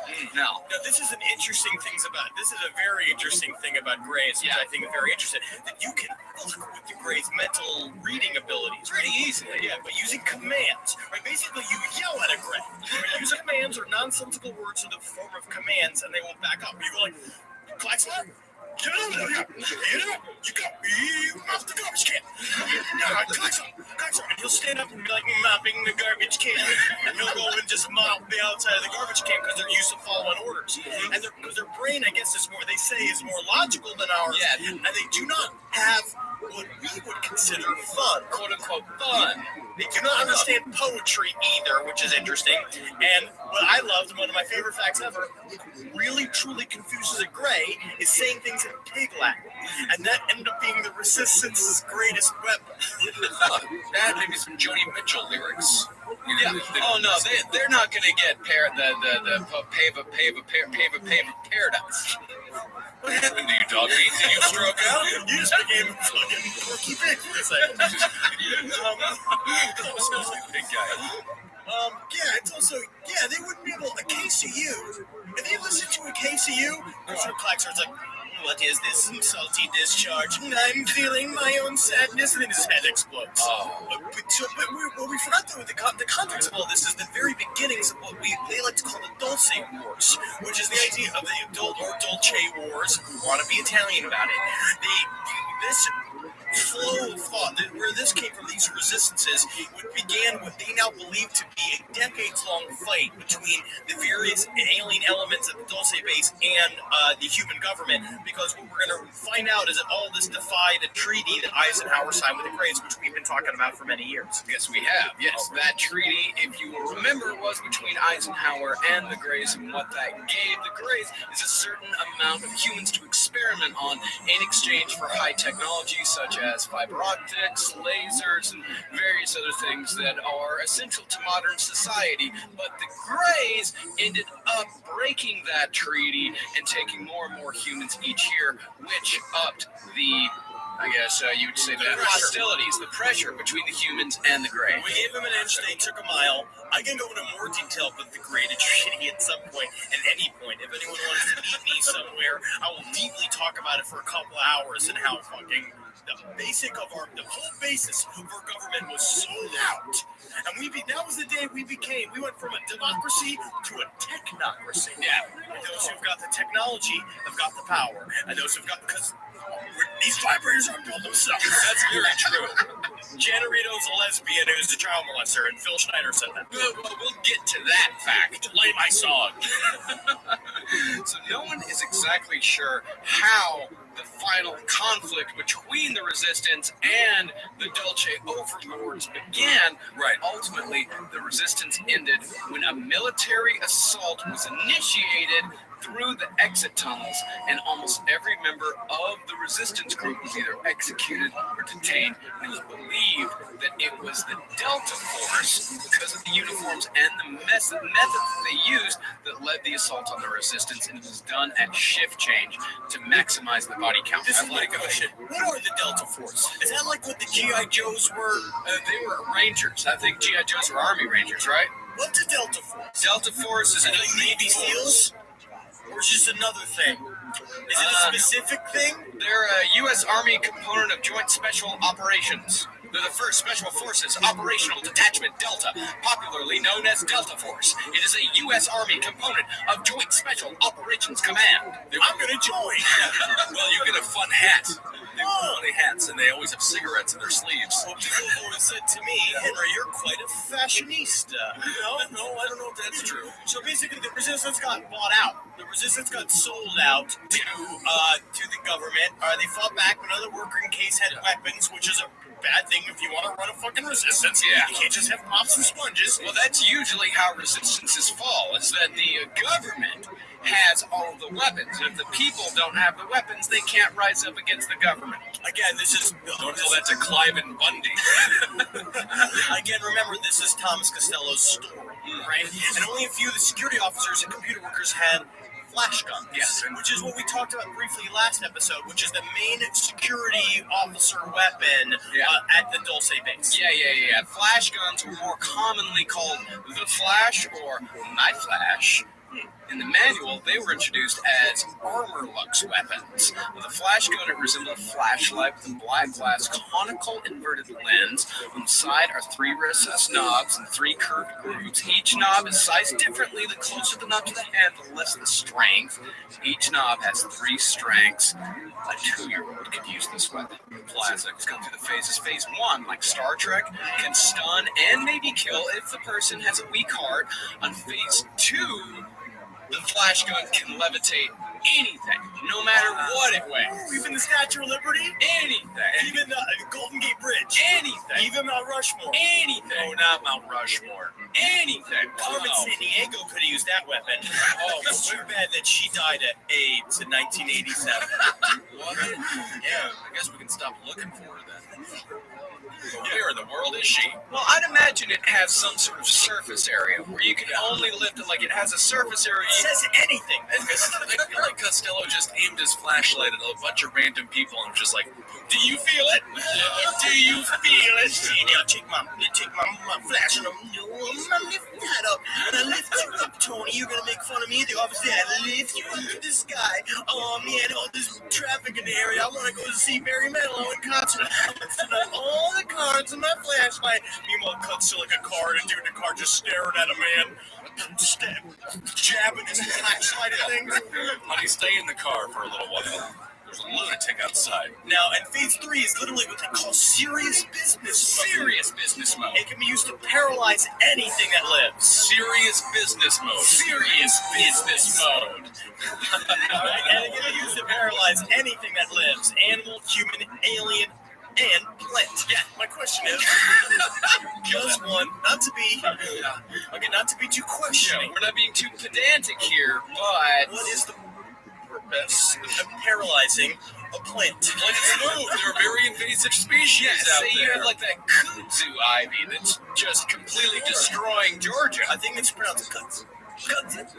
Either way. In the highest position in the same mode, it can create a temporary death. Their life essence lingers in some strange limbo. In 1 to 5 hours, the person will revive slowly, like Juliet from Shakespeare's Romeo and Juliet. They both died. First, the bodily functions will begin, which means you fart and you shit. And in a few minutes, consciousness followed with full awareness. At that moment, the alien scientists reprogram the human brain and plant false information. Yeah, and they say that if you try to confront this person with the fact that, like, this information is false, they have programmed you, the person either starts laughing uncontrollably or gets very angry. Another example of plant life, Stephen King, Tales from the Crypt. Oh, yeah. Recall that little short. He gets eaten by a plant. He could have used the serious business button. He really could have. Yeah, what about Audrey 2, Little Shop of Horrors? There we go. You know what else could have dealt with that? A flamethrower. Just take a flamethrower to it. A knife. A big knife. It really can handle a bunch of plants. Yeah. Teeth in those. Yeah, he had teeth and also big vines. Bazooka. Yeah. Fucking bazooka. Yeah, where's Seymour gonna get that? A gun. Anybody can get a gun. Take a gun from a cop. Or have a cop come and use a gun. Yeah. Well, a cop kneeling as a planet's eating people. Cop's like, yeah, I'll believe it when I see it. And he shows up and they're saying, oh my God, these plants are eating people. Baka. He pulls a fucking Ferguson on one of these talking plants. That's the problem. These cops gotta stop shooting black people and start shooting these talking men plants. That's a good point. I think you need to go train them for a weekend getaway with all the cops. I'm gonna stop by Henry Zabrowski. Hashtag plant lives don't matter. That is very, very true. They don't. So when the smoke cleared, as far as the attack, the assault on the resistance by the Delta Force, when the smoke cleared, 68 humans have been killed, 22 were completely vaporized, 19 escaped via the tunnels, 7 of those were recaptured, and 12 remain hiding to this day. And you know that this story is true because of how specific the numbers are. Yes. It's all in the details, my friend. But Costello, he returned to his post to bide his time. Because apparently they didn't know that Costello, because I would imagine he betrayed the resistance. If he could just go back to work after hanging out with a bunch of reptilians that are trying to defy the U.S. government. I think it was Costello that sold them out. I think we have no other fingers. It was Costello. Yeah, it was Costello. He is, because he said we have no idea to this day who betrayed us. But it's pretty obvious who betrayed Classic. Yeah, but after a few more months, he couldn't take it anymore, and he told his best friend by a hand-pressed note that he was working at a subsurface, huge installation outside of Dulce, New Mexico, and that he was working side-by-side with gray aliens that consider themselves native Terrans, and that the upside-down black triangle with the vertical colored T inside it was the insignia of the project, so look out for that. Hey, Dougie. Hey, Tom, what's up, man? Do you like me? Good, yes or no? Well, I like you. I say yes. P.S. You're working in a subterranean military base, and you're working side by side with gray aliens who consider themselves native Terrans, and the upside down black triangle with a vertical to a T inside it was insignia of their project, so look out for that. Oh my God, he said yes. Oh my God, he does love me. I love streaming movies and shows. I need my connection to be reliable, especially when I'm watching them as I drive or as I'm working. It's important. I gotta stay connected. Xfinity's gonna help me connect to the moments and experience that matter most. They're on the television. The Xfinity 10G network delivers speed, power, and reliability unlike anyone. Never miss a moment of your favorite movies, shows, and live sports on the network made for streaming. Whether you're streaming on your TV or on devices throughout your home, you're covered with Wi-Fi speeds faster than a gig. Get ultra-low lag to work, stream, and game with fewer interruptions. On the go, stay reliably connected with Xfinity Mobile. Get the fastest mobile service with access to millions of Wi-Fi hotspots plus 5G cellular. Xfinity Mobile operates in America's most reliable 5G network. Restrictions apply. Visit xfinity.com to learn more. Hi! Trying to connect with a friend whose native language isn't English? Are you traveling somewhere where people won't speak English and you want to learn the language? Then Rosetta Stone is for you. You know, I really wasn't ever able to travel outside of America until we started touring with this show. But man, I'll tell you this, when you travel, even if you learn like 4 phrases, maybe 5, the people that you talk to in other countries, they appreciate it and you'll have a better time. Rosetta Stone is the most trusted, time-tested app out there. Choose from one of 25 languages. Imagine you go on that vacation and you think, man, I want to know every German word there is. You can do it. Don't put off learning that language. There's no better time than right now to get started. And Rosetta Stone makes the perfect holiday gift. For a very limited time, last podcast on the left listeners can get Rosetta Stone's lifetime membership for 50% off. That's 50% off unlimited access to 25 language courses for the rest of your life. Redeem your 50% off at rosettastone.com/LPOTL today. So with his time at Dolce near an end, Costello broke into the facility through one of the less guarded air shafts. Absolutely, of course, totally do it. Why, Henry, you were the one last episode that said there's a lot of entrances to these places, and Thomas, as the head security officer, would have known the places to break into. Absolutely. And it's just him dressed in all black, covered in Vaseline. It's like, this way the reptilians can't get a grip on you. All lubed up. So once inside, he found and took photographs, a 7-minute black and white surveillance video of experiments, caged humans and greys. He made copies of the films, photos, and the paperwork, packed several quote-unquote packages, and instructed several people whom he trusted explicitly to bury them Like Cherry Hinkle? like Cherry Hinkle. I take your package, dear Tommy. I gotta say, it's lovely to see you, dear. I just like it when you show me pictures of the men getting their penises severed and then the penises being turned into caterpillars.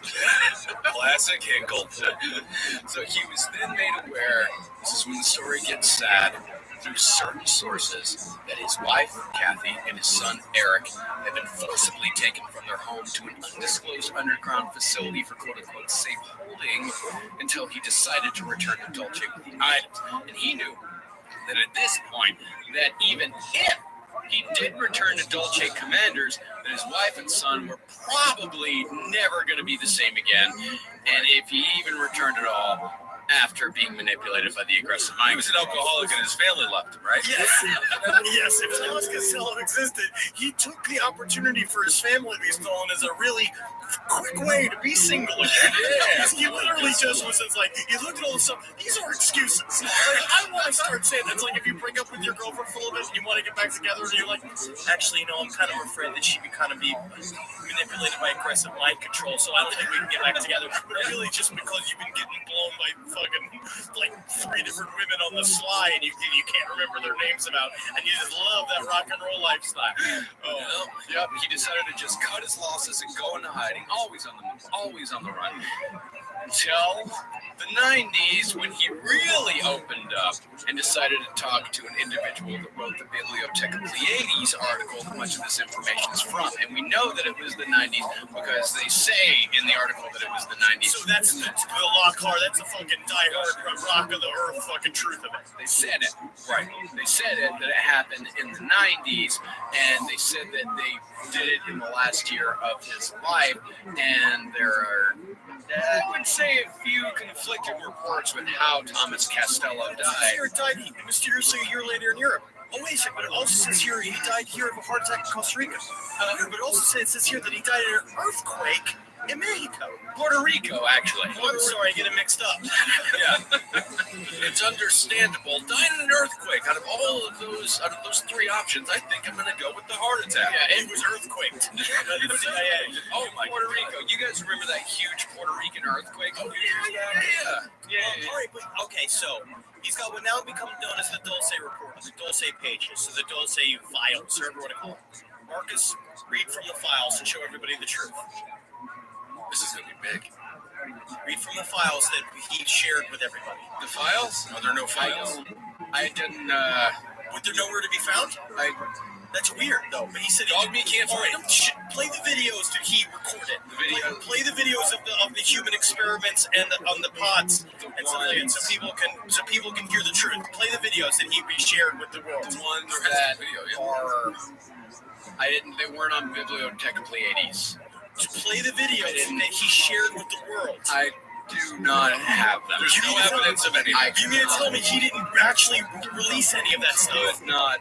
Cherry Hinkle released a lot. Cherry Hinkle's website and play the videos of the proof of what happened at Dulce. Right now, play the video. She only has a Facebook page with a funny alien meme. So she doesn't. So it's not real then. I did see Trainwreck. Yeah. That's not. Yeah, she's straight out of Compton. 2 real, 2B aliens. Yeah. Call Jack the Night Stalker. That's what I've been watching. Yeah. So it's so weird about how you produce all this stuff, but it's all nowhere to be found. So Costello was just a lonely guy. He was a lonely.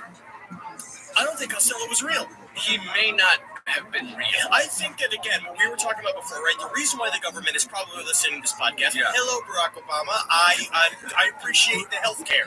But do you? I actually get it from SAG. So I'm set up. It's actually much better than Obama. They want to heal our actors. The reason why there's, again, this is a heaping pile of disinformation around Dulce base. Around the Dulce base. Dulce base is real. There has been contested. It's been contested for many, many years, but whether or not there is an underground base at Dulce. Same thing with underneath Area 51, right? Area 51 is the ultimate example, right? The government said Area 51 didn't exist for years, even though people were looking at it. People came out, whistleblowers came out and went talking about it and stuff like that. The government finally acknowledged it was real, right? So Area 51 is real. Dulce is real. They don't want to acknowledge it and the truth of what's going on there, of course, right? Because it's super, super top secret. Whatever it is. There's probably some high-level technology kind of shit. Maybe there could be aliens there. I don't know. All of this could be dead letter perfect. But what they've done is ladle horseshit on top of it. And love that these stories build up on top of it because it allows them to hide in plain sight. I'm just upset Costello's not real. Next thing you're going to tell me is Kevin Spacey is gay and Donald Trump's a communist. I can't live in a world where Costello isn't real. Yeah. And there are plenty of these underground bases. I mean, Denver, the Denver airport, there's an underground base underneath that.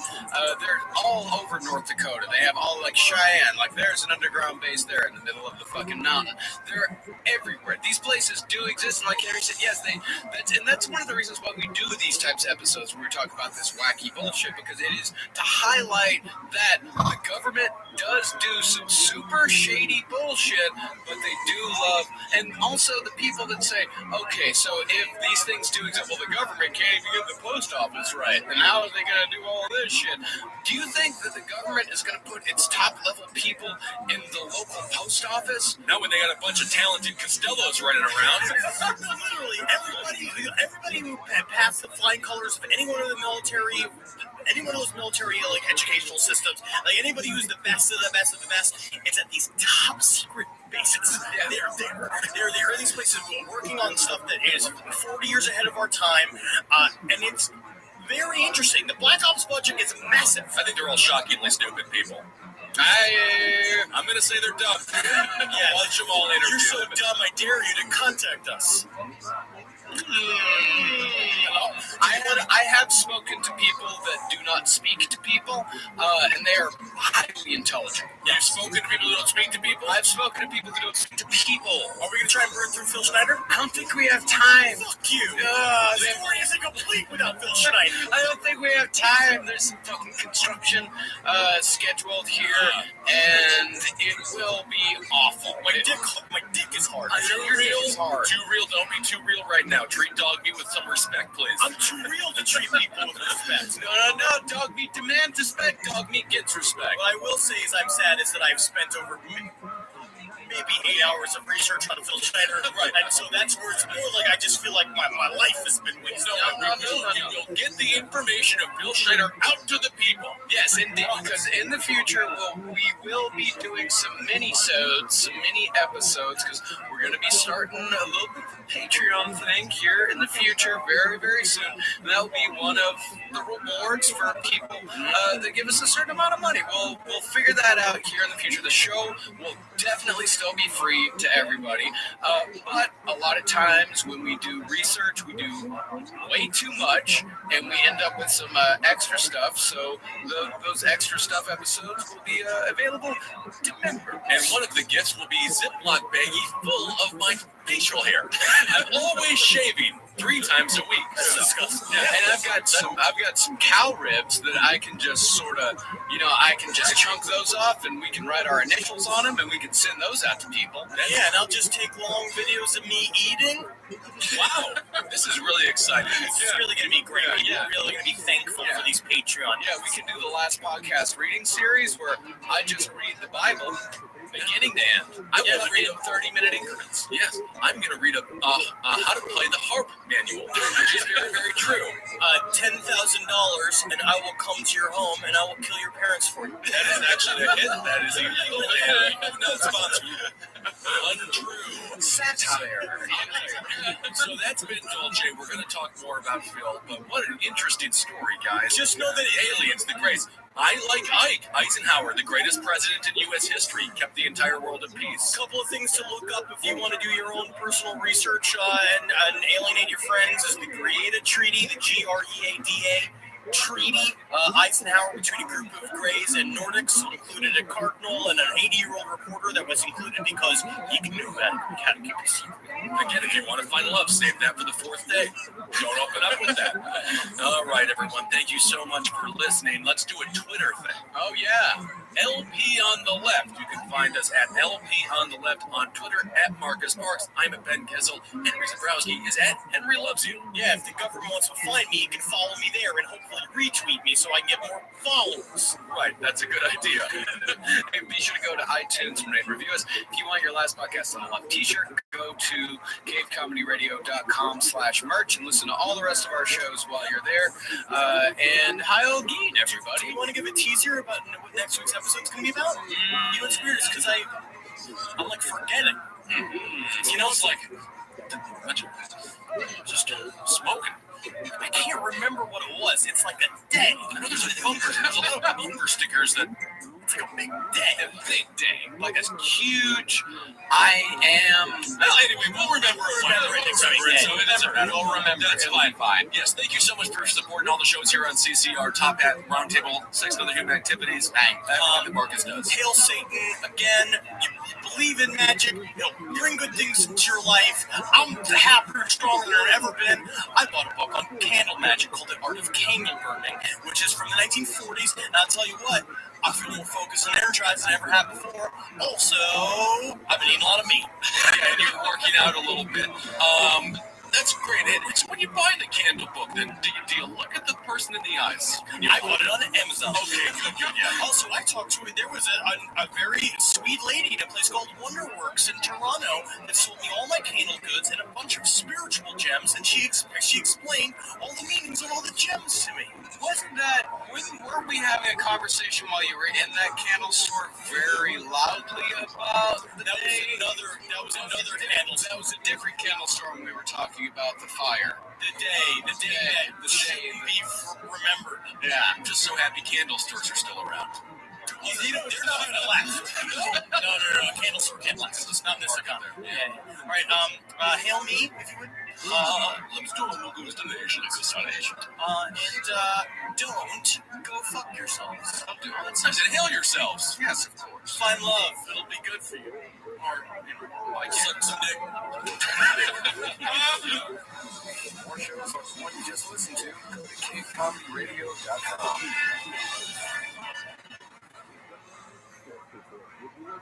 Finding the music you love shouldn't be hard.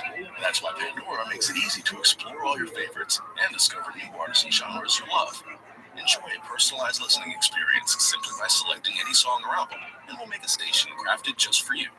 Best of all, you can listen for free. Download Pandora on the Apple App Store or Google Play and start hearing the soundtrack to your life. Wayfair is ready to make your holiday season even more joyful. Shop all things home for you and everyone on your gift list with an incredible selection of furniture, decor, and more. All with an amazing value that'll make this holiday season the best one yet. And right now, Wayfair is turning up the savings even more. Huge deals and sales, plus thousands of items shipped fast and free. Head to Wayfair.com or download the Wayfair app in the App Store to shop the latest limited deals so you can deck it all. Oh, howdy! Texas Pete is a sauce that allows you to sauce like you mean it. Each Texas Pete sauce is packed with bold, balanced flavor. The signature tanginess is what makes it a legendary hot sauce that can be used on just about anything. It's been at the center of dinner tables since 1929, and it's still eating things up today.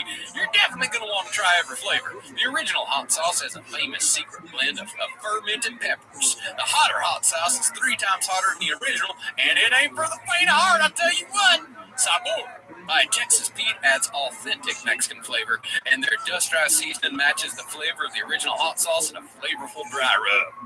Myself, I like the hotter hot sauce. Pour it down my gut, I put it on damn near everything. Woo! Howdy! Tastes good. Texas Pete, sauce like you mean it. Visit TexasPete.com and use the store locator to find Texas Pete products as well as purchase sauces and get a recipe inspiration. And use the promo code podcast23 for 23% off at TexasPete.com. Hey, Brad, you know Nationwide is more than an insurance company? Yeah, they're one of America's largest financial services companies. We did that in a song like your business, like retirement. Or Nationwide's there to protect. I'm kind of the jingle guy. Not sure I agree with that. Well, I'm not sure I like your hat. Well, it would never fit on you. Products issued by Nationwide Life Insurance Company or Nationwide Life Annuity Insurance Company. The general distributor for variable products is Nationwide Investment Services Corporation, member FINRA, Columbus, Ohio.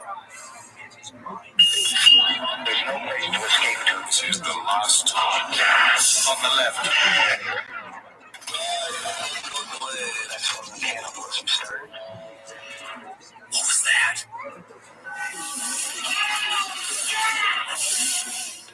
Marcus, let me have you know when we're ready to start the show. We're ready to start this. Marcus said that we're not allowed to piss around. Dog meat said, we are not allowed to piss around today. Welcome to the last podcast on the left, everybody. I am Ben Kissel, as always, staring right at Marcus Parks. Hey, dog meat. AKA Dog Meat. For new listeners to the show, he just became Dog Meat last week, so it's going to take me a second. Dog Meat! But you know, the thing is that he just became Dog Meat officially on this podcast last week. But guess when he's been officially Dog Meat since the day he was fucking born. Yeah, all right. And of course, you're Henry Zabrowski, or do I have to call you Too Real? You could call me Too Real if you wanted to be correct. You long bitch. All right. So this is a very important episode. Very special episode. If we were the cast of Saved by the Bell, we'd talk to you afterwards all in Mrs. Bliss's classroom together and let you know how serious this episode will be. We're discussing 9/11. Now, you guys remember, this is the important episode, kind of like, you know how in gym they would separate the girls and the boys they would tell them, but like, I remember my class, they separated the boys and they told all of us, they're like, here's the key to owning everything. That was the first thing that they said. They're like, just so you know, you're on top, you're always going to be on top, don't worry about being toppled.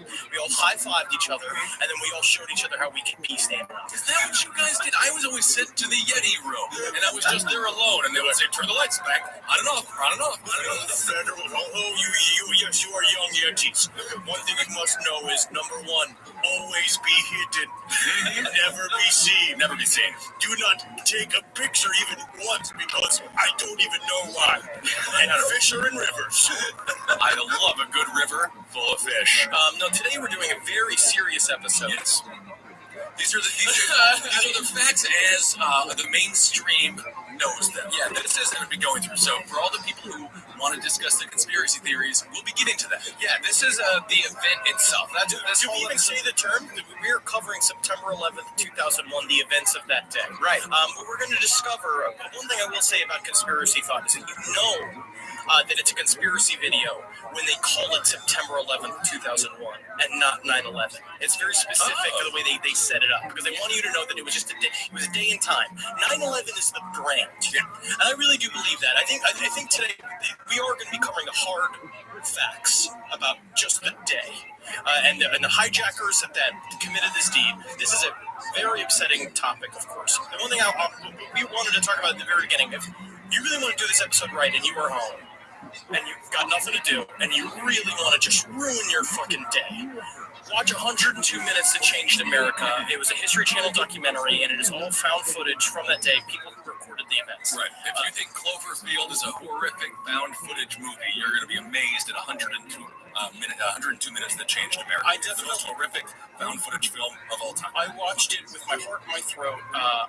Marks and I both have cried a number of times. Oh my God! Are you turning those tears? Come on! I'm just saying this. We're being vulnerable. I want to break a little bit of the. I know you guys look at me as a strong warrior, proud man. I've heard that.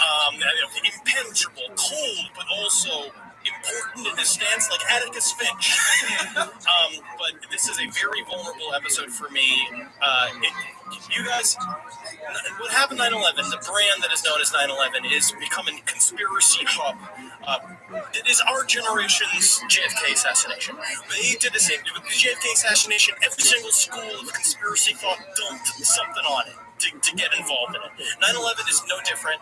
It's the hub of a lot of very esoteric thought that covers this. What we talk about all the time, right? What attracts a lot of conspiracy thought. Something that the government wants to attract a lot of conspiracy thought, because deeply within it there is something very fishy. And they like that fringe thought to kind of cloud everything that happened on the day. And today we're covering what the day was. September 11th, 2001, a beautiful, temperate day in New York City that was fucking destroyed. And the reality of it is mind-numbing and heartbreaking. And I just want to say really quick, at no point are we going to make fun of the victims of 9/11 or of any terrorist attacks whatsoever. We would never do that on purpose. Our hearts go out to them, and our sympathies are always with them. I think that's a really important point to make. This episode is about the fact that this is real. I forget that we will be making fun of some dickhead terrorists. Absolutely. That's for sure. That is for sure. And some loopy summer school like antics in a fucking Tallahassee or North Carolina flight school. Right. But it's really true. This was an event. 3,000 people died.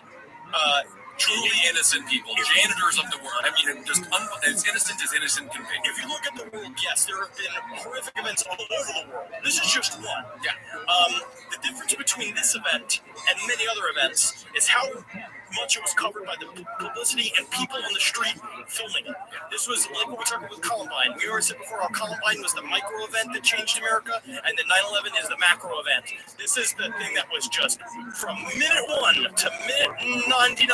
I'm not sure, 102 minutes. Right. 102. Documentary. Yeah. Yes. It's in the title. It's in the title. Yeah. That's how you know, too. It's also convenient because you know how long it is if you're doing laundry. I'm not saying I was doing that necessarily. Right. So you're just using this horrific documentary as a timer. It's a good time. If you it's nice and sensitive, Henry.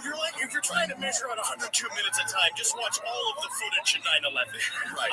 Just keep it in the background. Don't watch it. Just remember, it's from the time of the first plane hitting and the second tower falling. That's the 102 minutes. All right, Marcus, jump us in. All right, so we're going to start with the 1993 terrorist attacks. What a lot of people don't know is that this was the second attack on the World Trade Center. A lot of our younger listeners, of course, don't know about the 1993 attack, which was, up till September 11th, the only foreign terrorist attack on the nation. By terrorist, I mean World War II, Pearl Harbor. That was a militaristic attack. Also a constructed event in order to get us into World War II. Maybe not unlike something that happened on September 11th, 2000. Conspiracy theories are the next episode. Conspiracy theories are the next episode. We're not gonna do that. You're right. All right. So that first attack was in 1993 and was perpetrated by the same people that supposedly did the second attack. Al-Qaeda, the terrorist group that was founded by Osama bin Laden. And Osama bin Laden is the boogeyman.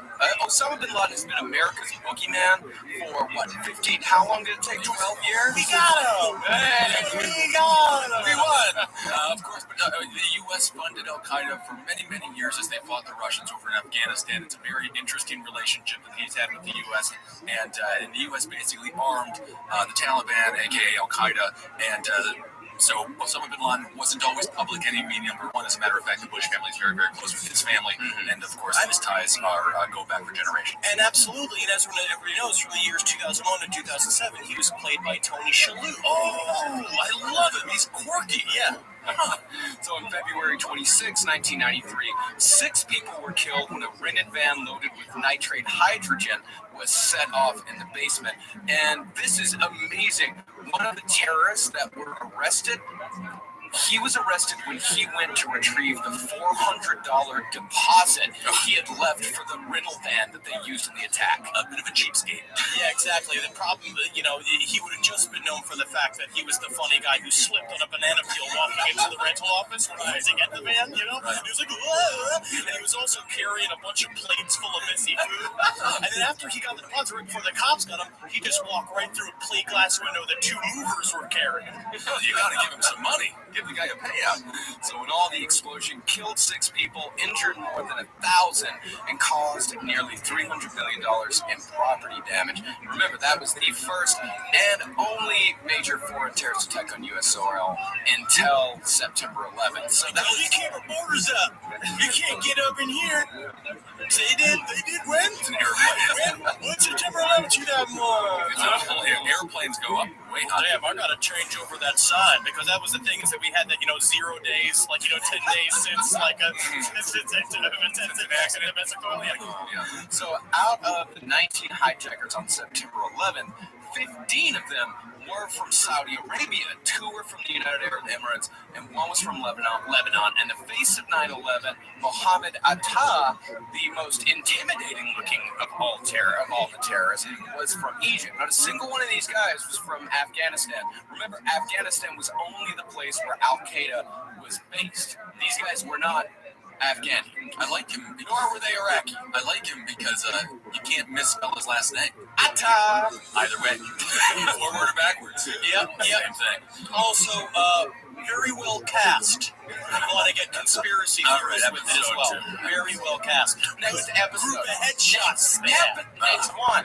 Mugshots. It is that's his driver's license photo. Yeah. So Mohammed Atta, seen as pretty much the ringleader of all the attacks, lived a relatively boring life prior to his radicalization into Islam, as did most of the hijackers. These guys were a lot of them were from middle to upper class families. Some of them students. Yeah, some of them some of them came from a religious background, some of them came from a secular background, but they were almost all students. Mohammed Atta, he studied in Germany as an exchange student. He lived with 2 teachers who eventually kicked him out after 6 months, citing his closed-mindedness and intensely introverted personality. Oh, so he's a real dickhead, huh? Yeah, real dickhead. That's weird, because it seems like the guy who flew one of the planes into the World Trade Center would be kind of fun. Yeah. Well, that's one of the weird things about some of the other terrorists is the guy that hijacked United 93. That's exactly how he was described. The people who, his girlfriend, his parents, the guys who knew him at the flight school, they're like, yeah, he'd have a beer with us every once in a while. Yeah, it was like he was a patsy or something set up by the government. Oh, yeah, because, of course, people who kill people never hang out with regular folks and have beer with them. Jeffrey Dahmer. Mr. Bumblebutt himself. And Kemper. Everybody's best friend. Yeah, everybody's best friend. Yeah, and that's what gets me about these conspiracy theories is that, very, very quickly about a lot of these conspiracy theories, especially with people like, oh, okay, they don't fit the profile. There is no profile. There is no profile. And also, they just don't understand humanity, people. It's like, yes, you can be a fucking psychopath that's going to kill thousands of people, but you can also enjoy a little twist and pinch of a nipple. You can enjoy drinking beer. Twist and pinch of a nipple. Well, I'll tell you, this guy, I can't imagine how close-minded he must have been. If the Germans kicked him out. Yeah. Not exactly the people known for their warmth. He was the only one who did not like standing in line. He was the only one who did not like, according to living according to very strict rules. I smile when I hear the bell that tells me to put my pants on. We got to. So it's thought that Todd joined Al Qaeda in 1997, and while studying in Germany, he formed what was called the Hamburg Cell, along with Marwan al-Sheikhi, who piloted United 175, the second plane to hit, and Ziad Jarrah, who piloted United 93, the guy that everyone said was a fun dude, which was, some say, shot down. Most accepted story is that it was actually taken down by the passengers. Famous story. But while the hijackers may have been, actually, at the very most, I would say, annoyed with American culture. I mean, we're loud. But the thing is, we're fun. Yeah, and so there's no, they hate our freedom or anything like that. They, like every other person involved in the attacks, all these guys, their main motivation was American foreign policy, our support of Israel, and our, I guess, our incursion into the Middle East during the First Gulf War. And we talk about this regularly on Top Hat. America's foreign policies, other countries' domestic policy, they live under that rule. Yeah. So our foreign policy is very aggressive in a lot of these countries and extremely controlling, and they don't like the fact that the white devil comes in and tells them how to live. I also want to bring up the idea of groupthink that we talked a little bit about when we were covering Manson and the Manson family. So there's a lot of the bridge between like talking real hard about wanting to bring down the great devil and like getting into a group, creating a group of people that you kind of hang out and all talk about how you like want to do something about America and the American foreign policy going on in your country. And that bridge to doing something can be really short depending on how isolated you are and how ignorant you are. And it's like the Manson family went from hanging around sucking each other's dicks to murder in an afternoon. Right. Because they had been kind of built into this sort of all-inclusive small society. That's where extremist thought is very dangerous, because you can go from taking a very esoteric idea about doing something about American foreign policy to then enacting the plan where you're hijacking planes and flying them into buildings. I'm certain, because they are people, there must have been moments where they were like, is this what we should be doing? But then it's like, we're part of a greater purpose, and you keep hearing it over and over again, that it's a greater purpose, that you're doing something for your country. And at the end of the day, you don't want to look in your brother's eyes and tell him you're scared. And tell him you're scared and back out and basically at that point be a liar. Yes, absolutely. You've been a hypocrite this whole time. But also, I just want to say this outright. Whatever it is that they wanted, it's like, did you really want America's fucking hand all the way up your asshole into your guts like it is right now? Did you want that? Because you got it. Yeah. So congratulations. Sounds like a Toby Keith lyric. Yeah. Toby Keith thing there. You got America's hand all up in your guts. Can you feel my high school ring underneath your top of your mouth? We didn't really get the great music that the Vietnam generation had. No, CCR, the band. We got nothing. Yeah, Toby Keith. So on May 17th of 2001, Muhammad Atta applied for a United States visa. He got a 5-year tourist business visa the very next day from the United States Embassy in Berlin, because this guy, he lived in Germany for about 5 years. He was just a student. In fact, he had a, quote, strong record as a student. And he came from money and wealth. Yeah, he came from money. So it was just like, yeah, of course, like, go ahead. Like, they didn't even really check him out. And at this point, he had been going back and forth to Afghanistan a few times. Like, he had supposedly met with Bin Laden himself, and Bin Laden blessed him. Was like, yes, you will be the attacker. Him and Ziad Jarrah. You know, those first 3 meetings are just playing Connect 4 with him, because that's how he gets to trust somebody. Oh, yeah, absolutely. You better lose. Yeah, and you have to be able to repair his dialysis machine on a regular basis. Someone needs to come and get the shit out of my fucking kidneys, huh? Hey, listen, you fuck. You come here and you fix the dialysis machine, or I will take my cockpiece out and I will piss all over your mouth, huh? That was on the Milan. You like, huh? You friends. We friends, huh? Hey, here is $5. Go get me a fucking hug. Yeah, absolutely. Not a problem. So on March 22nd, 2000, Muhammad Atta sent an email to the Academy of Lakeland in Venice, Florida, inquiring about flight training. This is the actual email that he sent. Dear sir, we are a small group of young men from different Arab countries. Now we are living in Germany since a while for peace study purposes. We would like to start training on the career of airline professional pilot, you know. In this field, we haven't yet any knowledge, but we are ready to undergo an intensive training program. I mean, what gets me about this email is that this flight company got this email, and all they know is that, like, okay, a bunch of Middle Eastern guys who live in Germany were hanging out. They want to go to Lakeland, Florida. They want to come to Lakeland, Florida, and they all decided together, with no experience previously, that they all wanted to become commercial airline pilots. Did you get the fact that Florida looks like a penis? Do you think if you're looking at the map of the United States, you're like, where do we go? Where do we cut off the We Great go straight Sea? to the fucking hard cock of America. Right?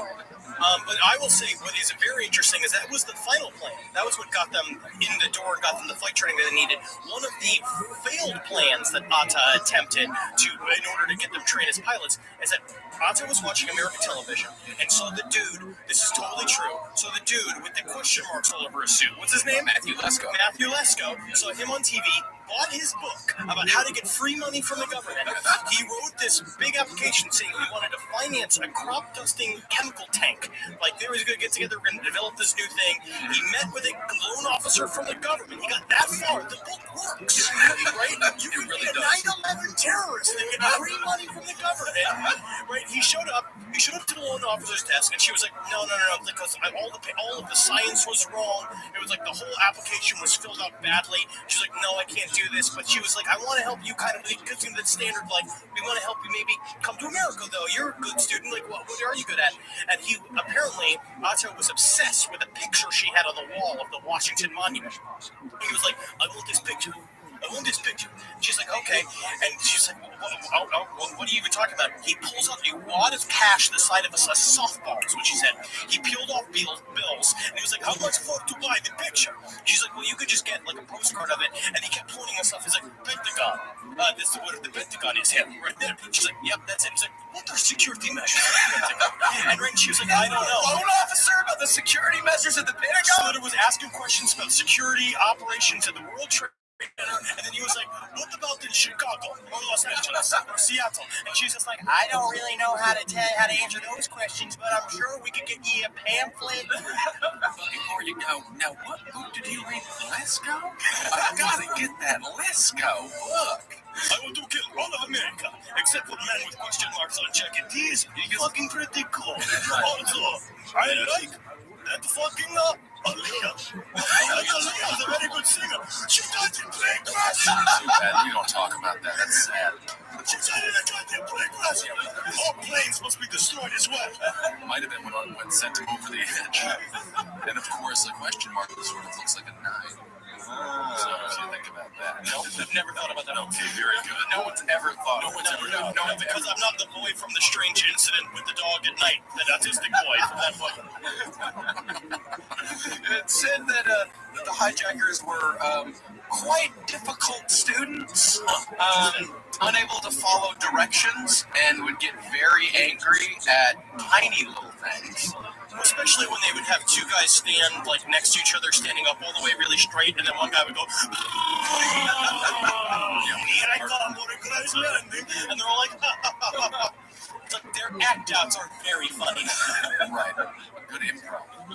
So on April 11th, Atta and Shahid rented an apartment at 10001 Atlantic Boulevard, apartment 122 in Coral Springs, Florida, only $840 per month, and helped with the arrival of the muscle hijackers. And here's the difference here, is that there were two groups of hijackers. There were the pilots and there was the muscle. The pilots were the guys that got into the cockpit. They were the ones that flew the planes into the targets. The muscle were the guys with the box cutters in the back and the mace. We know from I believe it's the Flight 11 call, that they had both mace and box cutters and stabbed pretty much everybody that they could. Right. So they brought the muscle into the country, and on September 10th, they all ate at Pizza Hut together. Oh, I love Pizza Hut. Now, was this during the stuffed crust pizza? It must have been at the birth of that. I mean, honestly, though, they're experiencing Florida. They're experiencing Pizza Hut. Don't you have a change of heart? That's why I think these people are soulless. You know, if I went into a country and I didn't particularly care for it, the moment I have their fast food version of pizza, I'm in love. I'm in love with it. I would also say that this was not the only thing we were doing. Leading up to the attack, you were spending a lot of money, going to Las Vegas, getting hammered, buying prostitutes, buying like hundreds and hundreds of dollars of sex toys, hanging out with women, like doing so. It's very interesting. What was supposed to be a very solemn time, preparation for their sacrifice to Allah, I guess was filled with a lot of American-style Donald Trump celebrations. No, that's the best thing they ever did. Before you go into battle, you're allowed some drink and some women and things like that. Yeah, and they also said that they wanted to appear American. They wanted to appear naturalized. That's why they were all clean shaven. I will say they definitely appeared Floridian. Yes, to bags and acted like white trash. You know what? And also on the day of September 11th, they were half of them. They're saying the whole crew that went to get Flight 77 that crashed into the Pentagon were all stopped by security and given extra security measures. They all failed the first test, and then were left right on through. Yeah. And I'll tell you, nothing dates you more than watching those old, like, the security cams of those guys coming on to the plane. Oh, like, yeah. all the pilots, and it's like they still got their shoes on. You know what I mean? That's crazy. Also, since when does footage from 2001 look like it's from 1987? No. See, I explained that to you. It wasn't the future until 2004. I forgot. Yeah. Interesting. Yeah, it just looks so that's old. the past. Yeah, now it's the past. But 2004 was when the future arrived. Before that, it was still the past. So if you think about it, it makes sense. I'm still not convinced that 9 doesn't look like a question. Yeah. I'm gonna hold on to that one. So on September 11th, in the morning, they boarded their respective planes, armed with their box cutters, took off to meet their destinies, or as Taw called it in his diary, quote, his marriage in heaven. Which was also my sister wrote about fucking the guy who played Legolas. She was in 7th grade. Oh, very attractive guy. It's time for skate. Oh, with the basketball season here, you can now pick combo projection across football and basketball from the Specials League on Prize Picks. Yes, let the games begin. A league created specifically for combo projections that includes 2 or more players from different sports or leagues. You will never shut the television off. For example, LeBron James, I know him. Travis Kelce, he dates Taylor Swift. And a 10.5 combo of 3 PTs made plus perceptions. That's incredible. Want to play alongside some of Prize Picks' favorite players like the rapper Meek Mill? I know him. You can now find community plays under the promos tab of the app to view entries from some of the biggest names in the Prize Picks community each week. It's fun to do. You get deep into the granular aspects of the sport. I have found sport over the last couple of months. I enjoy sport. Every type of sport, every shape of ball. Please include me at your tailgate. I'm looking for a spicy hot dog. Go to prizepicks.com/left and use code LEFT for your first deposit match up to $100. That's prizepicks.com/left and use code LEFT. Daily fantasy sports made easy. This bustling holiday season, you might be looking for nutritious, flavorful meals to fuel you on jam-packed days. Factor, America's #1 ready-to-eat meal delivery service, can help you eat well for breakfast, lunch, and dinner with chef-prepared, dietitian-approved, ready-to-eat meals delivered straight to your door. Skip the meal planning, grocery shopping, chopping, prepping, and cleaning up. You get Factor's fresh, never-frozen meals delivered to your door. They're ready in just 2 minutes, so all you have to do is eat and enjoy. Choose from 35-plus chef-crafted meals every week that support a healthy lifestyle. Now, Factor Meals, you know me. I'm a huge fan of Indian food, and they've got Indian-style food. Oh, I smell it. It tastes so good. It tasted like Indian food. It tastes so good. I love it. It's good stuff. Masala.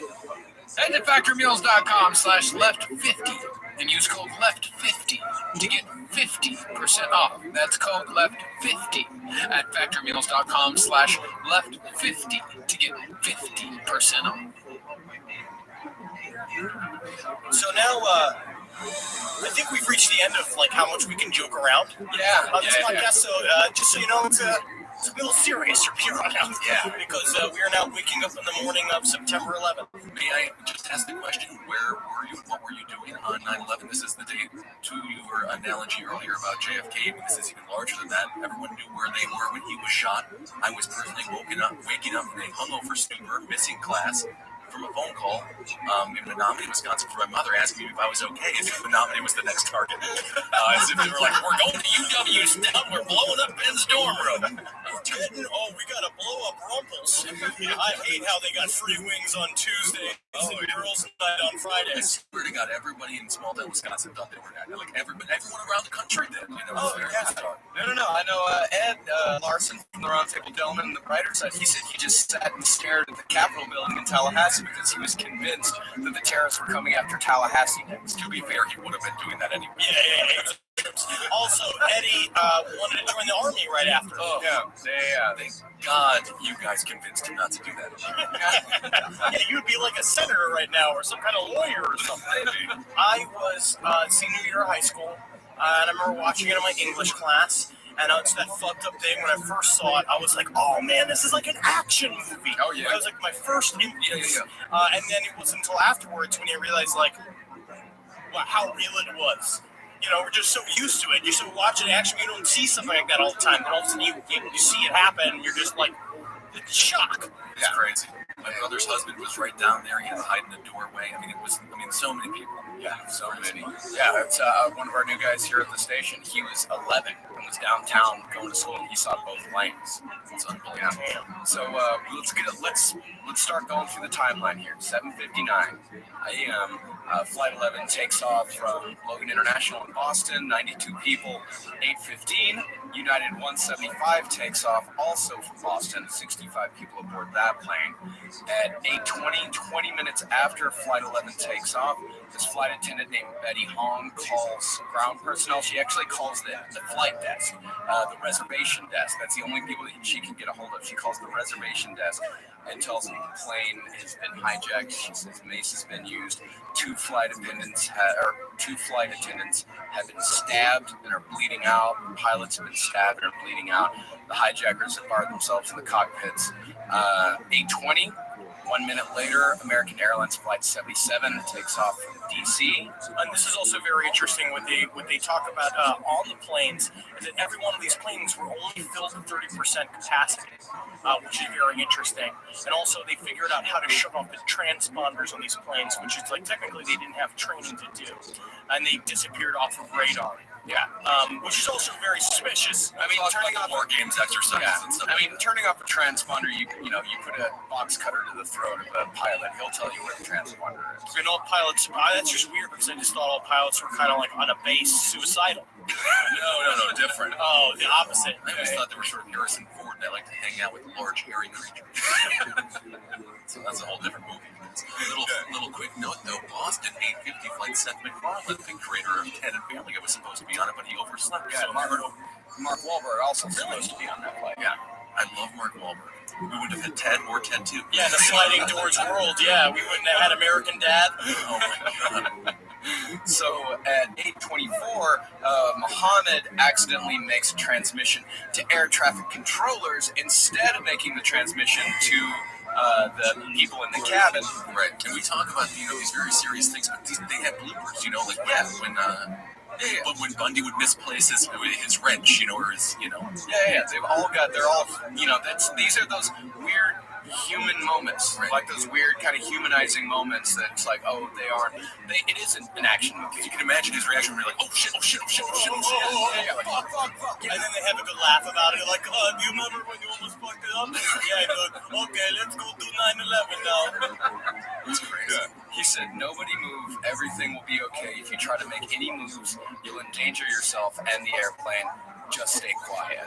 And then 10 minutes later, he said, nobody move, please. We're going back to the airport. Don't try to make any stupid moves. And then some asshole in the back's like, I'm not trying to make stupid moves. I'm trying to make smart moves. Well, no, he was kill the earth.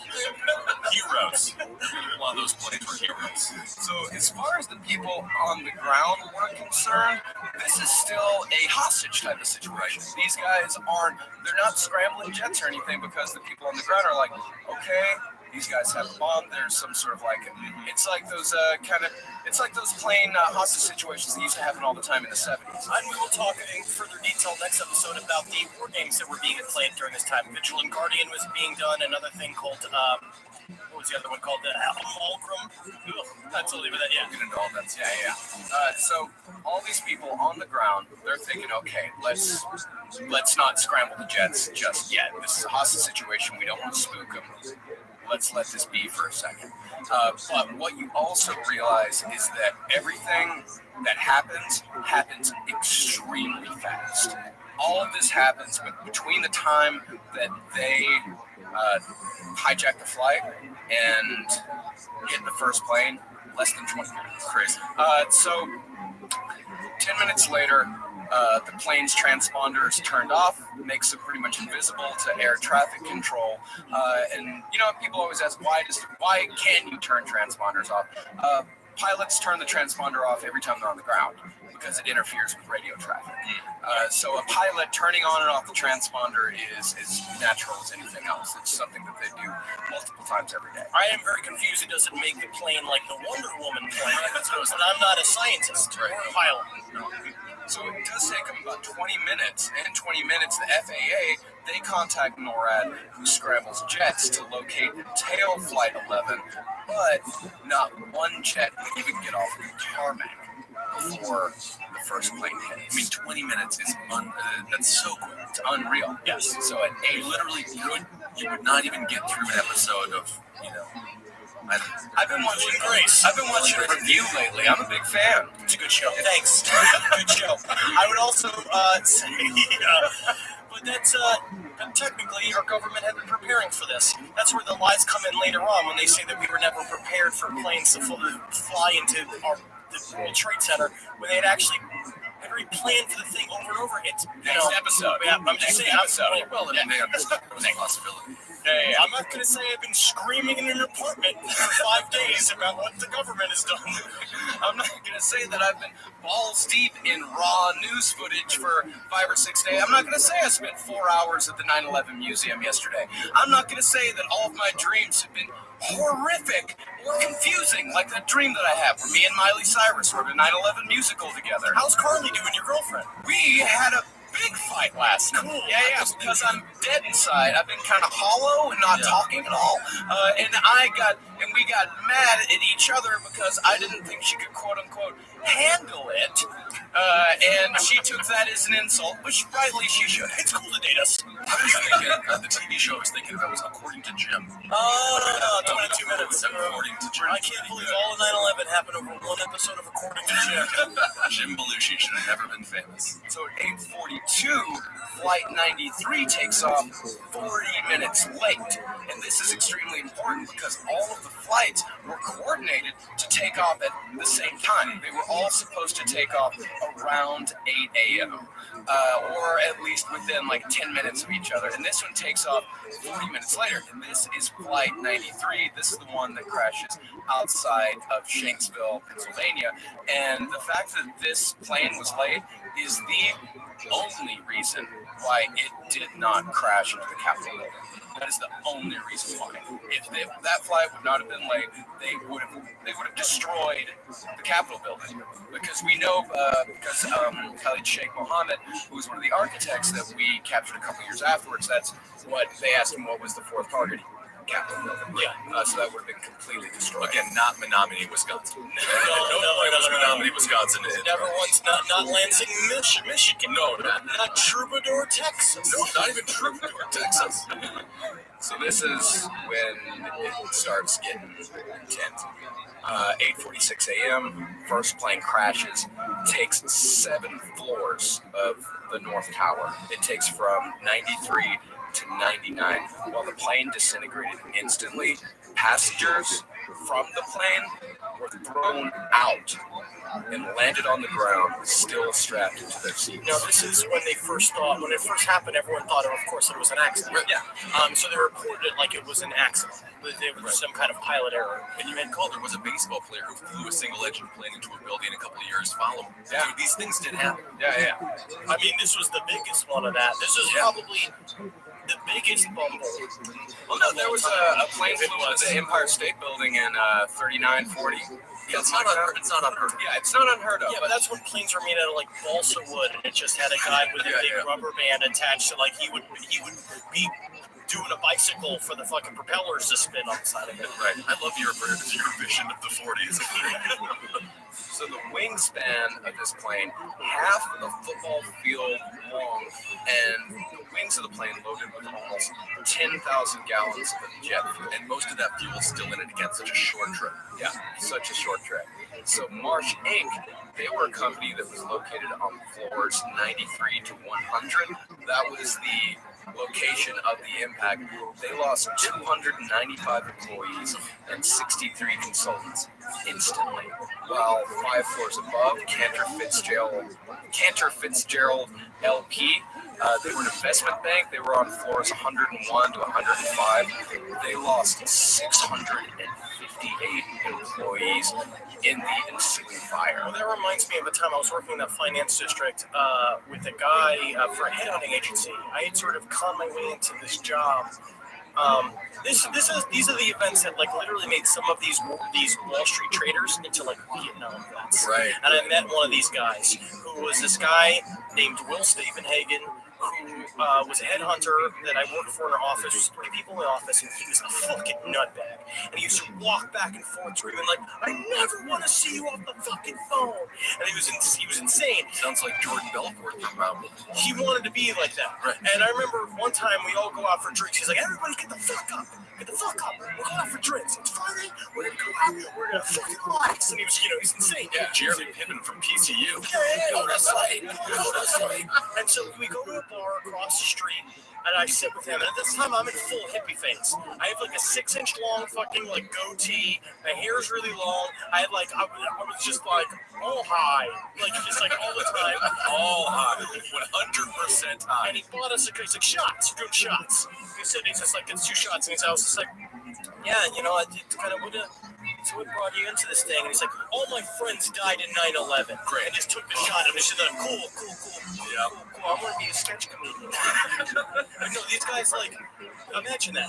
You know how many times in your life have you, straight up, I remember when I was running an office, I'd be like, man, I want to go down that street and I want to see that building in fucking flames. Right? I want to come in. I will do anything to not work today. Fantasy. And it's like, that shit was real. Yeah, that all just making sure it stays a fantasy. Yeah. And to remind you real quick how many people were at the World Trade Center, over the entire complex, buildings 1 through 7, over 250,000 people were at the World Trade Center every single day. I can't believe that, it's the people, there were many heroes that day. Yeah, we'll cover a couple of them. Yeah. And when the first plane hit, jet fuel shot down at least one elevator shaft. This gigantic fireball shot down an elevator shaft. It caused explosions on the 77th and 22nd floor, as well as at the street level on the west side lobby. It was so large that 18 people were burned by this fireball, and only 11 of them survived. God, I don't want to be the 7th that lived. I saw in the 9/11 museum, they had on display a mask that one of these guys wore for 8 years because his face had to be constantly moisturized. I'm just going to say this, okay? If you lose the face, if you're in a burn thing and you lose your whole face, get into radio. Number 1 is great because, it's going to be reassuring to kids all the time. I don't want to be mean. Do not be mean. But get like a Cobra Commander helmet and be a supervillain. So, the flame goes down the entire elevator shaft. The debris from the initial crash caused absolute chaos on the ground. Cars were crashing into each other and were being set on fire. You see the pictures of the aftermath. There are entire blocks where there are cars that are just shells. Yeah, like the tires have burned down, the windows have busted out, and they're just absolute shells. Because you got to realize that when that plane goes through, there's a ton of debris, literally tons of debris being flown over the streets. True war footage. The plane hit the building at over 500 miles per hour. That's what they say. They were like, a guy would say he saw one of the witnesses on 102 Minutes was watching it from his roof. He was just out on his roof and he saw it happen. He was like, this plane was just tearing eggs. Like it was like really moving. And so what happened, it hits the windows, and so it's a moving explosion. Like it hits, it instantly explodes, but the momentum of it carries it so it shoots out the other side. It's crazy. It's just like it's a huge explosion. That documentary captured people, like you mentioned earlier, Henry, about how you almost thought it was, because it is so insane, it was almost like an action movie vibe. Yeah. And in Wisconsin too, you're so disconnected. But even people watching it from 15 blocks, 20 blocks away, they almost had a disconnect too when they had saw it at first. It wasn't, I wouldn't say laughter by any means, but it was like, what? Yeah, what's going on? Holy shit! Yeah, it's just even like holy shit, because are they filming a movie in Wall Street? What's happening? Yeah, it's a huge accident. You assume it's a huge accident, and it's more just being like, holy shit, look at that. That's crazy. I've never seen that before, you know? And I really did. I watched raw news footage from the first 2 hours. I watched the raw news footage from 3 separate stations. I watched the CNN one, which kind of proof the CNN has always been terrible. I watched the ABC one. Charlie Gibson is a wonderful journalist. But the best one that I watched was the local New York City NBC affiliate. Because you get from that, you get the eyewitnesses right on the ground. You get New Yorkers calling in immediately and just saying, I saw this, and after the first plane hit, between the first and the second plane, everybody's just sort of bewildered. Right? They're not really, no one is even mentioning the word terrorism. No one wants, because it's starting to be but you can kind of feel it itching in the back of everyone's brain. Well, it's because this is before we've been fucking indoctrinated. Now we're indoctrinated to look for terrorism. Well, we're going to get into terrorism and how that's created unlimited war because there's no borders and things like that. Absolutely, but the idea is that now it's a word we think about every fucking day. And like you mentioned with 9/11, I hadn't actually really thought about it as a brand, but it is a swoosh to some degree. It's a Nike swoosh when you think of 9/11. Oh, we got unsold. We'll talk about that next episode. But again, we talked about with Columbine. This place where those eyewitnesses were first starting to talk to the newspapers and something, and then to the news stations. That's where a lot of conspiracies got born immediately. Right, because they were all in a panic. I mean, it's pretty crazy. As firefighters were going up into the buildings, reporters were running towards the smoke as well, but with a camera and a microphone, putting it in people's faces who were covered in soot as if they just got out of chimneys. I mean, a chimney sweep and be like, what's going on? Did you think it? And it's like, what do you think? So are you rehearsing to be Santa Claus later? The local NBC affiliate, the one that I watched, the on-the-ground reporters were fantastic. They were getting information while still being sensitive, people wanting to talk, and we'll listen later, because I will warn you later, we will be hearing some footage, both from on the ground and from inside the building. The whole point of this is to make it as real as humanly possible. This is real. This happened, right? This was not an action movie, and it is so far removed now that's what this is. This is actually real. So because of the angle of the impact of the plane, all the stairwells and all of the elevators from the 92nd floor up were rendered completely unusable. It trapped 1,344 people above, and none of them would survive. Nope, not a single one would get out.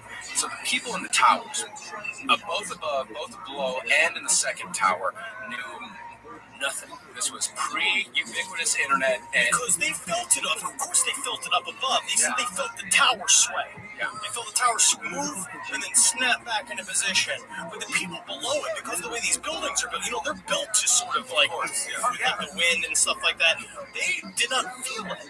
Like it happened, some power went out, and but no one actually heard the crash. They didn't feel the whole building shake. Yeah, and the people calling emergency services, which were pretty much the only people and even emergency services didn't really know what was going on. But I also watched this other documentary called Inside the Towers, where it's a lot of people that were in there that got out.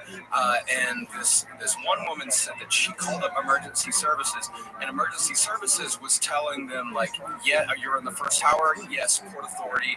Port Authority is they're the organization that managed the World Trade Center, the engineers, the blue-collar guys. They're like, yes, Port Authority is saying that you should evacuate right now. Yeah, go to use the stairwell. Yeah, and then you go out to the stairwell, and there's nothing there. Yeah, what do you do? But they were being told by the emergency services to get out of there, but some of the companies came over their PA and said, please stay at your desks. Please stay at your desks. Do not evacuate. Right. Do not evacuate. So pretty soon afterwards, like I said, Port Authority starts evacuating the North Tower. They're telling the people in the South Tower to stay put, which was at the time the best idea. That's what they should have done. Because they thought it was an accident. Because they thought it was an accident. Because if you get everybody in both towers, if you get them all out on the street, the firefighters and the EMTs, they're going to have a lot harder time getting in to the North Tower to put out the fire, to rescue people. So they told everyone in the South Tower, all right, stay put. And there were people trying to get out. They wouldn't even let people in the second tower out of the building. They had security guards down at the bottom of the stairs, barring the exit and saying, like, please return to your offices, please return to your offices. And thinking that this was all an accident, emergency services, they get there within minutes, and the very first group of firefighters who showed up, they had a feeling. Like, there was one guy who survived from this, and they all looked at each other. They said, you know, there's a good chance we're not going to make it out. Well, yeah, you look up this huge building, and you basically watch because it's like normal, and then those floors of just pure flame. And then the people you're supposed to save. Yeah. That's how brave. I mean, of course, it's like, I know that there was sort of like a little bit of a period after 2001 where it's like the firefighters were America's superheroes, and they were very, you know, of course, like, almost cultish. Cultish. Yeah, This event specifically, of course, it's just shown to me like, these are just civil servants. These are people that are just paid. Yeah.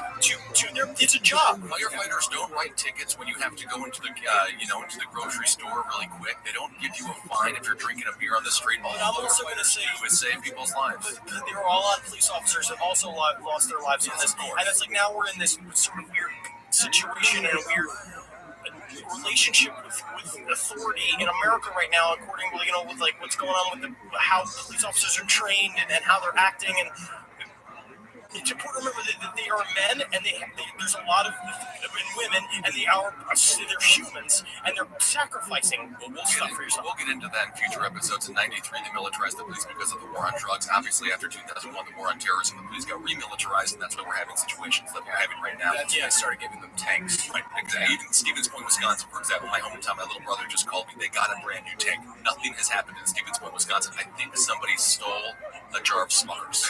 Like all it has.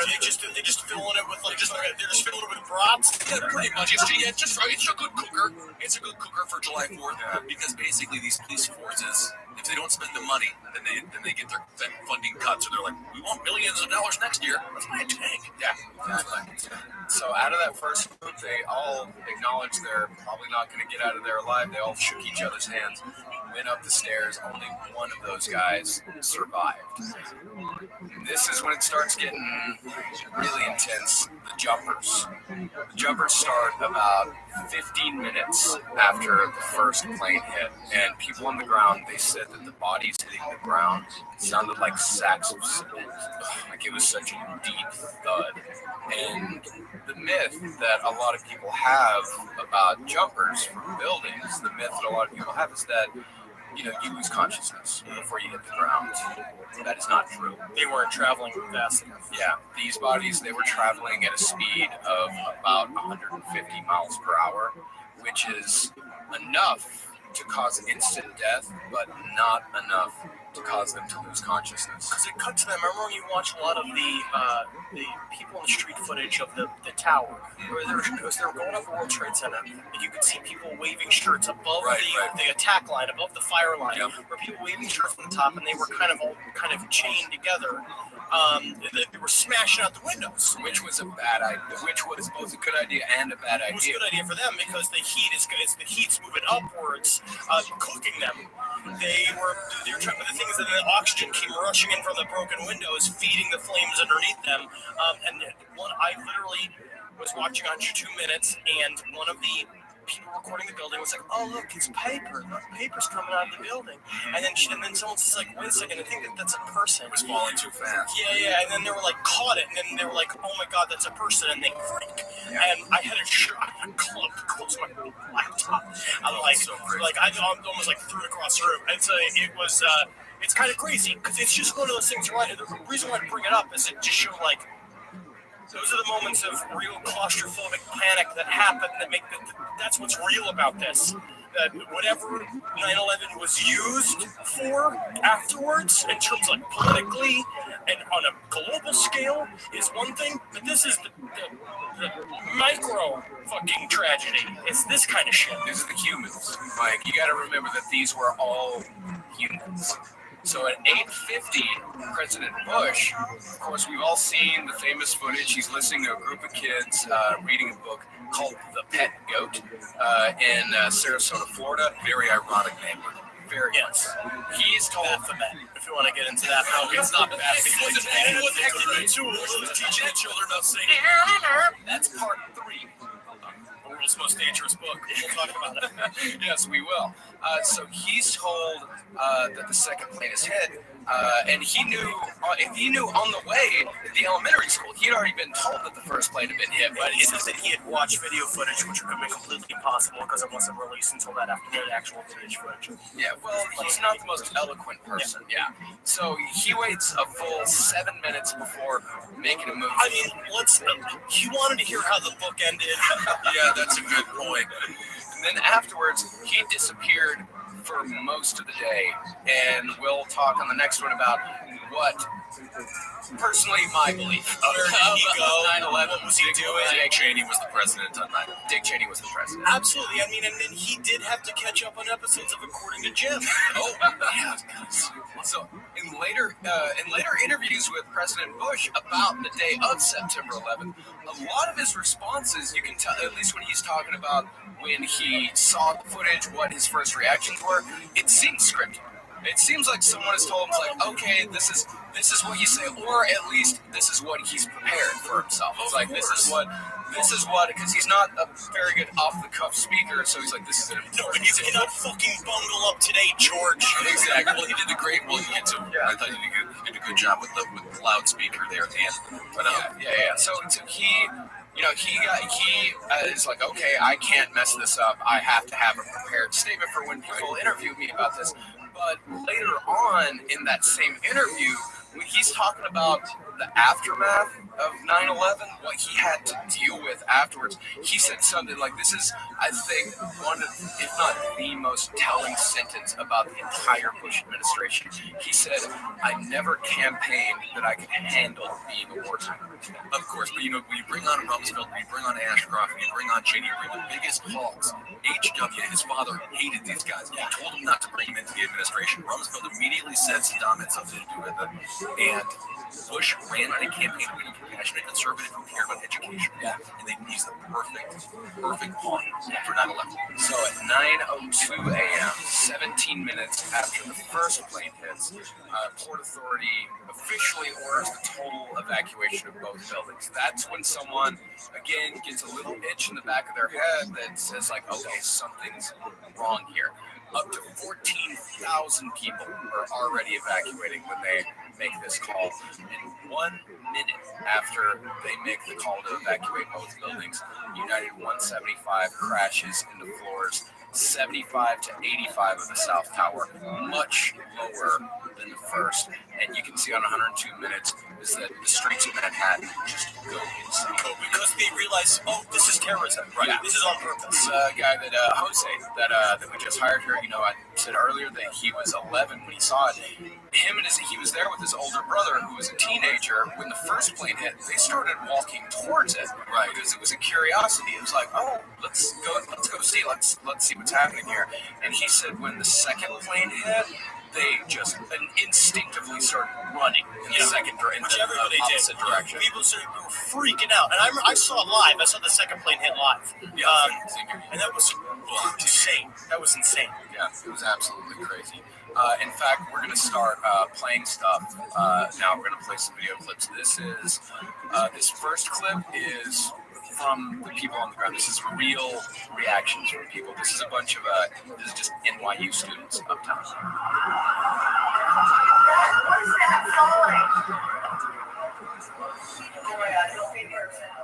Where? That right there? Everything's falling and everybody, piece of paper, not falling. Oh my God.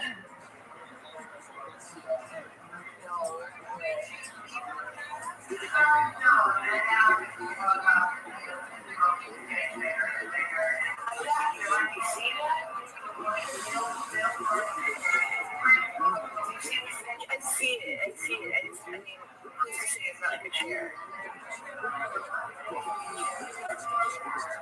Regardless, it's gonna be so dangerous if that, like me, obviously.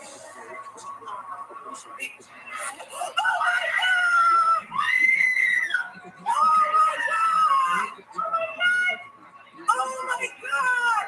What? Oh my god! It's terrifying, guys! Oh my god!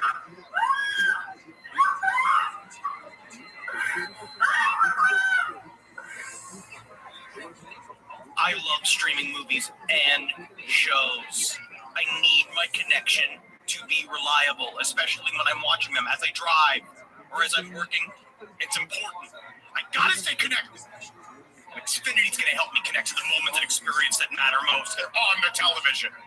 The Xfinity 10G network delivers speed, power, and reliability unlike anyone. Never miss a moment of your favorite movies, shows, and live sports on the network made for streaming. Whether you're streaming on your TV or on devices throughout your home, you're covered with Wi-Fi speeds faster than a gig. Get ultra-low lag to work, stream, and game with fewer interruptions. On the go, stay reliably connected with Xfinity Mobile. Get the fastest mobile service with access to millions of Wi-Fi hotspots plus 5G cellular. Xfinity Mobile operates at America's most reliable 5G network. Restrictions apply. Visit xfinity.com to learn more. This podcast is brought to you by Squarespace. It's the all-in-one website platform for entrepreneurs who are looking to stand out and succeed online. Everyone knows the holidays can take a toll on your bank account.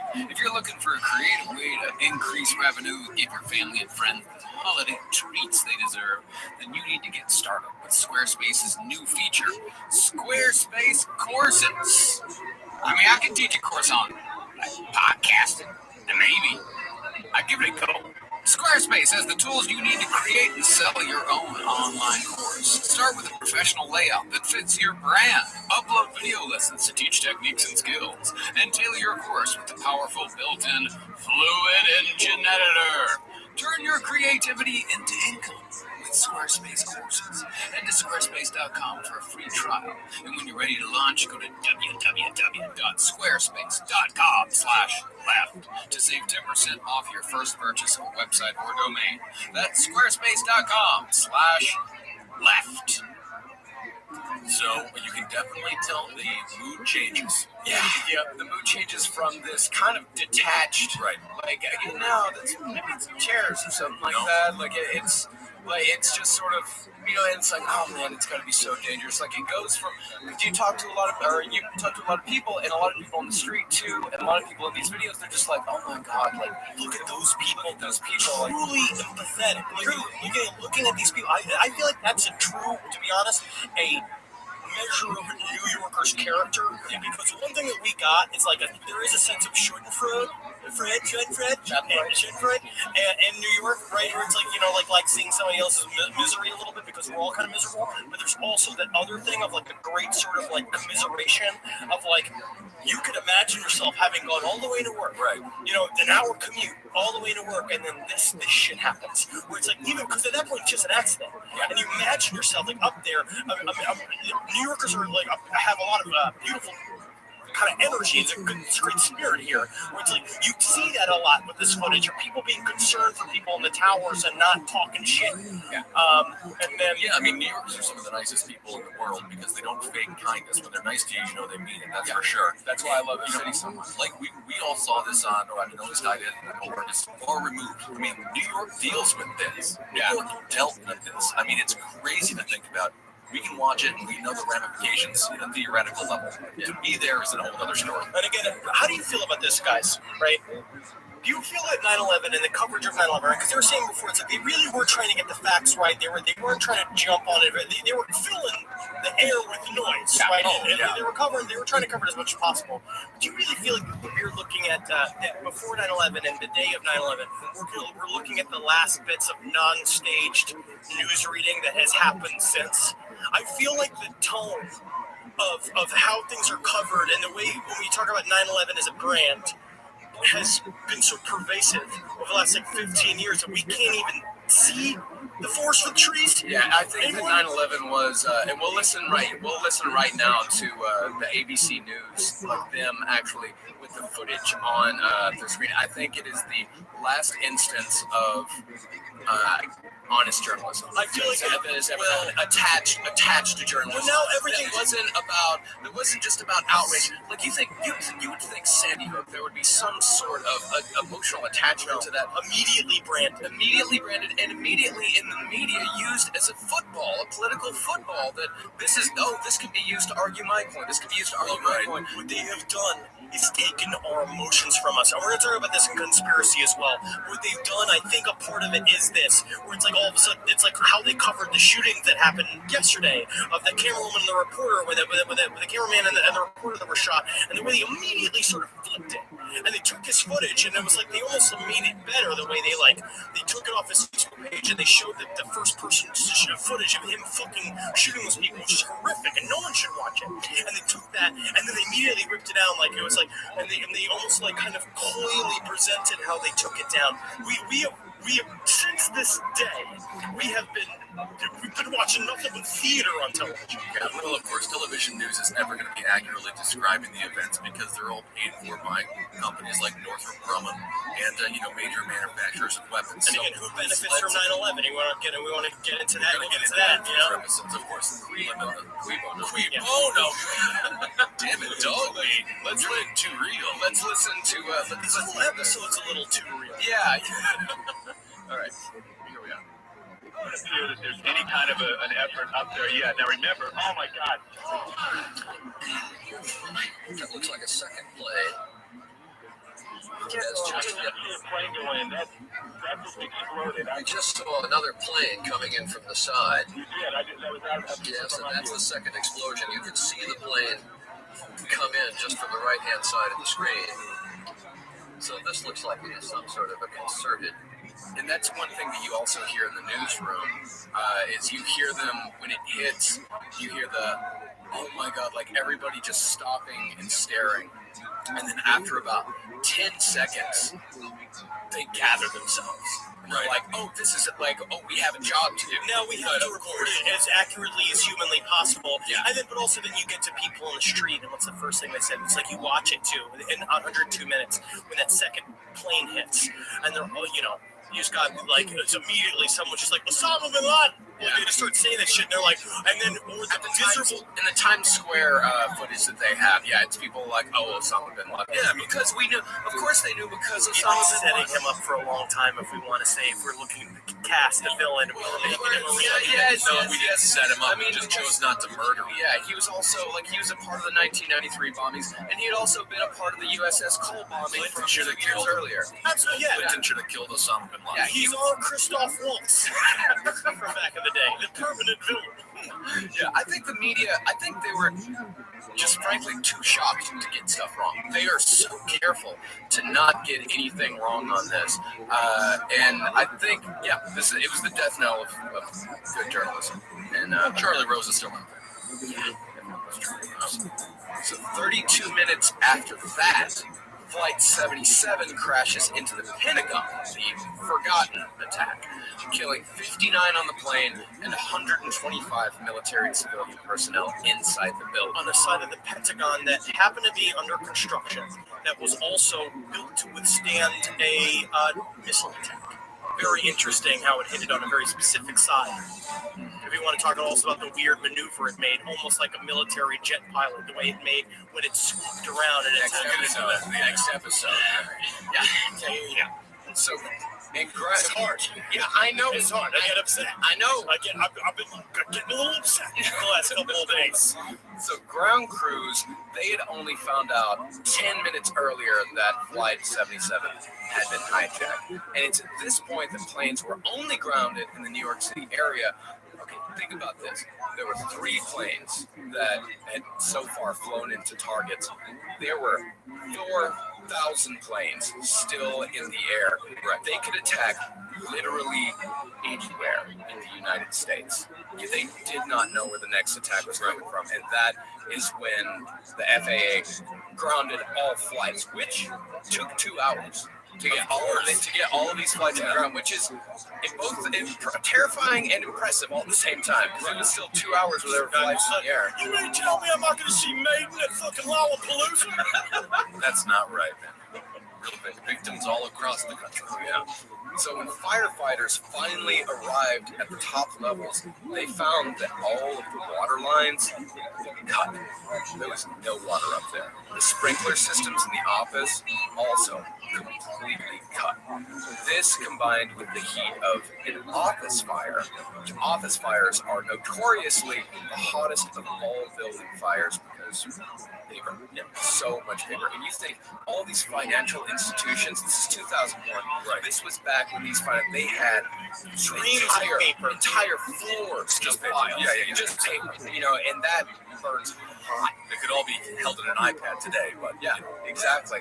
And the temperature up there, with of course, the jet fuel, the paper, which was burning much hotter than the actual jet fuel. So this is a 911 call from the 83rd floor in Tower 2, and this is definitely what this is. This is pretty intense. We're gonna play a couple parts from the beginning. So what happened to the people on the 83rd floor? Ma'am, how you doing? Are they going to be able to get somebody up here? Of course, ma'am. We come up to you. Well, there's no one here yet, and the floor is completely engulfed. We're on the floor, and we can't breathe. And it's very, very, very hot. Is all the lights still on? The lights are on, but it's very hot. Ma'am, it's very hot. We're all the way on the other side of Liberty, and it's very, very hot. Are your lights, did you turn the lights off? No, the lights are off. Okay, good. Now, everybody stay calm. It's also like for these people that they're calling, it's above their pay grade. Yep. So they're used to somebody getting stabbed in the subway. But their jobs are to be reasonable. Their jobs are to, in the face of emergencies, to be. You have to be held together. In a situation like this, you just sort of want to not tell them that they're about to die, I guess. No, you have to be a voice of rationality. I mean, that's exactly what this part of the call is about. Listen, the call is in. I'm documented. I'm going to let them. Hold on 1 second, please. I'm going to die. No. I'm going to die. Man, say your prayers. And we're not going to be positive because you got to help each other get off the floor. Now, stay calm. You're doing a good job, man. You're doing a good job. That is a person doing their fucking job. Yeah, doing it well. Yes, the operators, I don't think they get credit for giving people comfort, and I don't think they got enough credit as far as the PTSD that the event caused. I mean, you're literally listening to the last breaths of a human being's life that you have no idea who they are. And at some point, if I was that woman on that phone call, I'd like to know who I was just speaking to. I think that is true. I mean, it's so traumatic. It's very traumatic. They found out her name was Melissa.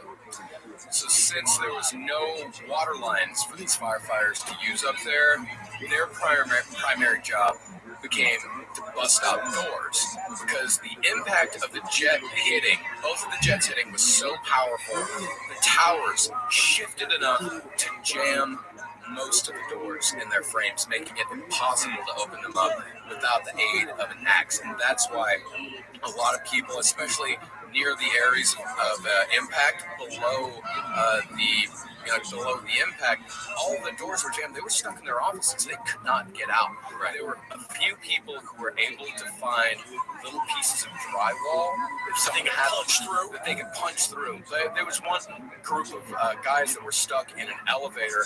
They dug through drywall and busted out a wall and came out in the bathroom because that was rare. Most of these people were stuck, and that's why so many firefighters died. because that's what they were doing. They were trying to make the way because they didn't. Because again, we had all been under the idea that these towers were supposed to be able to stay, and even if they got hit by a fucking plane. Did we hear that soundbite over and over again? 1901, and no plane existed. I mean, they were still in 1972. 1972, no plane existed. No, we were just. I'm just saying that's what they went in with that belief system that they're not going to fall. It's just a fire. Well, no, the Port Authority guys, the engineers, these two guys. Let's see here, Frank DiMartini and Pablo Lopez, who ended up saving about 50 people. That was their primary concern. They thought, like, we have to go check on the structural integrity of this building. They weren't confident at all. I know, but firefighters don't know because they're using just office fires. They consider this like a fire, right? Yes, a plane hit it, but then, also you look at this big, huge building and you think, oh, that's not going anywhere. Yeah. And so they're up there just being like, we got to get through this until we can get the lines up here because the helicopters are already starting their way up to try to blast fire water. Like, you hit it with hoses from the side, and it's. That's one of those things. You trust the building. You trust the building that stands. Like you think that this is the worst it can get. Yeah. One group of survivors, this to me is amazing. One group of survivors, they busted through these doors that had actually been blocked from the smoke because some of the doors were actually airtight enough where smoke wasn't coming through the doors. They busted open the door. There's an inferno behind them. There's just smoke. They're all covered in soot. And they found a secretary at her desk on the phone with her boss, going over his appointments for the next. God damn! Like, just not. And they come in and she's like, "There's something happening. There's something going on. I need to go. I need to go." And he's yelling at her, like just yelling, like, "No, I didn't." She's like, "I'm gonna see Brian next week. I'm gonna get croissants with Brian." Yeah, but that's also like it's two separate. I mean, it's like this denial, right? And you also see that people on the ground. You see footage, like I remember this image really sticks out in my head. A woman because there's paper everywhere. Like everyone keeps talking about like it was like ticker tape parade.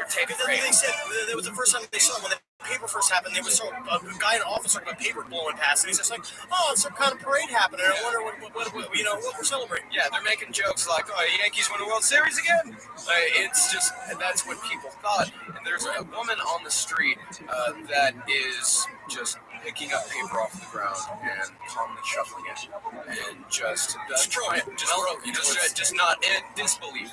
It's doing something, fight or flight or just trying to stay listening. I always distract your mind in any way possible. Yeah. Oh yeah, when the terrorism comes, I immediately snap into secretary mode. Yeah. I mean, literally, there is no fight. Yeah. What are you fighting against? There's no fight. Yeah. So 22 minutes after the Pentagon, the South Tower, the second one to be hit, falls first. And in both video and picture, you can see it's amazing to watch this. You can see the corner of this building. You can see it slowly buckle in. And you see at the point where it buckles, the top of the tower falls over to the side and then comes down like that. Like it is the most action movie. It's scary. It's the most unreal thing I've ever seen.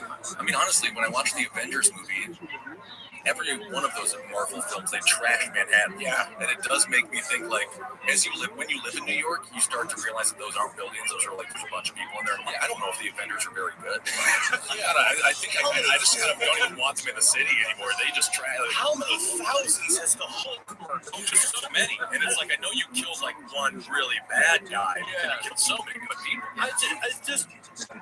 I do that regularly walking down the street when I'm in Manhattan. And I look up and like they'll be, because of seeing this footage over and over again, I can just see a building blow out. Yeah. It's unimaginable. Again, though, keep in mind, unimaginable. Yeah.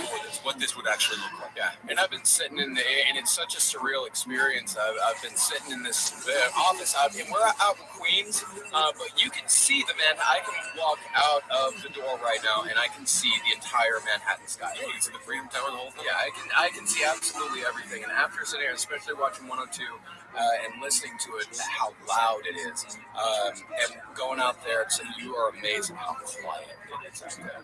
and you just feel that same sort of feeling that they probably felt that day on that just beautiful morning. It's like it's just so quiet and so still, and it is eerie.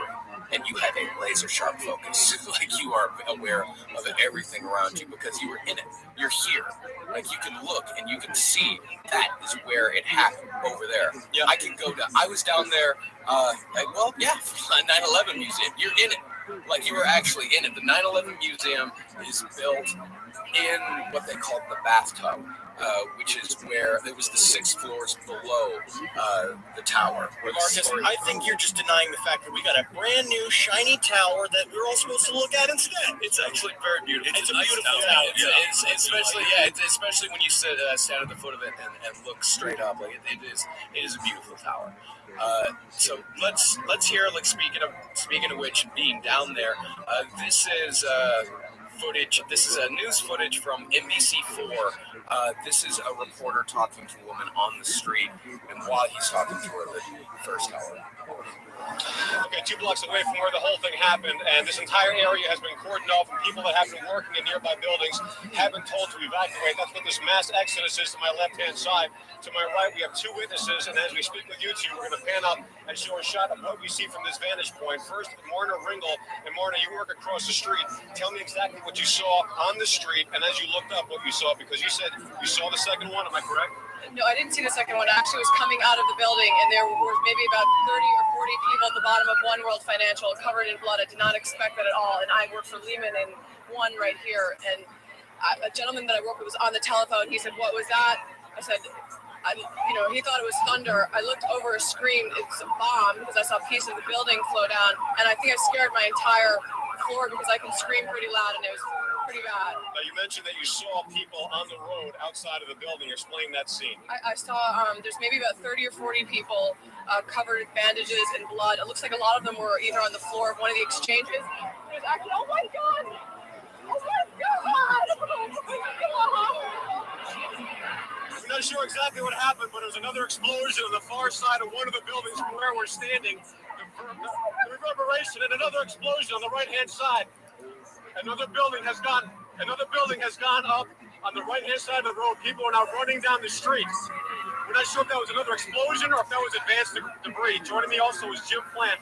Jim, you're welcome. And people do take that, he says explosion multiple times. Many of the conspiracy theorists, people are just like, say it's proof. Very rarely do people utter what actually happened the moment that it occurred. Well, it's like a dream. Hindsight is 2020 for a reason.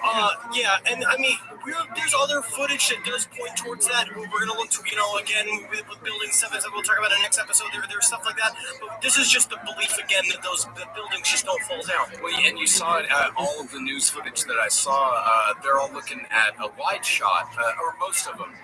This is the only one where there's someone on the ground as it falls, and every other one is looking at a wide shot of the building, and none of them even entertain the idea that the building fell. Right. Well, I was watching 102 Minutes. Nothing is quite as brutally upsetting as watching that wall of debris come slamming down the street. I'm watching it on the edge of my seat. I'm next to tears, just imagining just that, because it's doomsday, right? That's exactly how you kind of picture it. It's just this fucking wall of chaos, and you can't stop it. And it's strange because you see it and it feels like it's alive. Yeah, it is like a living entity coming after you. There's a certain shot. So bizarre. There's a certain shot of a woman that's in a building and she's got her camera looking out onto the street, and you hear this noise coming, like this, and then it looks like a monster. Yeah. It just goes, and all the dust and debris falls in. And again, the purest, most intense, real found footage horror film that's ever happened. The monster it's a smoke monster, almost from like the film or television show Monster. It's legitimately a wall of cancer. Yeah. Oh my God. I'm gonna find out later. Oh yeah. So sad. They said that it was so that there was a guy that told a story that said that he was literally reaching into his mouth and pulling out piles, like just this gunk.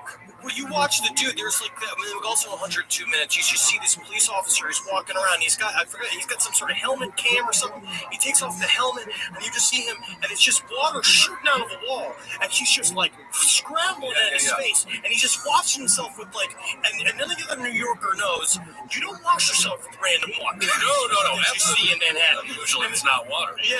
And so he's just splashing it all over his face. It's fucking just brutal. Yeah. And remember that the first tower to fall was the second one to be hit because it hit much lower than the first one. So over in the North Tower, and I want to say again, 2 blocks away, New York City blocks, I'd walk 1 block in 20 seconds. Yeah. So they are very, very close. These are not the Mississippi block. This is a New York City block. They're very close, especially in the financial district. Oh yeah. So the North Tower, remember, there is still over 1,000 people trapped above the fire that is impossible to escape. And these people are still alive, or do you think smoke inhalation? Oh no, I know there are people still alive because there were people stacked 4 to 5 high, hanging out of the windows. This is when the majority of falls begin. There's one person tells of a story. It's actually this is actually put up on the wall. But the 9/11 Museum has a jumper room. Where it has a plaque that says warning extremely graphic content, and you walk into this little room and it's just showing 5 pictures on a loop of the people falling, specifically the falling man photo, which is very beautiful picture, which causes such a huge controversy, especially the controversy afterwards of when, like, there was a paper in Pennsylvania that published an actual picture, like published that picture gigantic on the back page, and it caused such an outrage. And I think and this is what is fascinating to me, and I think really shows the disconnect that people had about this day, is the news media showed the towers falling over again for weeks. You just saw them fall. You saw them fall 5 times a day. Well, and like we were talking about earlier, that it did become used for more desensitizing. Well, we're talking about, but what I'm saying is that but the images of the falling people were taboo. You would not. People just didn't want to pretend that they didn't exist, because it's like Joseph Stalin said, that famous quote: a million deaths is a statistic, 1 death is a tragedy. You know, the other thing too is, again, I mean, this is just to put this out there, conspiracy thought too, is that I think it is important that all of this footage exists. Yeah. Right? I think we're supposed to be able to see this stuff and know that it happened, know that it's real.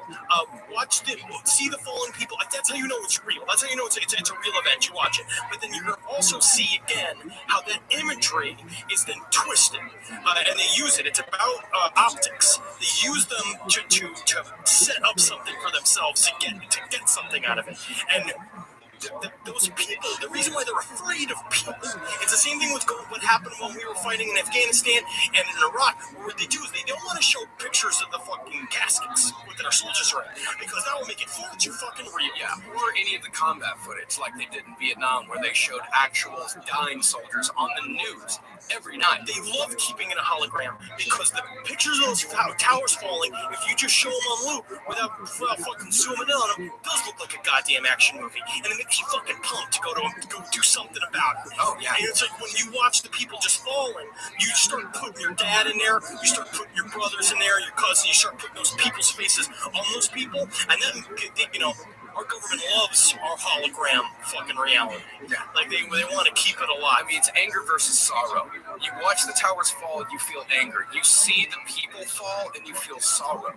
2 very different emotions that are used for 2 very different things. Sorrow can be a very personal emotion, a very private emotion, but anger is shared, and it's useful. Yeah, it's so useful for their own reasons. Yeah, exactly. So you look it up at the first tower is fallen. People are holding on to each other across the dividers to balance themselves. They're leaning out of windows. They are 100 floors up. Imagine looking down. They are 100 floors up. They are looking down. They are in a literal chimney. The smoke has enveloped the entire structure, and they are looking down from 100 floors up. You saw one group of 5 are stacked on each other. One group of 5 either all decided to go together, or just one person slipped and pulled all the rest of them down. People saw, like, and you kind of think watching this footage, it's like how many people jumped. Like, I think if you ask most people, like, okay, how many people do you think jumped from the top of the World Trade Center? A lot of people would probably say, like, I don't know, 10, 20. It was over 200 that jumped. We will never know exactly how many. Because the jump, you know, well, I don't want to get too grisly with that, but, you know, I'd rather jump, fly for a second, instead of being cooked like a goddamn turkey in my office. You know what I mean? Where I hated to be every day. Yeah. Up the sun. Yeah. So these buildings, they're filled with black smoke that most of the office workers, they had no idea what to do, where to go. These buildings were an acre in area. They were 70% the size of a football field. This next tidbit's really interesting. Yeah, the only people that were prepared were the employees of Morgan Stanley, because their director of security, this guy named Rick Rescorla, he was known as the man who saw it coming. Who must have been a pain in the ass. He was up until the day. Huge pain in the ass, because this guy, he was convinced, like, he knew, okay, the first building, and he had this buddy that was also kind of a security director, and he asked me, he's like, okay, so what do you think? They're going to do it again? The guy's like, absolutely, of course, they got it. Absolutely. He just said, absolutely, they're going to be fucking sneaky talking. You don't think they're going to come first? You don't think they want to take a fucking freedom? Yeah. And they're like, all right, calm down, fucking Rick. Yeah, and so they're like, how are they going to do it? They're like, oh, they're going to come. They're going to come by plane. So he forced Morgan Stanley employees for years to do fire drills. He would time employees and bitch them out if they were too slow. And about Columbine, this is what he said about Columbine. The police were sitting outside while kids inside getting killed. They should have put themselves between the perpetrators and the victims. That was abject cowards. If we were younger, we could have flown to Colorado, gone to that building, and ended that shit before the law did. Yeah, this is how confident this guy was in his ability. He's like, no, fuck, man, if I was 20 years younger, I would have gone on a plane. I'm gonna kill And this is how successful he was. And without this man, the body count would have been so much higher. He successfully evacuated 2,687 Morgan Stanley employees from the World Trade Center complex. And the last time he was on the 10th floor of the South Tower. And so the guy's a pain in the ass in your office? The guy who's like always talking about regulations and shit like that? Sometimes he could save your life. Yeah, absolutely. So as New York is unfolding, passengers on Flight 93, they're on their way to the Capitol. Flight 93, it's on its way to the Capitol building in D.C. It's 40 minutes behind the other three, and they're getting word on the ground that the other two planes that already crashed into the World Trade Center. And, you know, as the story goes, they fought back. And I'm pretty sure that although Dick Cheney, he definitely authorized the shooting down of Flight 93, but the black box recording, which is public knowledge, you can hear from the cockpit, it points more towards the terrorists crashing the plane rather than letting the passengers take control. Because you hear you hear this fight behind the door, and you hear the guy Ziad Jarrah, he's saying like, hold the door, hold the door, hold the door, and they're about to get through.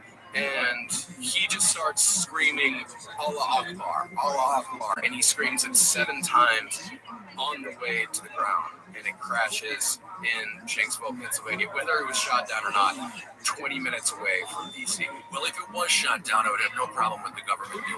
Yeah, I mean, absolutely not. You have absolutely to not. at this point. And if they shot it down, you also got to kind of think, it's like if they did shoot it down in that time after, like, we needed something. Like, just some sort of, I don't know, some sort of like fighting back type of thing. Yeah, of course. It just sucks that we had to kill how many innocent people in order to do it. It's that fucked up, it's that horrible rock and hard place scenario where it's like, you can't let it hit the Capitol building. Yeah. You know, like it's not because the president is more fucking precious than anybody else, but because of the symbolism. You look at the symbolism of what the World Trade Center falling down does, both psychically and politically. It's, forces you into a 15-year forever war. Yeah. Yeah. Well, that's why presidents are always hated, because literally it's impossible to make a good decision. You just have to choose the lesser of two evils. Yeah, lesser of two evils. So a little less than 30 minutes after the South Tower collapses, the North Tower goes down as well. And so now you've got a debris cloud that is 2 entire buildings. And one witness on the ground, he described the cloud as, he said, quote, almost solid.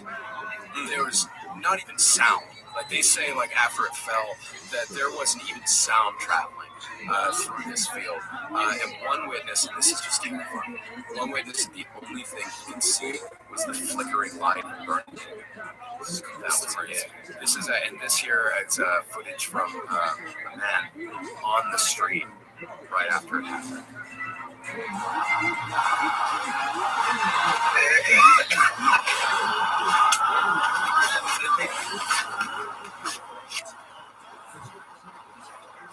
What happened? It collapsed. The top floors collapsed down. I saw it fell below and then ran like hell. I got 69, but I can still run. It's got to be flying a trap back there, though. By the way, that is just how badass a New Yorker is. Like, he's almost laughing. Like, I'm 60. I can't believe I can still do it. Yeah, it's like, I can't believe 69. Well, yeah, one thing in 102 minutes showed was this fucking immensely fat man. He's like 300 in a suit, and he's like, and he comes back, and he cuts the reporter. He's like, what are you doing? He's like, I gotta go. I got my friend Nick. My friend Nick is smoking down. And he's like, yeah, he's like, I gotta see if my friend's okay. Yeah. And like, and he's just like, and he's just having it. But the thing that, you know, I'm an audio guy. The thing that has haunted me the most is like, I don't know if y'all heard that the sound in the background, that kind of siren sound. What that is called a pass alarm, and what that is that if a firefighter is motionless for more than 30 seconds, that goes off. oh yeah, so when you watch 102 minutes, you hear this sound over and over again, and each one of those noises is a dead firefighter. Yeah, this is this is a clear clip.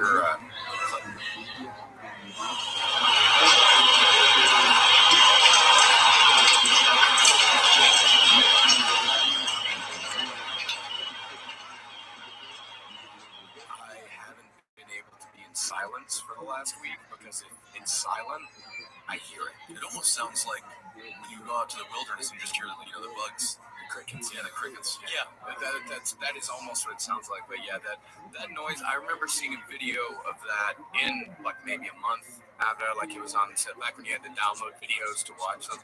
I remember seeing that, and that noise has haunted me for 14 years. Like, it is. It's horrific, and I never would hear it again. Yeah, I never do. And so ERs, after the second tower fell, ERs all across New York, they're all just prepared for an onslaught of casualties. And it never comes. Only 18 people were pulled from the wreckage. And the last one they found at 10:30 that night, one firefighter, he said those who got out. Those who didn't died. Right. There was no injury. Like, you either had minor injuries that could be treated on the street. Right. I mean, they said there were about 10,000 injuries that day, but no major ones, really. A few. It's almost amazing there wasn't more. But it was all. It was because they got people out. First of all, they got people out of Lower Manhattan. So when the towers fell, like they were out. People were out of there. We're good at that shit. Yeah, we're good at that. And you know what? Also, in New York, what I like about us too is that we can fall. Like, it's true. We can really form into sort of a mob mentality, and we know how to move as a unit. Because that's what the subway system is. That's why when you're a pain in the ass in the subway, when you're not from New York and you don't know what you're doing, and you're just like a fucking monkey wrench in the whole system, and you're like standing in the middle, it's like, that's why people get so fucking mad at you. Because New York is about cooperation. And coexisting. Yeah. It's about moving, and you gotta move at speed, you gotta know the rules, and you gotta look out for other people, and it's about a web. And New York doesn't get nearly enough credit. When we talk about coexisting, we're not talking about white Wisconsin, everyone's Presbyterian, maybe even the Catholic every now and again. It is different religions, different races, different heights, different languages. Everything is different, sitting right next to each other. Yeah, living in apartment buildings that are not meant to ever be apartment buildings. You can hear everything and everybody does, and we all collectively agree to ignore each other. Right, exactly. That is a silent agreement between everyone. It's like, as long as it's like you get an hour. If you can hear your neighbors argue, they can hear you fuck. Absolutely. So the rubble of the World Trade Center towers, it's stacked 7 stories high from ground level. And one of the things that they always wonder is like, where did all that go? Why is it not higher? It's because there were 6 stories below them that all of these collapsed down into. And that is now where the 9/11 museum is. It's the whole 9/11 museum is underground, and it is amazing to see that. So forensic scientists, they worked for months. There's this great book that I read called Teasing Secrets from the Dead about a forensic scientist who worked on Waco and 9/11. She was the one that identified David Koresh. But she talked about how these forensics people would work in 12-hour shifts for months and months in these tents around ground zero. Trying to get people closure. Identifying, like, it's like, okay, I've got a leg. Does anyone else have a leg? It's like, impossible. And I think this is impressive. They were able to identify 60% of the victims. And most of these people, and you look at, in the museum, they had this thing called a composite, which is about 2 feet tall, maybe 10 feet around. It is cut from the wreckage. And by the way, the museum is just full of wreckage. It's just full of steel, of the beams. And this composite, as you see, and it's about 6 floors that are all compressed into something that's about 3 feet tall. And this is also something that made 9/11 really live on very, very long in the tangible sense to New York, because when they were building the Freedom Tower, the reason it took so long was because they would find a bone. Yes. They would stop all construction. They'll try to find the DNA with the bone. So it was a start and stop process. The last body identified was in 2013, just 2 years ago. Right. A firefighter. It's very real. That's what my cousin did. My cousin was a part of the team, so he was in the Secret Service. They went there because they brought a lot of the rubble to the dump. They brought it to Staten Island. Yeah, fresh kills. Yeah, and they sifted through it looking for body parts. And we have friends that were first responders, and it's it was very real, very intense. Yeah. And then we didn't even bring up ever the people that faked their death during 9/11. Well, that shit's really interesting too, which we got to go into at some point. Talk about that. Yeah, the people that faked their death, and the people, and the woman who wasn't there that pretended like she was in the very interesting. Everyone's trying to benefit off of these things, and we'll also have to talk about some gangs in Harlem settled all their beefs. It was in Washington Heights. They settled a lot of beefs. The cops were a little bit busy. Yeah, the cops were a little bit busy, and the gangs took advantage of that, and it is fascinating. So the final toll, 2,753 civilians, 343 firefighters, 23 NYPD officers, 37 Port Authority officers, 10,000 treated for injuries. That's New York City alone. Pentagon, 125 military personnel, civilians, 24 people aboard the airliner. In Pennsylvania was 45 passengers. And the last building to fall on September 11th would come at 5:20 p.m. that day. Building 7, which we will discuss at length in our next episode, the cornerstone of all conspiracy people. Yeah, and that's very good fucking reason as well. Yes. There's, because again, it's real, and there are mysteries at the center of this thing. Of course, there's gonna be that are very fishy. But yeah, we'll get into that. Yeah. So anyway, we'll get into all the conspircy theories, the victims and the heroes. Unbelievable, into the families of the victims and the families of the heroes. Thank you. And I've heard some people, and I know people be like, they work in the financial business. You reference the story of the secretary. The vast majority of people, they were not the ones that caused the economic collapse. They're just janitors, they're secretaries, their husbands, their wives. They are just trying to work and retire. And there's, they talk about this one guy here, family's talking about this guy, and they're like, he wanted to be a history teacher. Like, he took a job as a stockbroker because he had all of a sudden he had a family. And It's a job. You gotta make money. Yeah, you gotta make money. Like he like wanted to put his kids through school, and it's like he was a history buff. And How many temps died on 9/11? So damn, it's crazy. Ooh, just thinking about that, like how many temps do we know? How many people do we know that do temp work? Temps? No, they're actors. They're actors, Marcus. Can you imagine Nick Turner on the top floor? So the 9/11. And we didn't even talk about Windows on the World, which they lost a stat. It was a restaurant at the top of the Trade Center. They lost 75 people, and they got calls from in there, and it just sounds horrible. So we're leading up to the anniversary of, of course, and we're going to be doing episodes about 9/11 up until the week of 9/11 to kind of talk about it. This is our tackling of the subject. Next week's going to be a little bit kookier, probably, but also to me just as serious because I believe that there are things tied to they used the events on 9/11 for very specific purposes. I think there are conspiracies, and there are definitely conspiracies. I wouldn't say it's an inside job, but I'd say that they definitely didn't mind that it happened. Yes.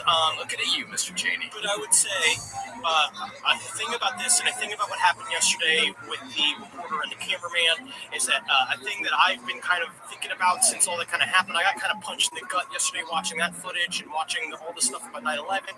It's really kind of torn up my life a little bit, and I think it's really important that when things are negative and when things are intense like this, I think it's very important to put love and productivity and positivity into the world. I do believe that those kind of vibes are the type of thing that help cure bad shit. Is this you trying to tell people to watch your pretty faces go Pretty around? faces Is that what's happening here? just laugh a little bit. Just relax and laugh. 12:15 on Adult Swim. But yes, you're definitely going to get into the foreign policy ramifications and just it's so big. But I agree with Henry.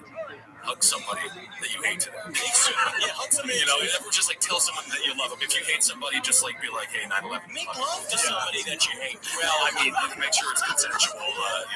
Good. That's making love. I want to thank Sammy Coughlin and Megan Fierro-Rude for their help on research this week. They really helped. I mean, this is such a gigantic subject. Both this and next week next week's even bigger. And also the third week. Ooh, boy, this shit's gonna get real weird on that one. Yeah.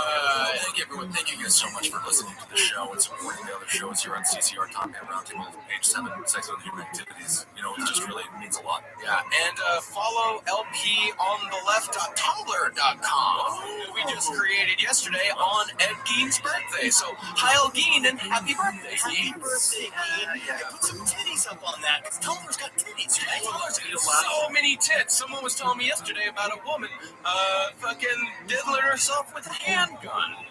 All right, very interesting. That is great. But she had great tits, though. From what I've been told, it's good tits. Equalizer. And also follow us on Twitter at LP on the left, at Big Kissel, at Henry Loves You, at Marcus Morris. That's right. And go join the Facebook group and go buy t-shirts at cavecomedyradio.com/merch. Hail Satan, positive action beats the act of prayer. All right, hail yourselves, everyone. And also thanks everyone for listening to the end of our longest episode ever. Hail me. It's long, but it's got a lot of stuff in it. Yeah, it's got a lot. Yeah, installations. Make installations.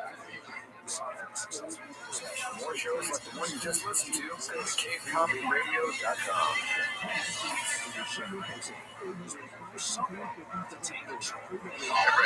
Nationwide is more than an insurance company. Yeah. They're one of America's largest financial services companies. We get that in a song like in business, like retirement or Nationwide's there to protect. I'm kind of a jingle guy. Not sure I agree with that. Well, I'm not sure I like your hat.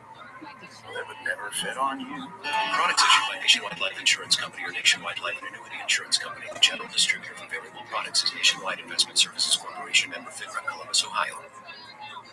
So you were saying with Hilton Honors, I can use points for a free night stay anywhere? Anywhere. What about fancy places like the Canopy in Paris? Yeah, Hilton Honors, baby. Or relaxing sanctuaries like the Conrad in Tulum? Hilton Honors, baby. What about the 5-star Waldorf Astoria in the Maldives? Are you gonna do this for all 7,000 hotels and resorts? When you want points that can take you anywhere, it matters where you stay. Hilton for the stay. Click the banner to join Hilton Honors for free today. eBay Motors is here for the ride. Elbow grease and a whole lot of love transformed 100,000 miles and a body full of rust into a drive entirely its own. LED headlights, spoilers, whatever you need. eBay Motors has it at affordable prices. And with eBay Guaranteed Fit, it's guaranteed to fit your ride every time. Keep your ride or die alive at ebaymotors.com. Eligible items only. Exclusions apply. Luxury is meant to be livable. Discover the new leather collection at Ashley with premium quality leather sofas, recliners, and more, all built to last. No matter how many spills, scuffs, or pet-related mishaps come its way, the leather collection at Ashley is made with the durability you need for the whole family. Shop the new leather collection at Ashley and find chairs starting at $499.99 and sofas at $599.99. Ashley, for the love of home. There's no place to escape to. The lost on the left. On the way, that's when the cannibalism started. What was that?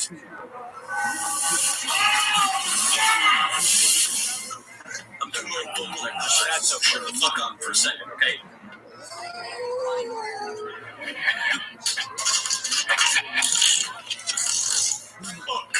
Fuck! I think that was the evolution of man. Started as a sea creature and went all the way up to a fat dude in Canada. That's perfect. Welcome to the live podcast on the left, everyone. I am Ben Kissel, as always, joined, staring at the beautiful Marcus Parks. And with us, as always, unfortunately not in studio, in beautiful Toronto. I prefer when people call me Richard. Right? Because dicks are something that you suck. Right?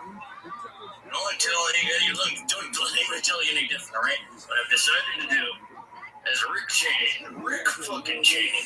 That's what I'm changing my name to Rick Cheney. Wow. Decided to amputate my hands and have them replaced with metal claws just to make me more visibly evil. It is very difficult to make Dick Cheney, aka Rick Cheney, more evil than he looks currently. The scowl, the second heart. I mean, the man is a super villain if you've ever seen one in real life. We've given the man 2 hearts. Also, the last Rothschild, you see how that we've given him how many hearts? 9 hearts. 9 hearts. There are people not getting hearts. Dick Cheney's got 2 of them, and I'm not shitting you. I bet he's got 5 in a fucking suitcase.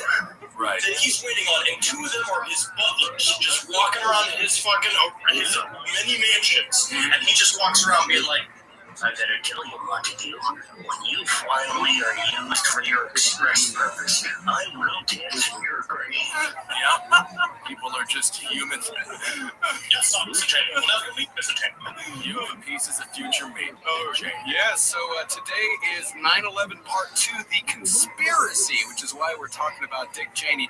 Now, let me say right now, I did days, hours with research assistants in this sweaty little room with me. We have 2 new research assistants that are at Dog Meat's fucking beck and call. They are scared of him. I see that because sometimes they'll call on the phone and be like, can we stop researching the truth? And I was like, did Dog Meat tell you would stop? No, he says that we can. And I'm like, that's fucking work. Get back to work. So, because we were originally going into this to tackle the whole, jet fuel can't melt steel beams. Right. Building 7 being taken down. The 2 towers being exploded and taken down. Flight 93 being shot down. A drone being flown into the Pentagon. And I came to Henry and Ben with a 12-page outline, completely refuting everything that I found. And Henry, what did you say to me? That it was a 12-page amateur chemistry lecture. It was highly compelling. Marcus is going to release all of his research. It's very good. It's very thorough. Dog Meat seriously tackles the idea that the towers were blown up. They were not blown up. Building 7 was not blown up. This is the last podcast opinion so far. They were not blown up. They did fall as a result of fires. Marcus has got the fucking science to prove it. Got the documents. We got the documents. Didn't want to have people fall asleep on the highway while listening to the show. No, I think that was reliable. Yeah, absolutely. No, it is very hard chemistry, and it is very hard science and also physics behind what happened, because that's what I think why a lot of times conspiracy theories gain ground, especially with 9/11, is because I can say in one sentence, I can say the buildings were brought down by the government in a false flag operation in order for us to get into a forever war against terrorism. Boom. I mean, it's not going to help you at the Starbucks get an order any faster. I don't know. It might work. Say the sentence. It might work. Yeah, and that is, I can say that in one sentence. In order to refute you that the buildings were not taken down and to tell you exactly why and how they fell, I'm going to bore you with 12 pages of scientific nonsense that it took me days and 2 assistants to really wrap my head around and to really understand. And I even tried explaining it to someone here at the creek earlier. You just see their eyes glaze over when you try to explain to them the difference between heat and temperature. Well, they don't want to know. I'm fully glazed over right now, so that is not going to happen. Not on our watch. We're going to have no blood on our hands. By the way, NPR kills 13,000 people a year due to driving and sleeping hitting multiple trees. Absolutely. Carly, Marcus's girlfriend, is barely with him anymore. She's gone. She does know the truth. But there are very compelling arguments on both sides. Yes, right? there are. The problem is that the truth is rarely sexy. The truth is almost always boring. Like, once you really, because it's simplification is easy. You can make a YouTube video where you talk real fast for 4 minutes, and it sounds real good. You get a couple million views, and you get a pat on the back. But actually explaining the science behind why they did fall, and there's very real, very solid science, while there is compelling evidence on the other side. And I'm not going to discount it completely. At least as far as we go, we looked at all the evidence, and our opinion is that the towers fell on their own. All right, I also found my nickname. We got Dog Meat, Too Real, and The Truth. Yeah, sure, yes, of course. Yeah, of course. Truth. All right. But Satan always finds the truth to be sexy. I would say that. But today we're talking about, so there are 2 big conspiracies. So now, that is what is mainly considered the big conspiracy, is that these towers were taken out, the Building 7 was taken out, the Pentagon was hit by a missile, that Flight 93 was taken out by our government and not by the people inside of it, or was possibly suicide itself. But what we really have discovered is that's just the cover-up conspiracy. That's a conspiracy that the government likes you to have. That is the one they want you to debate for hours. There's a great documentary that talks about the science of why they could have been exploded called Experts Speak Out, right? But if you watch it again, it's just nerds fighting nerds. The NIST versus our nerds versus the conspiracy nerds. It's just a nerd fight. The government knows that all the nerds like to fight with each other, and everybody just goes like, panties just suck up into people's vaginas and dicks fall off. Of course, so the government loves when people have grandiose ideas of what occurred on that day. They can call them kooks, they can call them nut jobs, and they can continue to control the world the way they've controlled the world for a very long time. So, Marcus, can we start off with the truth? Let's start off with the truth. Let's go over some very simple stuff with the Twin Towers. Very simple stuff. Very simple. One of the reasons we were trying to make this episode a little bit lighter because I know that last episode was fucking hilarious. Right. What was the funniest part? The people on the ground during 9/11, or the people filming up in their apartments? I think it was just the crying. Crying is just a fun thing. Yeah, the worldwide trauma is just amazing for comedy.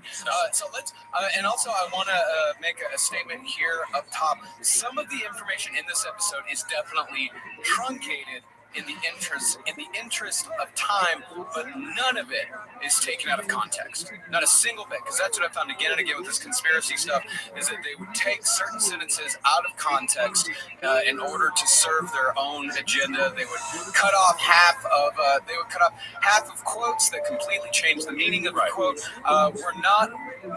Nothing that we're saying today is taken out of context. Where we talk about the Nazi concept of where PR meets propaganda. Yes. That's where this is. This stuff is like we learn from the best. Yeah. Operation Paperclip was scientists, but it was also psychologists, and it was journalists, and it was all of those guys. Yeah. We've learned these guys. They learned this is all hat to America. We know how to frame these arguments and make things real fucking confusing.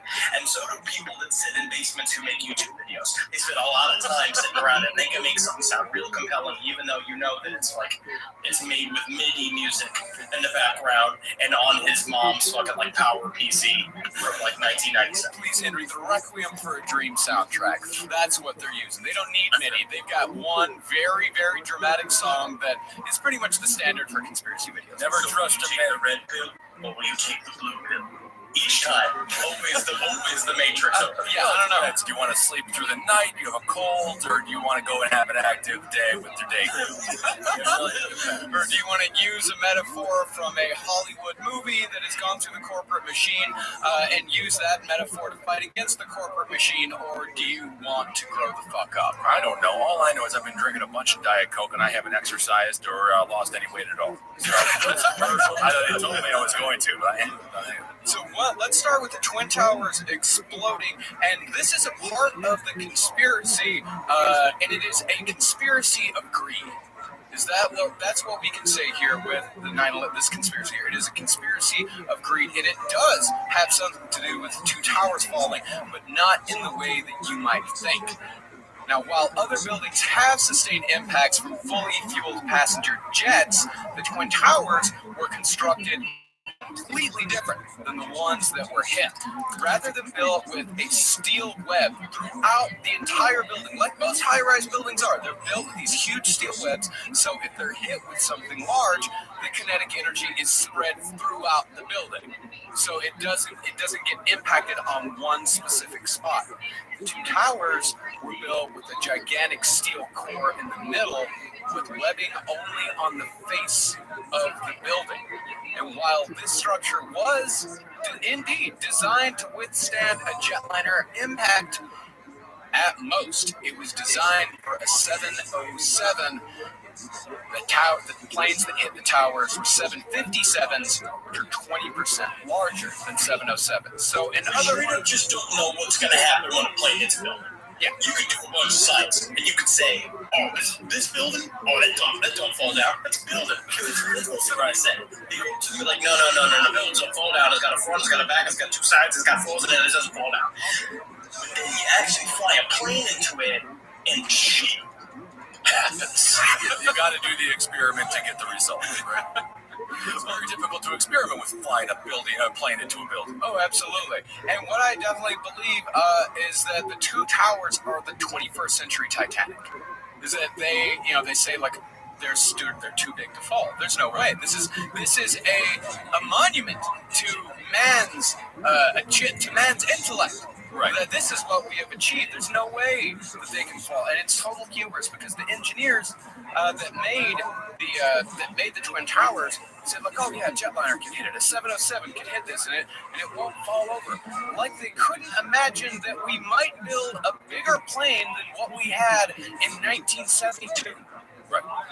I mean, 707, we don't need much bigger than that. I mean, people going to mess that up? No way. This is 1979. Everybody's got a 24-inch waist because everybody's going to disco every night. That is how it's going to be to the end of time. Can anything get better than the Bee Gees? I'll tell you what, I don't think so. I actually agree with that. The Bee Gees were great. Staying alive, wonderful.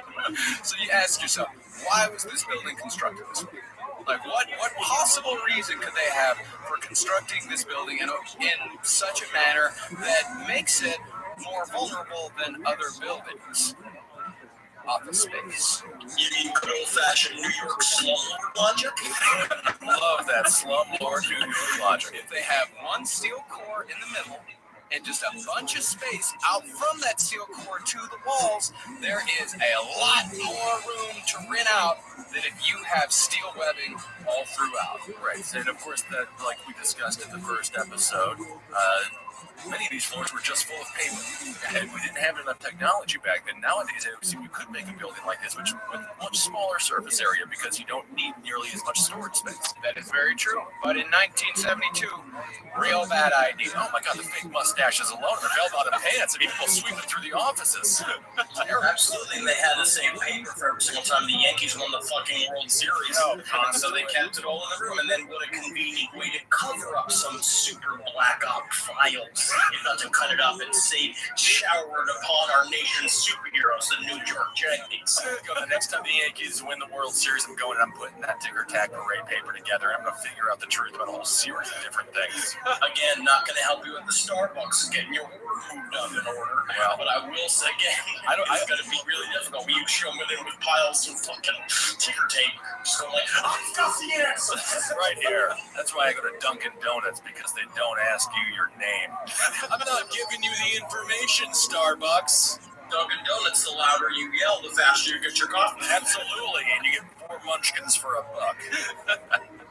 Another thing that is definitely due to corporate greed or just sheer incompetence is that the steel columns inside were improperly fireproofed. Even before the attack, the swaying of the buildings and also that same steel webbing construction also served as kind of a windsuck sort of thing where these buildings could sway back and forth in the wind and not fall over.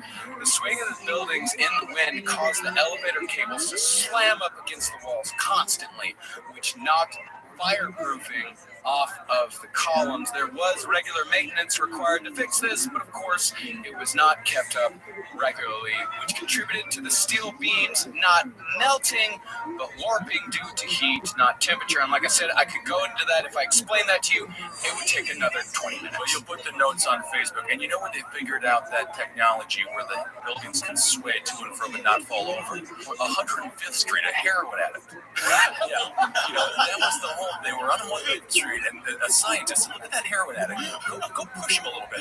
And they pushed him multiple times, never fell over. And that's how they got the ideas for this. Back in the day, because how many times does technology mirror nature? Exactly. What came first, heroin or the addict? Well, turns out, not at the same time. They made the Twin Towers. As far as Building 7 goes, very quickly, it was a victim of a combination of unexpected circumstance and shoddy engineering. I'm still going to say it's a little fishy, but that's my prerogative. I'm going to go ahead and say it's a little fishy too. Everything about this is a little fishy. Nothing about this is super clear cut. But there is, I believe, definitely a side that you can sway one or the other. Living in New York City for long enough now that we all have experienced slumlord landlords, and that's exactly what you said earlier, Henry. Everyone is out for the bottom line, especially in Wall Street. Believe it or not, they didn't care about the people so much. For some reason, because that's when I see a landlord, first thing I think of is empathy, trustworthiness. Absolutely. Wants to make sure that you don't freeze to death in the winter and you don't burn alive in the summer. Right, wait a second. Let me check the calendar. Well, today's opposite day. So the three main columns in Building 7, 79, 80, and 81 carried a huge amount of floor area, specifically 79, which carried 2,000 square feet. And when a girder lost its connection due to, again, heat warping the steel, not melting it, column 79 fell. And when that went, the other two main interior columns snapped and fell inward at the speed of sound, which is why the building appears to free fall so neatly on itself. And in fact, the building falls at a speed of greater than 1G. It falls faster than a free fall because those gigantic columns are falling so hard and snapping through everything on the way. And just as a side note, that the experts agree is what I think it was called. All of these like 1,700 architects and engineers say, investigate Building 7, investigate Building 7. No, investigate yourself. You say it never happened before. Oh, a steel high-rise has never fallen due to fire. It's never done it. That's like saying that you're not going to go to the doctor for the herpes that you have just because you've never had an STD before. I just want to say I'm going to send an edible arrangement to your research assistants because I think that maybe send them like a massage, send them like something, because I feel like this is the lowest volume that you've had this conversation. Oh, I was being loud on that? No, you're being very, very professional. I'm just very concerned I have herpes. I don't know. I haven't been to the doctor. I haven't been able to. But how do you know if you have it? I think it's if you found love. Is that it? Oh, that's bad. And I'm gonna go ahead and say, like, these guys, like, ignoring these flaws, these structural flaws in these buildings, it's not only completely arrogant, but borderline criminally negligent. Like, this is something that they need to pay attention to, and they are ignoring for God knows why. Well, like Henry mentioned earlier, people are out there trying to create their own narrative, to sell their own books, to create their own brand. And that's what happens with all of these tragedies. And like you mentioned earlier in the first episode as well, Henry, 9/11 as a brand. The U.S. took that brand, and these people are either truther or whatever it might be brands, taking their conspiracy brand. Absolutely, because it's what we're seeing now in comedy a lot, where people side with arguments in order to get work. They literally come in and these huge things pop up, and these artists kind of jump onto different teams. Right. Basically band together, and then they all get convention money, and they all get speaker money, and they all get like publishing money. And then there's always one like super smart nerdy dude who's just standing alone on the street. He's just like, everyone walks by him. He's like, and then he goes to an early grave, and everyone's like, I guess he was an alcoholic. He said, no, he was just really sad. No one listened to the rational truth about what occurred, and you literally drove him to drink. Also, everyone remember when it comes to the towers and it comes to Building 7, and the concept of the anthropic principle, which is what scientists talk about. We talked about back with the hollow moon, which is what they say about how they say that we got our moon, which is the same thing, right? Was that the fact that some shit just happens the way it happens. Yeah. These towers fell because planes hit them, and they fell.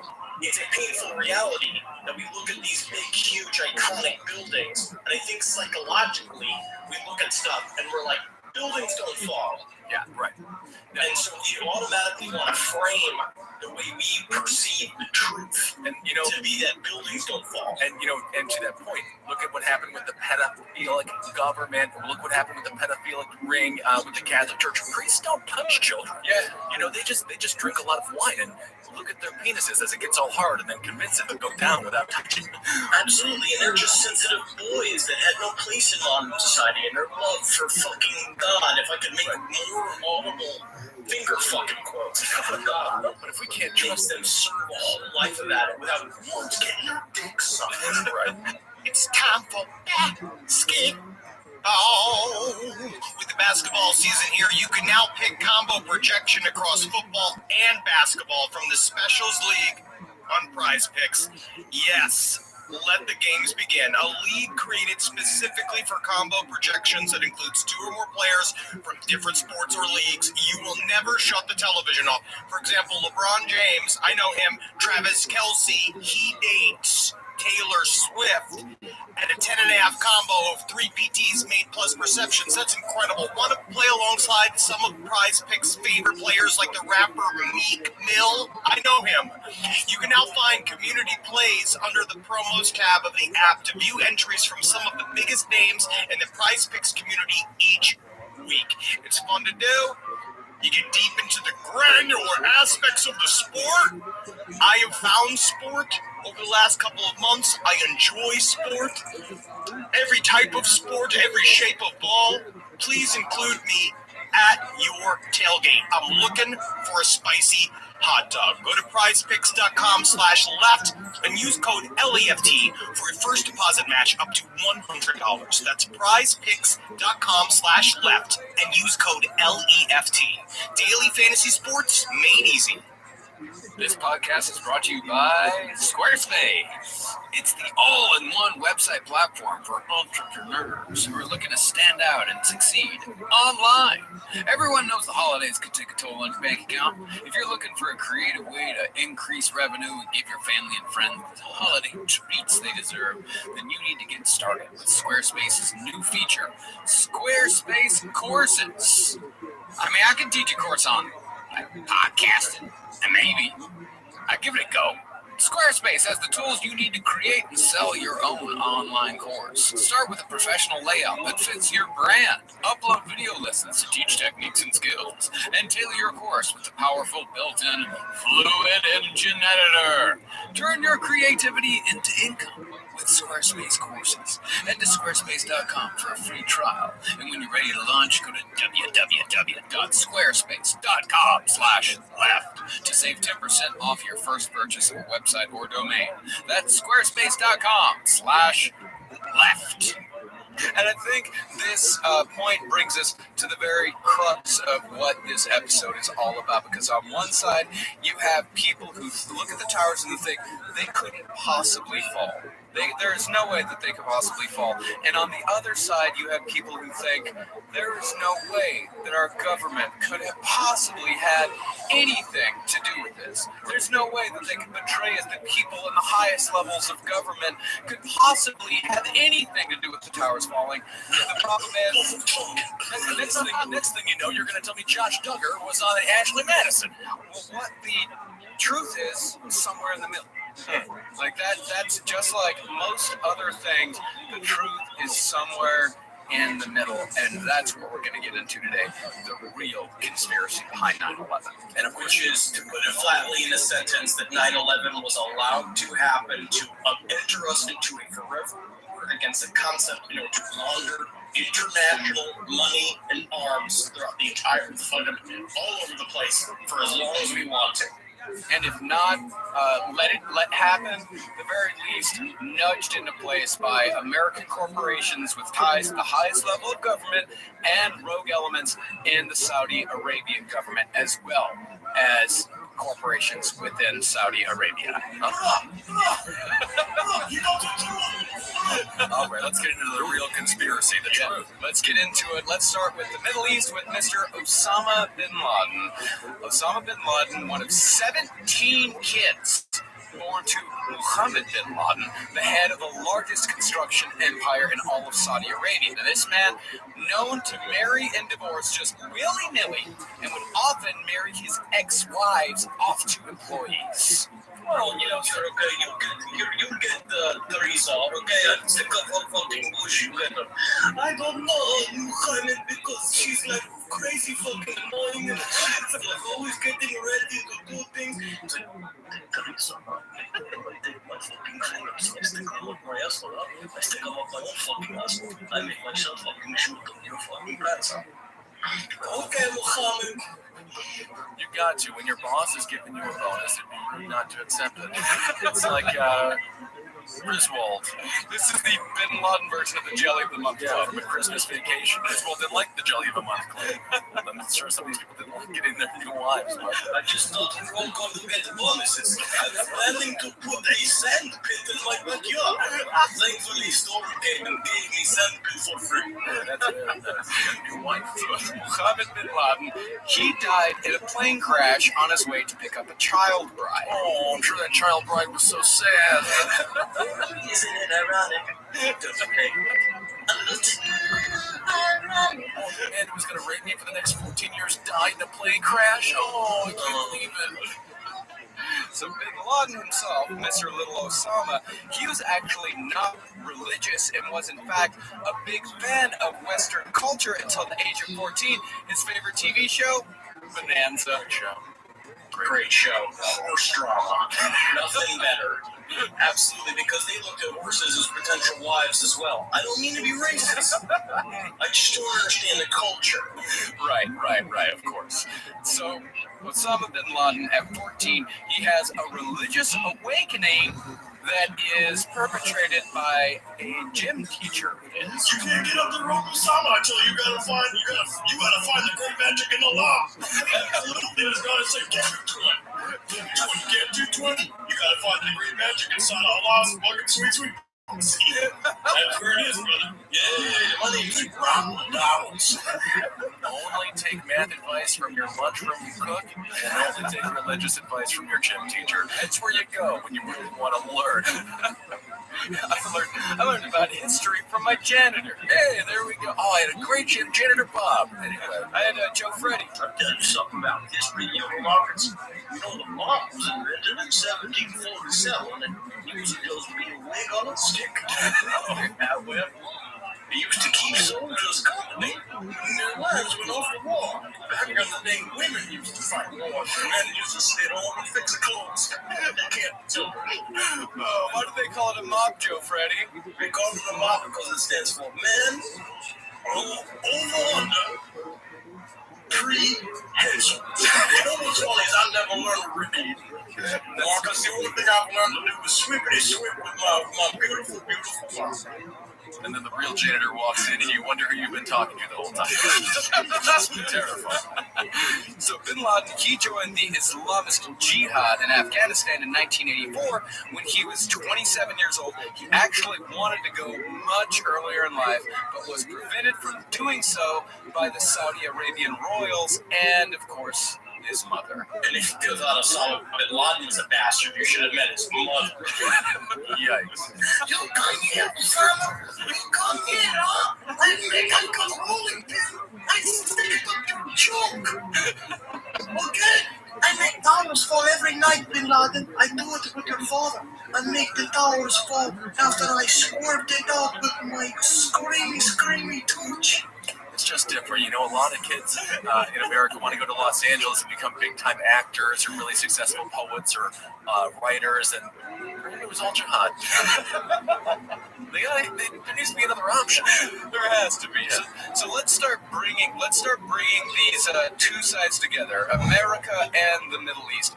America's involvement with Afghanistan has its roots in Afghanistan's war against the Soviets, that would be the USSR, now known as the Russians, that lasted from 1979 until 1989. See, this was a proxy war, and America was hoping to support Afghanistan in an effort to create a Russian version of Vietnam. Yes, well, I mean, a Russian version of Vietnam sounds, you know, kind of like just a lot drunker. Where we like, you imagine the music coming out of the Russian version of Vietnam? Right. Just like, hey, Joe, if you go to the gun your head, you should sell it for bread.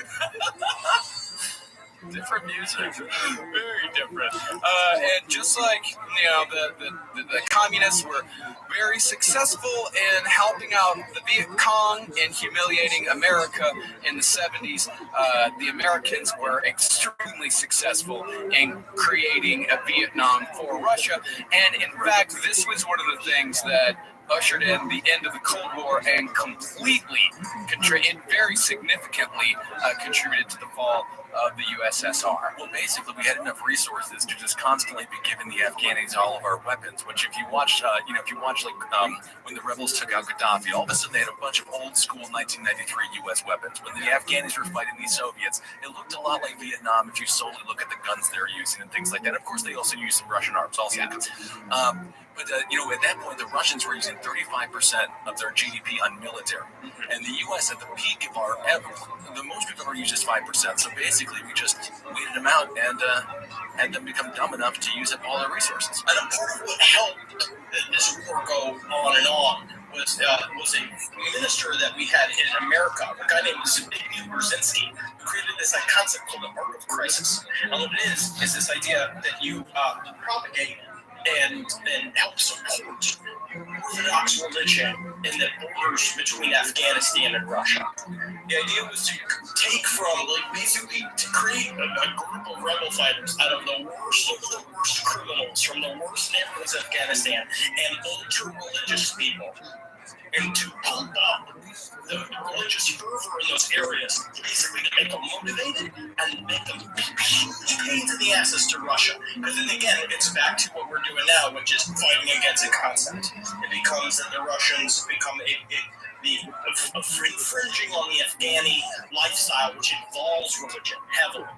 Well, I mean, no more than places in Oklahoma involve religion. They really just prey on the people who are extremely poor. And wherever there's poverty, there's a lot of room for you to put a weapon in somebody's hand and convince them to use it. in the right direction. Absolutely. So while we did aid Afghanistan in creating Russia's Vietnam, we, as America is wont to do, especially in the Middle East, left the country in complete and total shambles. As Charlie Wilson, the man that was effectively in charge of the operation, whom Tom Hanks played in a wonderful little film called Charlie Wilson's War, a little bit lighthearted, I would say. For the subject matter. A little too lighthearted, yeah. He said, these things happened. They were glorious, and they changed the world, and then we fucked up the end game. Right. And of course, I'm sure you'll get into creating the vacuum. Well, that's what happens. The ensuing power vacuum after we left was filled by the Taliban, who were supported by Al-Qaeda and Osama bin Laden militarily, and were funded financially by the Saudi Arabians. So now you have the Saudis' tendrils firmly planted in Afghanistan, both militarily and financially. So we have 2 things, right? The guys that filled this up, the Mujahideen, right? Which are a group of these, like, basically street toughs and religious nuts that ended up forming the Taliban and all these people that started taking over Afghanistan. And not only, but they were sitting on a slush fund of billions of dollars that the U.S. and the Afghanistan, the U.S. and Saudi Arabia were helping fund the entire revolution, right? And basically, the U.S. would send money and weapons, and Saudi Arabia would match it dollar for dollar and include the guys to go in and help set up their whole fucking army. Yeah. We made a delicious soup of fighters that fight. I forgot what the term is. It's like non-unilateral fighting. It's that idea of like true guerrilla warfare. You can't find them. They're picking you off one by one. They're blowing you up. You don't know where they are. They're setting booby traps. They're stealing your weapons and doing all this stuff. We made these guys really good. Yeah, I mean, they're a treat. But anyway, so that's exactly what happened in Iraq right now. Obviously, went in, pull out, ISIS is created. It's exactly what occurs. And, really, the U.S., you could argue that wasn't necessarily a bad decision. The Russians dissolved because of it. Yeah, exactly. Like, it was a calculated risk, and boy, did we calculate wrong. And a conspiratorial thought, if you also want to say what a great bookmark to set for down the line to have a permanent bill. If you want to see, like, no matter what, I think a good reason to leave, and when the Taliban starts getting set up, they can be like, okay, let's bookmark that as our future villain in the story. Like, we got him. It's very easy, because now we're starting to look at it being like, so if we saw the pattern with the creation of the Taliban and what Al-Qaeda would eventually become in Afghanistan, and then the same shit happened with ISIS, it's got to be almost like we want it to happen, right? The bubble's just like the housing market bubble, or I think there's going to be a university bubble bursting soon. They just go to different places. So Yemen right now, we're currently in our proxy war. As soon as the U.S. stops backing the group of people fighting the Houthis in there, the exact same thing is going to occur. There's going to be a whole series of unrest, and the next tribal group will come in and win. I mean, whoever is the next president, guaranteed would go in.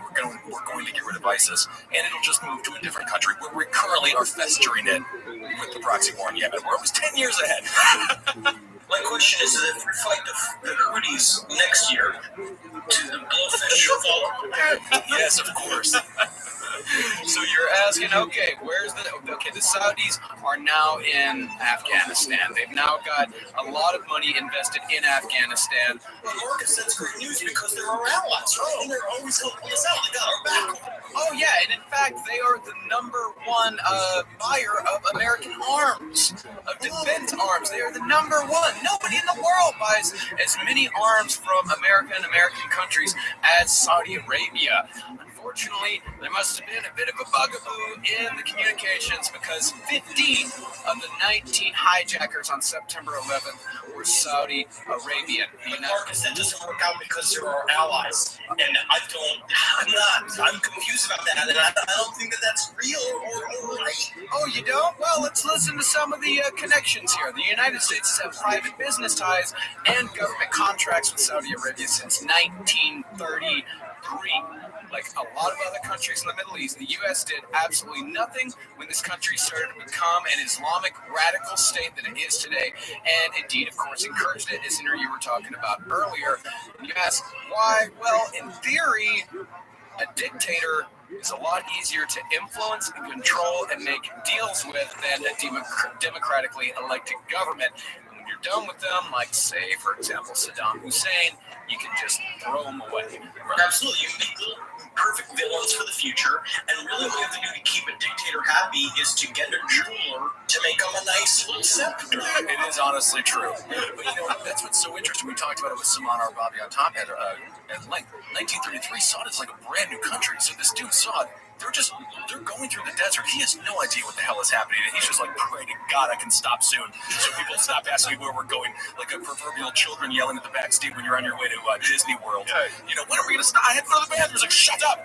So they finally stop and just random luck. They step on the biggest oil reserve in the world. Yes. Or one of them. Probably were digging a hole to take a shit in the desert. Honestly, swear to God. A squirt into the asshole with oil. Yeah, and then they call it the Beverly Hillbillies. They are. You look at all these royal families are the Beverly Hillbillies. The old dynasty, the Kim dynasty. I mean, they're all morons. Yeah, they absolutely are, and that's exactly that's how it got out of control with Saudi Arabia. Was it some of the ones on a rocking chair tied to the top of the car? Probably. In the desert with the shotgun. Well, that's unfortunately what happened is that Saudi Arabia did come upon some of the most rich oil reserves in the entire world. They're too powerful for the United States to control anymore. They're not controlled. They're not influenced. They are a quote-unquote ally. And when everyone talks about oil, they often just talk about using it in cars, lawnmowers, things like that. Every one of your Lunchables, every single plastic that we touch, everything is created from oil. It literally created. America does not exist without Saudi Arabia's oil. Yeah, petroleum. That is the biggest thing. People think about oil like it's, exactly. It's not just cars. But everything is made from petroleum. I can only think of Lunchables. Yeah, why is it? Okay, yeah, I want to point that out right there. Is that then there are literally billions of things that you could have named there. First thing that came to your mind was Lunchables. Marcus, you know that what Ben likes most is fake hair. Oh, I love that. Right? And what Ben likes second most is a big old bottle. And the third thing that he likes most is a shirt and long sizes. Oh, yes, I have to, of course. So now, the 9/11 Commission, which we didn't really talk about. And I want to make Raz. Can we get Raz noises every single time we say the 9/11 Commission? Well, the 9/11 Commission, I can see both sides on this. I can see on one side that, yes, they did hide some things, but they were also stonewalled at every fucking point. Every time they tried to ask, they were completely stonewalled, and many of their questions were never actually answered. You know what I also found really interesting in my research? There was also a commission investigating Pearl Harbor that had very similar connections to, of course, 9/11 because of the outcome of both, right? It's very interesting. It's a weird part of like conspiracy history that I think is kind of overlooked a little bit. Where if you go into people, just like it was a different style of commission, because you know what I mean. Like back in the day, they could yell at the president, where now everyone has to like not do that anymore. It's like about propriety, where they were like, "You killed our boys, good sir. You ruined the signs of Hawaii, good sir." It's like this very intense conspiracy theorists. Yeah, exactly. It's not. The funny thing is, people think about these commissions as if they're independent, entities. These are all part of the government. I mean, it's like the New England Patriots. They had Deflategate happen with Tom Brady, and if Bill Belichick was like, "I will investigate. I will get to the bottom of it." So there is no real such thing as transparency, and that's why, of course, they were blocked everywhere they tried to go. Because at the end of the day, they also still want to have a job. It's like when you work in an office and you get together with a group of people that are all going to decide what's the field trip for the summer. Right. So the 9/11 Commission, of course, they were formed to investigate the attacks on mostly the terroristic aspects, on who is responsible for these attacks. The 9/11 Commission report has 28 pages missing from the final release, 28 redacted pages, and this guy, Senator Bob Graham, He said that the evidence, quote, points a very strong finger at Saudi Arabia as the principal financier of the 9/11 hijackers. And the reason why I find this very interesting, why he's just not saying it, is because the only time he trots this out is when Saudi and U.S. relations are strained. Right. You know, when they're strained and they're like, and Saudi Arabia's like, I don't think we want to do what America wants to do anymore. He goes, so what about those 28 pages, huh? Right.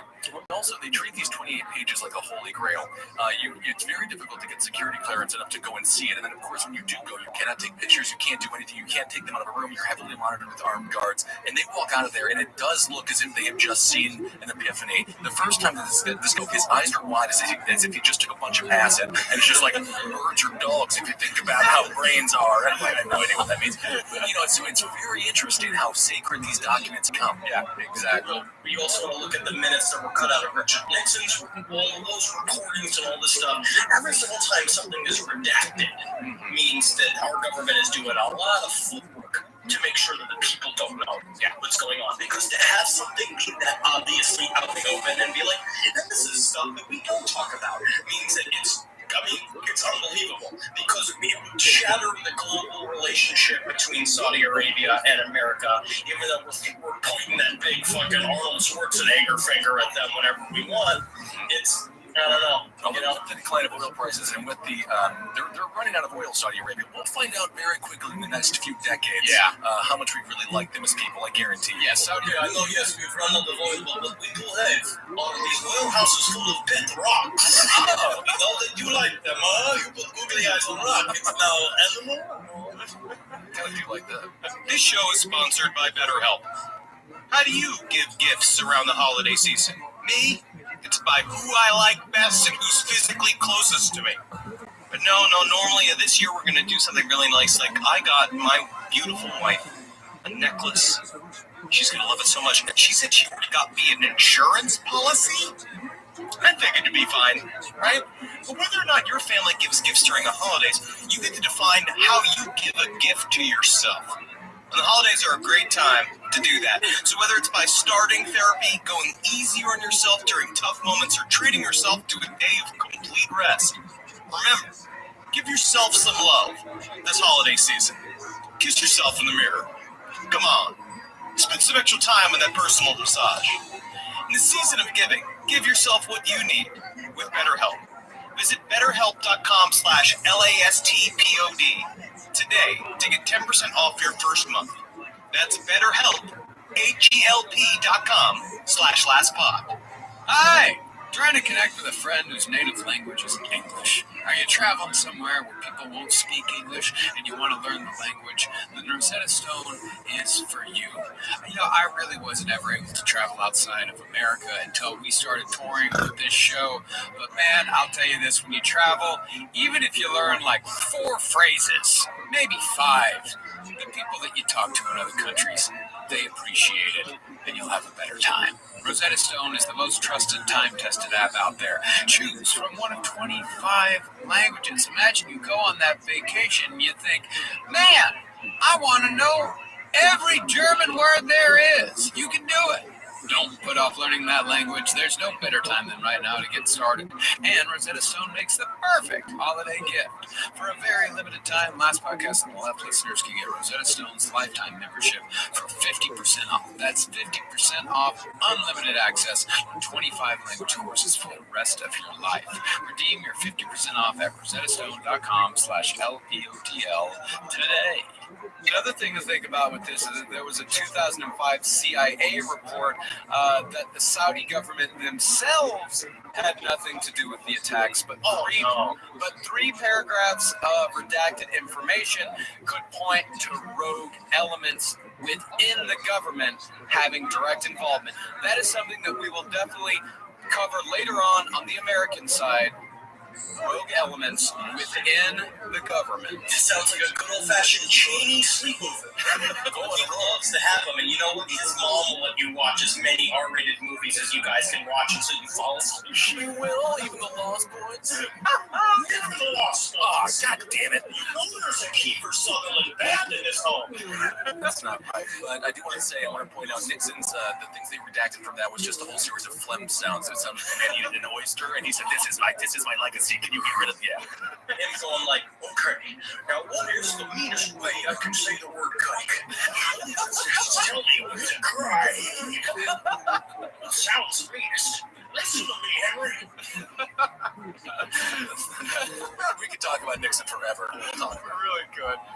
So, again, with the big conspiracy theories, the other ones, okay, so the hijackers, they were not on the planes, their names aren't on the manifests, blah, blah, blah. All of this stuff is very easily explained if you spend 10 minutes on a fucking Google search. It's all very easily explained. Did you Google search, though, so people can do that? Just Google search hijackers plane manifests, and it will explain to you why they say, okay, because a lot of conspiracy thoughts, okay, so what happened with the manifest, they say when the American Airlines first released them, there were no Arab-sounding names on them, but... Yeah, because they're not going to go with their Arab names, they're going to go as, yes, my name is Bill Sanderson. Yes, you can see right here on my ID, it's Bill Sanderson. Well, the problem with that is that, and of course, everyone is going to fucking go nuts over this, but airlines, they have a strict policy of not releasing names until next of kin has been notified.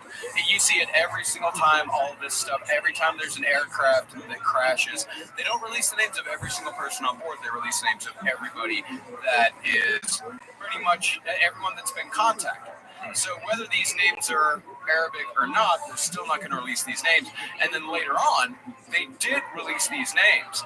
But of course, conspiracy theorists say, well, they could have easily added those names afterwards. They could have easily done that. It's like, well, why didn't they fucking do it in the first place? That's also another thing about conspiracy thought that is very annoying to deal with, is the goalposts are constantly moving. Right. And then I love the conspiracy thought of like, how is it so easy for them to board the planes with the box cutters? And I always like to say it was before 9/11. So it was just like they had 20 more minutes of freedom where you could still get on a plane with a box cutter. And they should have known that something was going to change when they were going, going through the security measures, and all the guys were like, all this shit's going to change in like fucking 24 hours, bro. All your jobs are going to become much more of a pain in the ass, huh? I mean, I'm just saying, I got the feeling, huh? But then, have you heard of Rosie O'Donnell? She's big. He's so funny. Anyways, have to get on this plane. I'm going to fly into the World Trade Center. I'm joking, folks. Not joking. I'm joking. Not joking. Great Rosie O'Donnell joke that guy was telling. I love working here. What a weird how he opened up that bag of chips with the edge of his shoes. There were also other claims that these people were not religious extremists whatsoever. But the people that say that they weren't religious extremists, you're kind of losing the forest for the trees here. Like, for example, a stripper in Florida claimed to have, quote-unquote, dated Muhammad Atta, the most famous of all the hijackers, during his time in Florida when he was training to be a pilot, saying that he was a drunk cokehead who just loved nothing more than to fuck day and night. And she was just like, I was fucking one of them rounds last week, and it must have been one of them 9/11 hijackers. You can tell he was suspicious in the way he was, and he was always sticking his arms out and making plane noises. He told me I was the tower.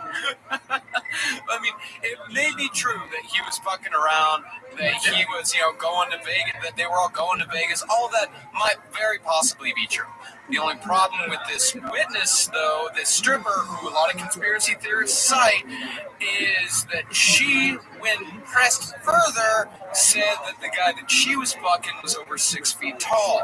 Muhammad Atta was 5'7". And when this stripper finally produced a photograph, turns out she was just fucking some Middle Eastern dude in Florida. and then decided after he just completely disappeared from her life, he must be the worst terrorist in the history of the fucking United States. And I don't know, now that I think about it, he was Italian, and his name was Brian.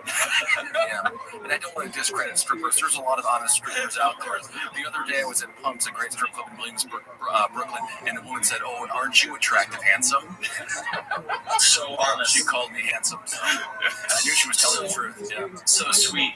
Absolutely. Because she was like, because my problem is I knew that once you get a taste of my sweet milk, she never no way he's going to want to bring out milk. Yeah, she did refer to her vagina as a sweet gulch. Yeah, that's true, Henry. Were you there, or were you the stripper? Oh, well, let's move away from strippers right now and move to hard court documents. Because if you'll remember, the hijackers were trained in a flight school in Sarasota, Florida. And in January of just this year, a federal judge started reviewing 80,000 pages of documents that relate to a prominent Saudi Arabian family who lived in Sarasota, who had extensive contacts with 3 of the hijackers while they attended flight school. In fact, a few days before the attacks, the family left the country with dinner on the table and a brand new PT Cruiser in the driveway, as Bob Graham said, as though they'd been tipped something was going to happen, and they'd better not be in the country when it did. I'll give Clinton and Hillary and even Donald Trump some leeway when it comes to like Jeffrey Epstein being a pedophile. The man knew a lot of people, right? Yeah. For one family to know 3 of the 15 Saudi hijackers, that just doesn't seem like a spurious relationship. It seems like they had to kind of know what was going on. And then also, I love Middle Eastern culture and I love Middle Eastern food. You don't leave dinner on the table. And you notice too, there's nothing a Middle Eastern family loves more than a brand spanking new PT Cruiser. And there ain't no way they're leaving that behind. No. I am going to say this in terms of conspiratorial thought. The thing that does still reek to high heaven is the skills level of the hijackers when it comes to piloting the planes, the 757. I will admit that is the only thing I cannot figure out or explain. Everything else I have some sort of answer to. This I have none. They are all piss poor student pilots. They do not pay attention in class. Ani Hanjour, the guy who made what was then coined almost a professional level turnaround in a 757 in order to land dead in the middle of a wall on the side of the Pentagon. Right? It's this crazy maneuver he did. This huge turn going 500 miles an hour, and then he was 30 feet above the ground. It's incredibly difficult to do. Well, the huge turn was he was first headed right towards a section of the building that housed all of the top brass in the Pentagon, and that's why he made the crazy turn and came back around and crashed into the Pentagon. I mean, and a month before, he was said that he was not allowed to fly solo in his flight class because his skill level was not ready for him to fly alone. Well, haven't you watched any good 80s sports movies montages? You can learn a lot in a month. Look at the bag of spares, Major League. Yeah, exactly. See, listen, just to be inspirational 80s movies, put on music, put on some high socks, you can learn anything. The fat kids at camp, which somehow beat the athletic kids in the fucking serpentine race with the headphones. Absolutely. What we have here, right, is that certain things that came out about, like, specifically Flight 77 when it was landing in the Pentagon, people specifically were looking out and they saw the plane coming and were like, oh, good, that's our backup. That is a plane being flown by a professional pilot. That is a military pilot. Then, coincidentally, landed into the side of the Pentagon that was being completely rejiggered to be renovated. Just renovated. Rejiggered that is completely acceptable. Dog meat says okay. Okay. Thank you, dog. It's made to withstand either a missile attack or a plane colliding into it. The whole thing was completely evacuated. That's why only 125 people died, which is sad to even say that number. Only there are many things about the site of the crash that are really specifically very suspicious, and it's that whole storyline is very all of that. I mean, I can honestly say the flight plan is the only thing that is not really explainable there. All of the rest of it is completely explainable. It is, why would they, if they're going for maximum damage, why would they hit the only reinforced part of the Pentagon? Well, that's the whole thing. They really went 2 for 4. Yeah. You know, and these things happen. Randy Johnson hit a bird with the baseball. You know, it's like David Tyree made one of the most amazing catches in sports history. Nobody thought. I mean, they went 2 for 4, and you know, you can definitely tell when the first plane hit, it is like going all over the place. Yeah. It didn't like hit like dead on. He was just like, oh my God, you know, please, you know, I hope I hit something. So now we've got the Saudis. We've established what is going on with them. We've established that they have a side to this. Like, there is people within the Saudi government, people and Saudi Arabian citizens that are very heavily invested on Team Hijack. Now, then there's Team Government, there's Team Corporation, there is the other side to this, and who is the leader of the side on American soil? Mr. Dick Cheney. Also, he's known as the fucking Penguin. Literally the most visibly evil of any leader we've ever had. Anybody who can't make a full smile should not be in public office. Also, if you watch interviews with him, watch when he does smile. Like, people will literally be like, so 3,000 people on 9/11 died. It's always at these very morbid moments where he gives that little smirk, which I think is a tell that he's going to say something that's untrue. Yeah, he's also just constantly biting on a leather strap. Got from fucking snapping at people, like literally biting people's noses off. Oh, the S&M sex of Dick Cheney. So Dick Cheney, in case you're too young to remember, he was the vice president under George W. Bush from 2001 to 2009 and had been present in the White House in one aspect or another since the Nixon administration. He was Gerald Ford's chief of staff when he was, 33, 32? 32, I believe. He was the youngest chief of staff in history. And you got to think, the chief of staff, that's the man in charge of the White House, pretty much. Now, with this sort of influence over decades, this man has watched the political climate and sort of international climate of America and the world change for a long time. He's got a lot of involvement in where our country. He's been listening to presidents talk about the future of America for 60 years. And really give advice to them. He was there before, he was there after, Trilateral Commission, and before really government became lesser than corporations. Yeah, he really was. And he also, imagine the connections he made in that time. It was crazy. I mean, just like the favors that he garnered during that time. Just watch some document. There's one called The World According to Dick Cheney, which is amazing. You don't get that high position at such a young age in government without being totally, he's a megalomaniac and people hate him. He's a real scumbag. He would use everything against people. I mean, unbelievably terrible. I mean, the line that I find to be most indicative of who he is from that documentary when he says, it's more important to be successful than to be loved. Exactly. He says it with that. He's got the wet lip thing going on. It's everything that's disgusting. He looks like he's slamming sardines and constantly, not salty enough.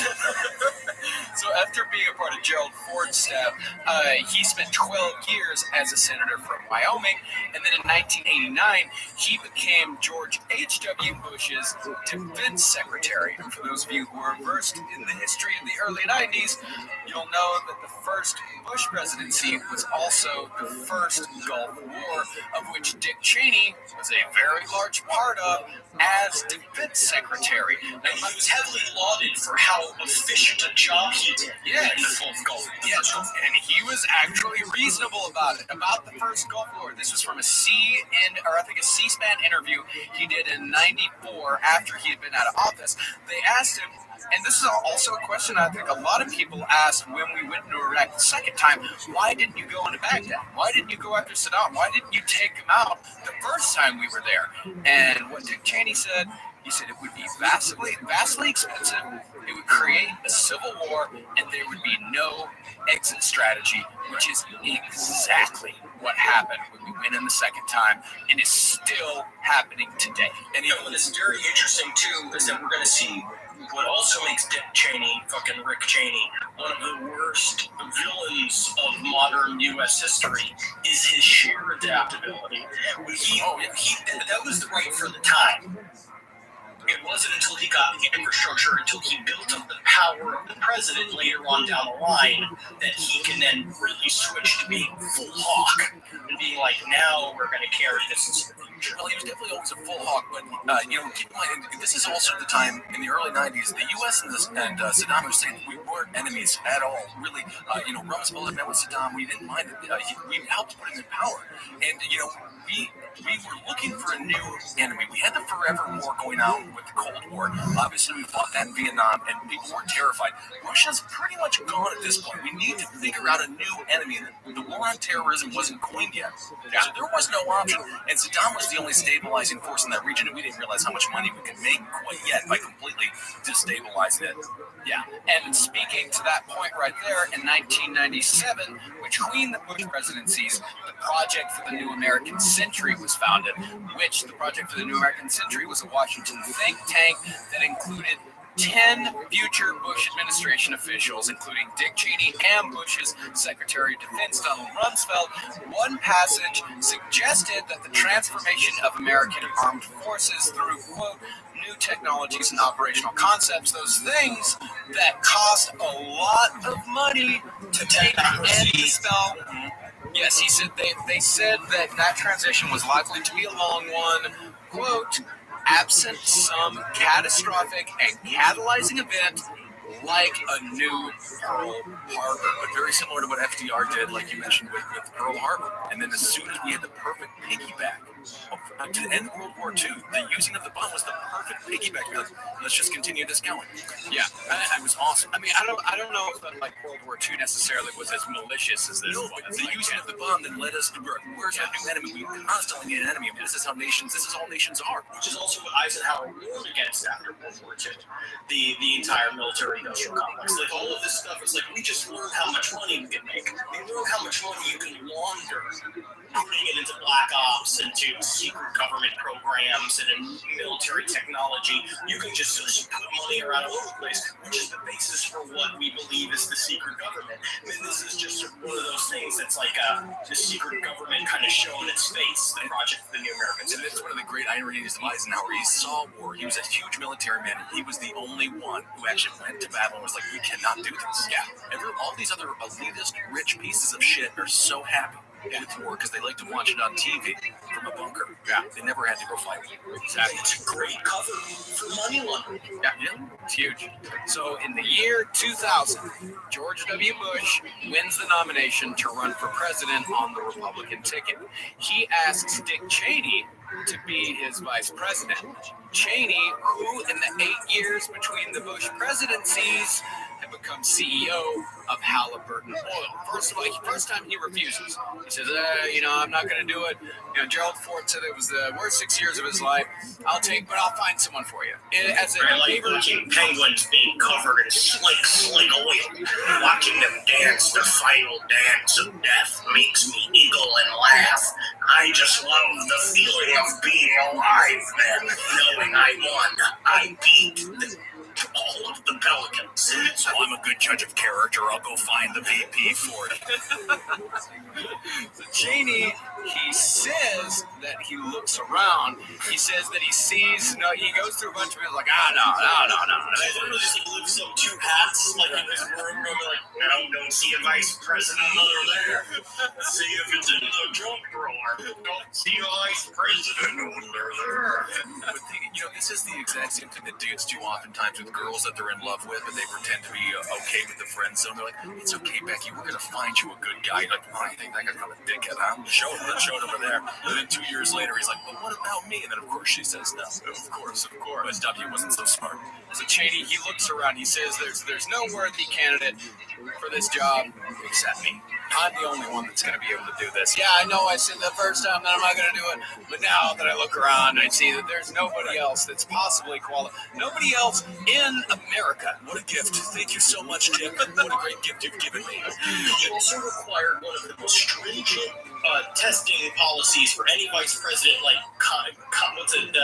any vice president candidate ever before. Yeah, huge financial summaries he was making them give, years of health reviews and all this shit. And what's so weird is that when Cheney chose himself to be vice president, he didn't have to give any of that financial or health information. And the fact he'd already had 3 heart attacks. Right. And we couldn't get him.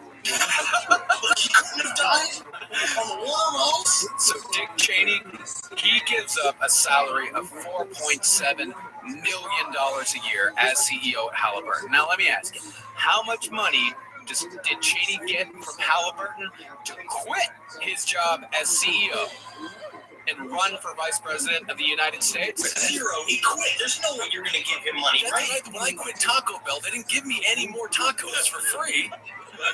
Dick Cheney received from Halliburton. This is in his financial disclosure to the White House. This is not rumor. This is not hearsay. This is fact. $34 million. Now, is it enough to buy a president? Out of 2000. And let me go ahead and tell you right now that Halliburton Oil, a little bit of a spoiler alert for you, they were the oil company that received a $1 billion no-bid contract from the government after the Iraq War. Now, I don't know about you, but a fucking $34 million investment with a $1 billion return is a pretty fucking good deal. That's why I play the slots in Atlantic City. You put in $5, you can take out $25 on a kid. Have you ever played that scratch-off poker night? You get 3 piggies in a row, you can win up to $1,000. Yeah, 75 cents. Love poker. So as vice president, Dick Cheney enjoyed powers unprecedented in the history of the office. He was present at all important meetings. And so also, it was very interesting, because if you remember, in the year 2000, during the transition during that whole election debacle, while everyone was spreading and lawyers were fighting about the recount to see who won the presidency, Dick Cheney was already in the office organizing the entire government. He took over the entire transition of the government, which no vice president has ever done. He made all the calls. He put all of the cabinet members in place. The whole government was created by Dick Cheney. It's supervillain level. And so literally, he got his hands so deep inside the government so that he could make any move he wanted. And that all goes back to the Supreme Court justices that were chosen, Rehnquist under Reagan, Clarence Thomas. It was a 5-4 straight decision. The Supreme Court justices, supposedly non-political, literally decided who the presidency of the United States would go to. Yeah, it was despicable. It was crazy. We can't get into it. I thought about maybe getting into the 2000 election a little bit, but if you don't know anything about it, just go see. We'll do some top hat about it. We'll do a top hat about it, but yeah, just go see when democracy died, like when we lost, because that's when it happened. It's just important to know that stuff like this, right, are reasons why the conspiracy thought may really be true. Dick Cheney really was a puppet master. He really had a lot of influence in the government. A lot of what he said went. He got to know. They were saying the thing about him is because he could go in all those meetings, he could formulate policy as it moved its way up to the president. He was a very manipulative and very smart. He was gunning. If he wanted something, he was going to do whatever it takes to get it. And W did not want him to be the vice president. Dick Cheney actually said that he would resign. Rumsfeld was the exact same way, but W thought it would lose him the election if he went into the second term without having Dick Cheney because it would look unstable. And they didn't speak that entire 4 years. They hate each other. They've just recently, I think they just had one conversation in the past 2 years. When they get together for brunch, they hate each other. Yeah. They despise each other. I hate French toast. It's for gays. W thinks Dick Cheney ruined his presidency. And he did. So. He absolutely did. Dick Cheney also, because that was the time because Bush finally stood up and shut down the warrantless phone after 9/11 happened when he had this warrantless phone tapping thing. Bush just didn't know. And Cheney was manipulating everything around him, letting him get the documents whenever he was going to get the documents, and like literally Bush was like, what's happening? That's my Bush impression. That's Bob Dylan. It's Bob Dylan. No, you gotta take a lead. Right. Well, that's the thing. They don't give presidents, oftentimes they don't give them a lot of information so that they can deny and do it with, they can pass a lie detector test. Plausible deniability. That's what it's all about. The whole, what is that? When did you know and what did you know and when did you know it? Like that's all of that is designed to, it's pretty much Nixon proofing everything. Yeah, which is why fucking Barack Obama doesn't technically know anything about the Gaeta Treaty or how the amount of work we're doing with the Greys right now in order to make hologram things to make fucking so that fucking Jennifer Aniston can show up in your living room. He doesn't know. That's making belittle the alien movement as much as he likes. So on August 6th of 2001, a report, the famous report that we've all heard of, Bin Laden determined to strike U.S., is read during a CIA briefing to the president, of which Dick Cheney, of course, was president. Among explicit threats to Washington, D.C., allusions to the 1993 World Trade Center bombing, and reports that Al-Qaeda members were living or traveling in the U.S. for years. The report also explicitly mentions passenger airlines being used in terrorist attacks. Again, this is true and verifiable, not rumor or conjecture. And then what they say too, right, and part of the reason why 9/11 happened is because they believed there was this concept called failure of imagination. That's what the 9/11 Commission came words in. Failure of imagination. They never thought that they were going to fly planes into buildings. They never prepared for them to fly planes into buildings. That is jack shit, totally wrong. Yes, there was a thing called Amalgam Virgo, which is a part of a training program. It was basically like, because of this whole thing, it was like, Vigilant Guardian, all the things that was happening on 9/11, and big, massive, like weird military tests that were happening. They specifically were looking for people hijacking planes and using them as weapons, with a fucking picture of Osama bin Laden on the front of the memo, and it's insane. It's just like, you fucking assholes. They knew about the whole goddamn time. Yeah, maybe they didn't know the goddamn day, but as soon as the shit started going down, it was running. You know what I mean? It was goddamn running. It was, don't tell me, I haven't been drinking for days and yelling at the fish in here. Maybe he was taking a dump. Who knows? And by the way, Henry, I've been sober for days because I've had to be. I've had to be sober to get all this shit, and that's even harder. Right. But one of the funny things is the government says these things to try to wash their hands of it. But I'm of the mind where I think it's almost more terrifying when they're like, "I've never thought of that." Of course they thought of that. Naturally they thought of that. Everybody, as soon as the first building that was over 2 stories was ever created in the history of time, someone was like, what if I run into the top of it? Of course they thought of it. It's scarier to think that they didn't. Yeah. And we'll just believe that they did. In the 1880s, and those weird plane bikes crashed into pharmacies. I'm sure. Thank God I got the medicine right here. And some people say, like, you know what? Nothing was done about this. There was, in fact, and this is from NBC, a directive sitting on George W. Bush's desk 3 days before September 11th that was a plan to wage a war against specifically Al-Qaeda. And it said that the invasion of Afghanistan happened so quickly because the plans only needed to be pulled off the shelf. Nothing needed to be drawn up. Nothing needed to be thought out. It had already been thought out. And it was just waiting to be pulled. And that is from NBC. That is from NBC. And what I found, of course, in researching this, of course, when we shifted focus, a lot of stuff actually started coming back to my memory from like the angry 2003 to 2006 Iraq War years. When your hair was like back past your shoulders and you were wearing a lot of Pantera shirts and screaming about the government. Yeah, absolutely. Yeah, it was way past my shoulders. Yeah, I did not have a civilized conversation with my brother for literally 5 years. Right. But all of this stuff started coming back. All of this actually true things.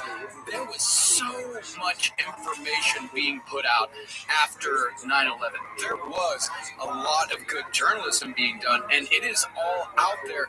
There's just so much of it, right? And so little of it received really big attention. And it's not like, mainstream media or anything like that. It's not like it only exists on InfoWars. It exists on the NBC sites. It exists on New York Times. It's everywhere. It's just on page 8. Right. And of course, you've been talking about this too. And George Bush was talking about fucking Saddam Hussein a month after he was inaugurated. There were things put into place for a long time. They were ready to go. They just needed an excuse. They needed a new Pearl Harbor. And what a convenient thing that happened for them. Yeah, Rumsfeld wanted to get him immediately. Saddam Hussein. Dick Cheney pressed to see if it was Iraq. But I will say, in the defense of the government to some degree, if they really did want to blame it on Iraq, they could have just set it up to be Iraqis. Yeah. That's why it was so crazy that Iraq was even we were all so confused at that time and all so full of rage. They could have channeled the patriotism and nationalism in any which direction. We could have, God forbid, really got our environmental order. We could have got everyone would have been clean energy. They would have been on board with anything the government said. But of course, governments take you to war. Of course. So on the day of the attacks, of course, George Bush is out of town in Florida. Now, his first address to the nation, we all remember, we're going to get those folks that did this heinous act, and it's amazing that he used the word folks in response to the worst terrorist attack in amazing history. Yeah, he wasn't supposed to deal with this shit. Bush was never supposed to have to deal with it. It was. We said it in the last episode where he said that I never campaigned on being a wartime president. No, he didn't. He campaigned on education. Yeah, and when he says folks, I'm thinking, did an elderly couple swinging on the front stoop and rocking chairs plan this entire thing? Folks, those Saudi Arabian folks who have jihad in their hearts and want to take down America. Those kind folks. Yeah. Just comes to anybody. Folks is anybody who's churning butter. It doesn't matter what they say, but they were definitely churning butter. It was good butter. It doesn't feel like, America is the great devil. And we got to kill as many of them as possible, yeah? You do always farm fresh gold now. After that first address to the nation, Bush is unavailable until 7 p.m. that night. Cheney is at the White House in the war room and is, for all intents and purposes, president on September 11th by design. Well, Liz, we finally made it to the White House. Finally made it to the Oval Office. When I come down to think about it, would I have killed 3,000 people to be president again? Yeah. Every time, yeah. So, in a testimony to the 9/11 Commission, much of which, by the way, a lot of this testimony was omitted from the final report. In this testimony, former Secretary of Transportation Norma Mineta, who was president, said about a specific order Cheney gave about Flight 77 on the way to the Pentagon. Now, this is actually how he sounded. I've heard this speech several times. All right. I was made aware of it during the time that the airplane was coming into the Pentagon. There was a young man who had come in and he had said to the vice president, the plane is 50 miles out, the plane is 30 miles out, and what got down to, the plane is 10 miles out. The young man also said to the vice president, did the order still stand? And the vice president turned and whipped his neck around and said, of course the order still stand. Have you heard anything in the contrary? Now, to be fair, he was discussing the order of lobster that they had gotten from the kitchen in the White House, and he was very hungry on 9/11. And then he had a flamethrower umbrella. And he opened and closed several times and shot flame all over several hot dogs that we put on the grill next to him. And I said, lunch, I love lunch. It's my favorite meal because it's in the center of the day. It's the most inconvenient meal. Intern, come and chew up the bacon for me. The bacon has spit my mouth a little, baby bird. Yeah.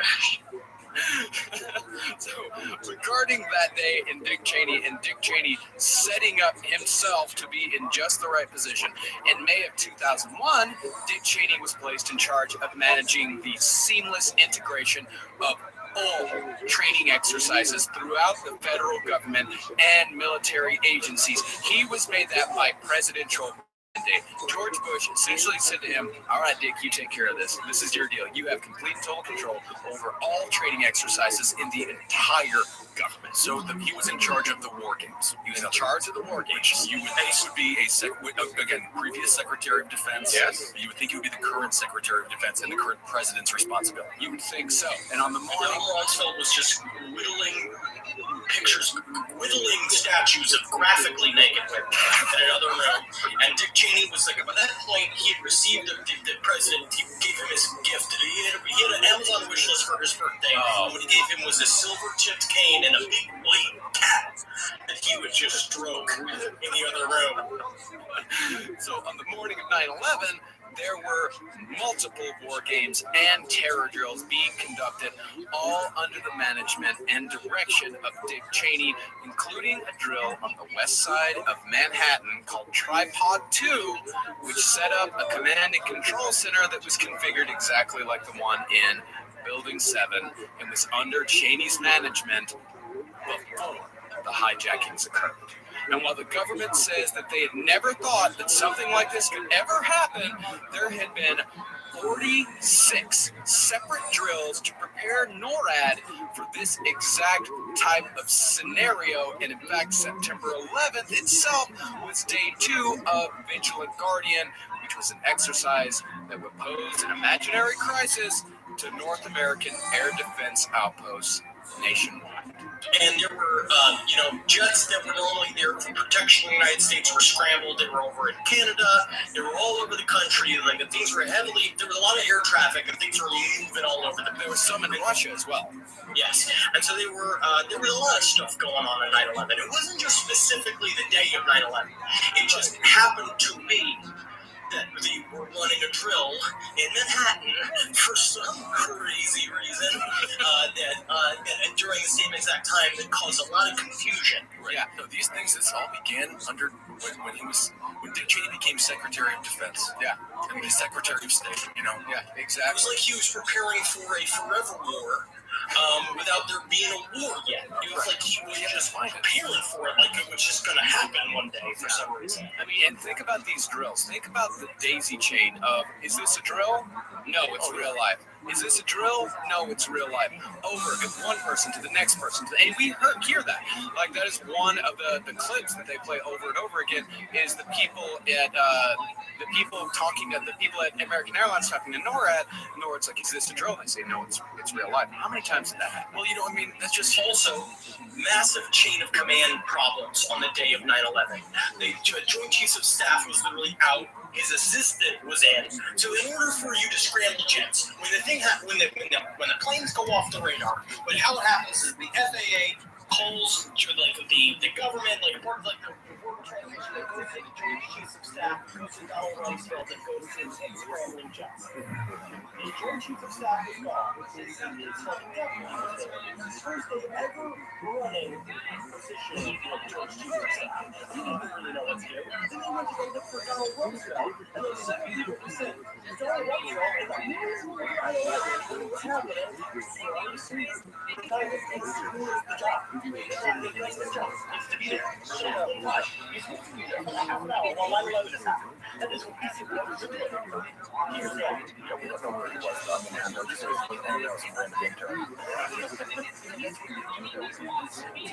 When they broke him down and make sure that they're always on their edge, and never really let them know if it's a game or if it's not. If it's no pastor, very micros analogy. Girls in Cleveland come back. You see girls every 5 years they stop trying to escape. Yeah, she's right. That's what she did. This is the 46th trail. These guys don't give a shit anymore. Can you imagine one guy being like, yeah, I'll get to it. They're like, the planes are coming. They crashed. We need to scramble the jets. It's like, I'll get to it. I'm going to finish eating my breakfast sandwich. Yeah, in this Archie comic, can you believe him and Betty are about to get together? I would also, it's very interesting to also, I think, to point towards what Ben said, it was a very interesting choice of Dick Cheney to put Ariel Castro on the cabinet for that period of time. When he was, of course, being like, $30 and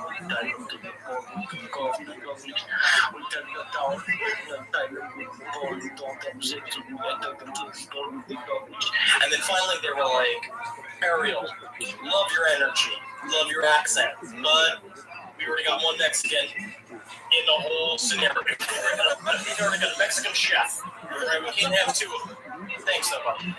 So despite the machinations of people at the highest levels of government, because, when you look at all this, all it takes is for Dick Cheney to give a couple orders. And not a whole lot of people have to know that all of this shit is going on. He has put himself into a position of power where all he has to do is give a few orders, and there does not need to be a conspiracy of thousands upon thousands of people.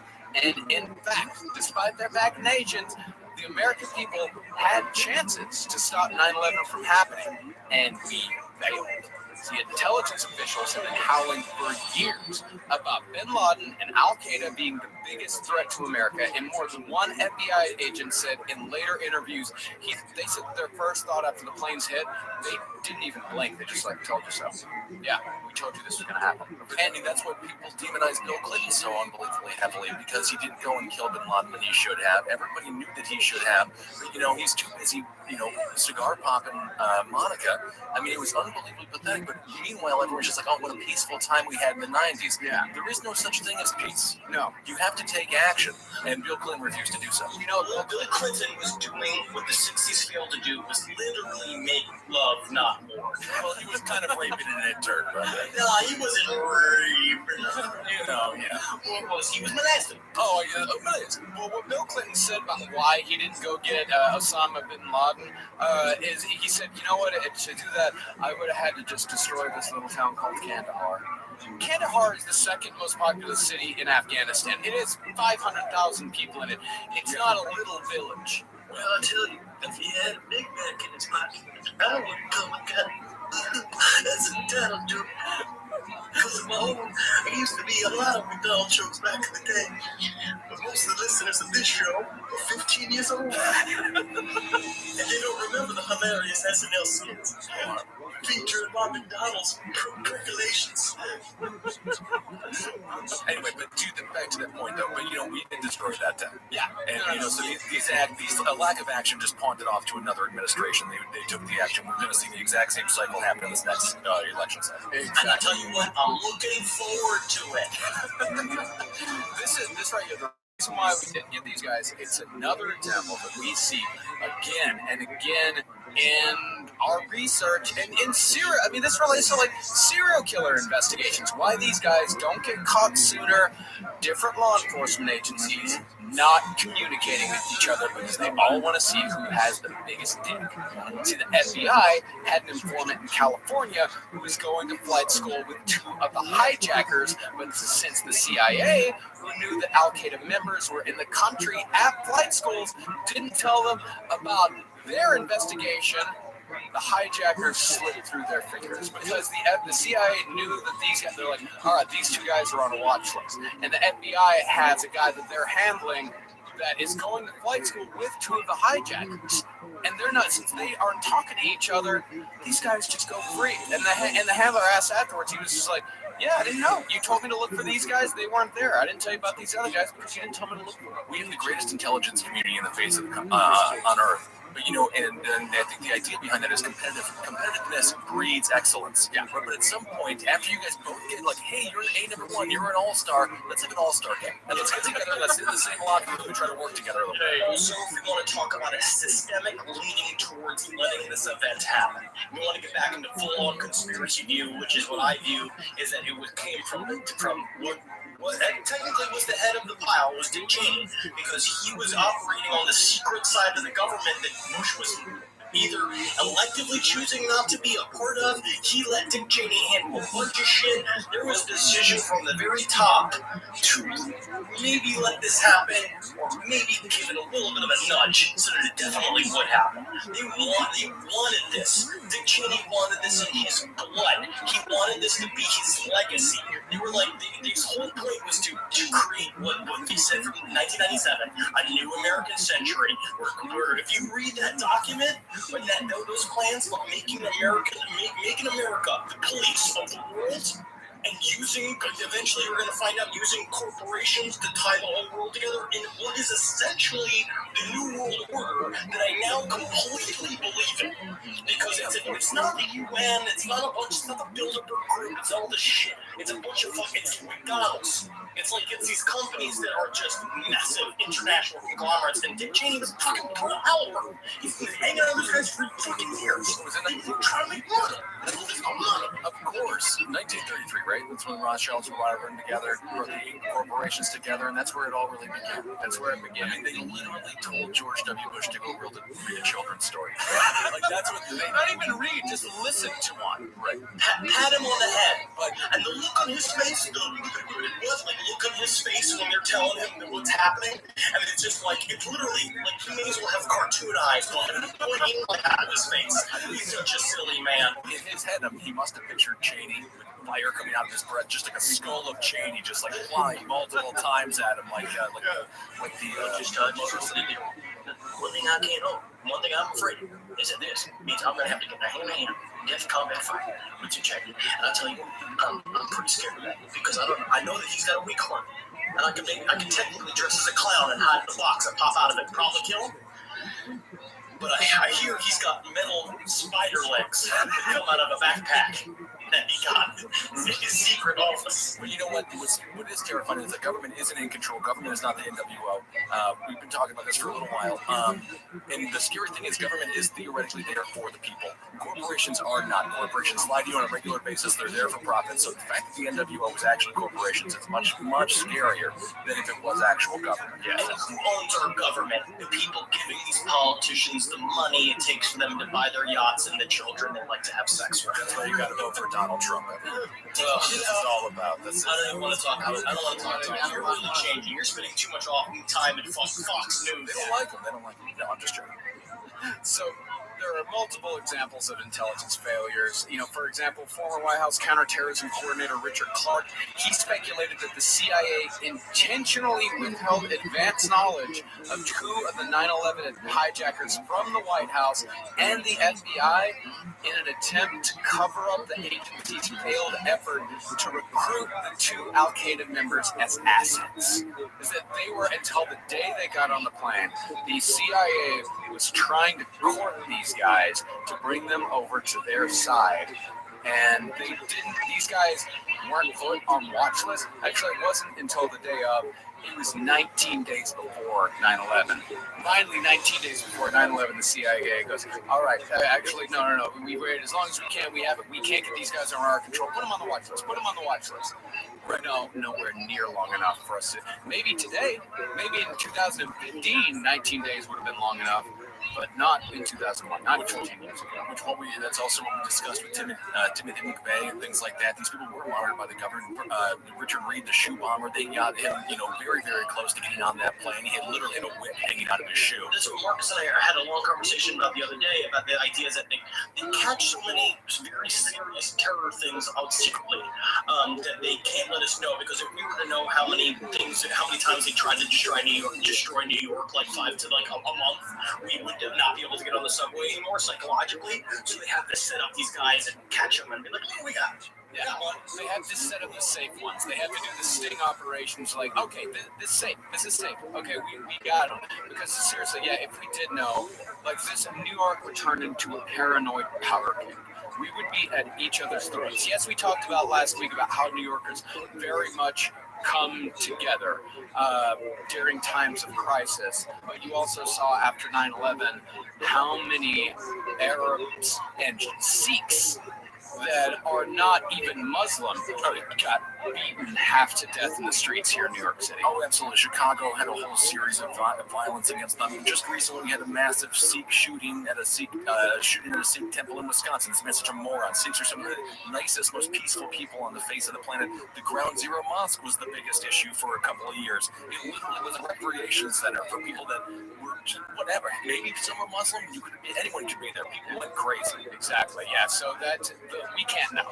We just cannot know. And like you said, then like the CIA and the FBI, they save our lives all the time. They do a great fucking job most of the time. Sometimes it just doesn't work. Or they specifically don't want it to work. Yeah. They specifically allow things to happen. Right. So let's talk about the results of all of this. What happened? Oh my God. So starting with the anti-terrorism appropriation of money a week after the 9/11 attacks, it is estimated that the U.S. in the first 5 years of the war on terror, just in the first 5 years, we spent $400 billion. We are now in our 14th year. And that is money. Both. That is just the money on the books. Yeah. Never mind the money that's off the books. Yeah. Never mind the fact that, like, the promotions that happened after 9/11. Yeah. Condoleezza Rice got promoted. Richard, what's his name? Myers, the guy who took over for the Joint Chiefs of Staff, was promoted. These people they all got handouts after failing on 9/11. Yeah, and these defense contractors, the defense business in America wasn't doing great before 9/11. They had sold a whole lot of weapons before 9/11. In fact, bought aircraft. They had laid off 20% of its employees, and they were actually on the decline.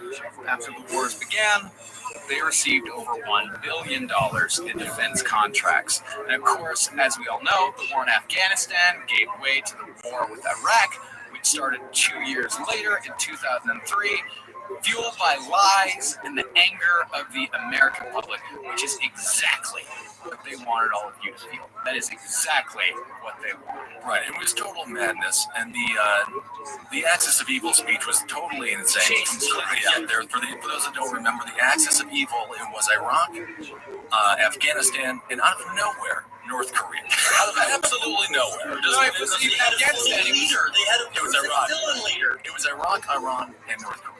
They were really hoping he was going to be more dangerous than he is. Yeah, he's a fucking child. He's an asshole. Yeah, they keep putting together a fucking rocket program. Yeah, it was a cartoon. They ended up with a cartoon.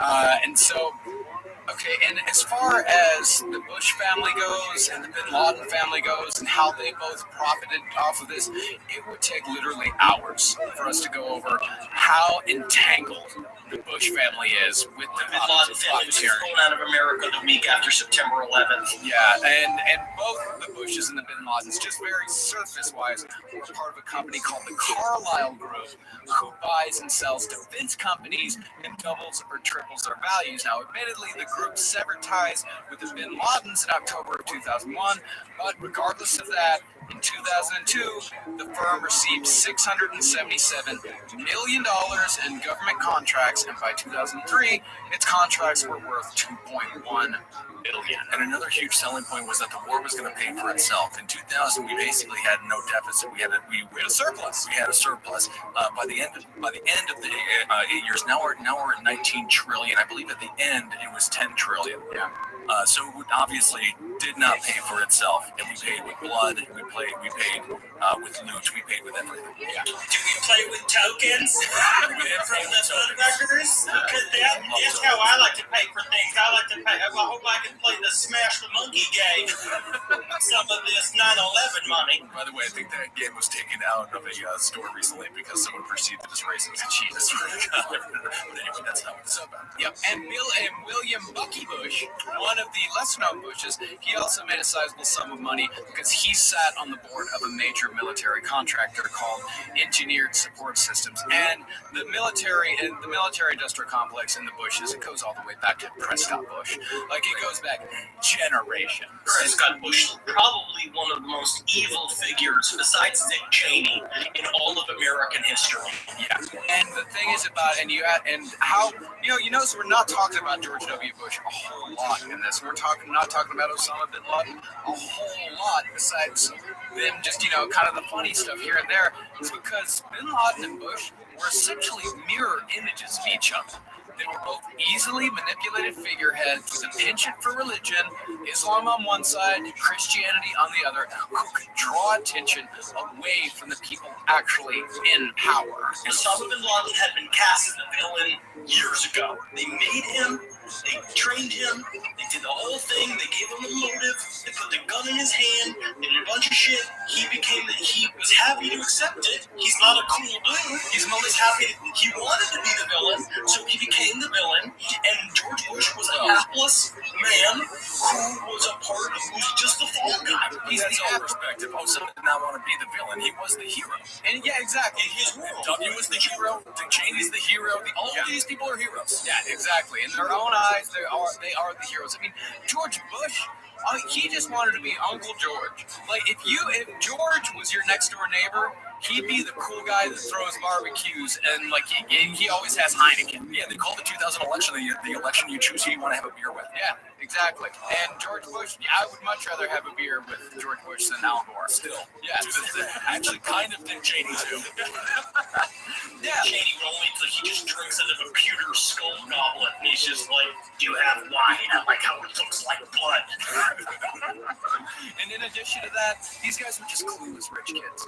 They're both clueless rich kids just playing a game. Family Feud. Saddam is the guy who tried to kill my father. Yeah. Classic W quote, taking an entire nation to war. Yeah, exactly. Paying for it. So while 9/11 may not have been completely orchestrated by higher-ups in the U.S. government, definitely evidence to support that they gave it a nudge or two, and definitely evidence that people in Saudi Arabia had a very large role to play on the other side. But it is important to note, none of it is hard evidence. It is all circumstantial. If there was hard evidence, these people would be in prison right now. At least hard evidence that we know, that we have out there. There is no hard evidence out there. It is all circumstantial. And it's definitely my belief that the real conspiracy of 9/11 was between American corporations and rogue elements within the U.S. government and rogue elements within the Saudi Arabian government and Saudi Arabian corporations. And guess what, guys? It's over. They won. Well, they definitely won in the insured forever war. Yeah, they won. 2000, I believe, was the last election that truly happened. Like, it's after that, if Al Gore would have gotten into office, yes, 9/11 might have happened. Yes, Dick Cheney might have found a way to nudge it on, but we wouldn't have gone to Iraq. And it's very possible that Citizens United, which gave corporations the power to be people and to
This later, you can tell him yourself. But when he wants to try you and everything. So he is a big man from the Fuck him. What? Fuck him. Fuck him.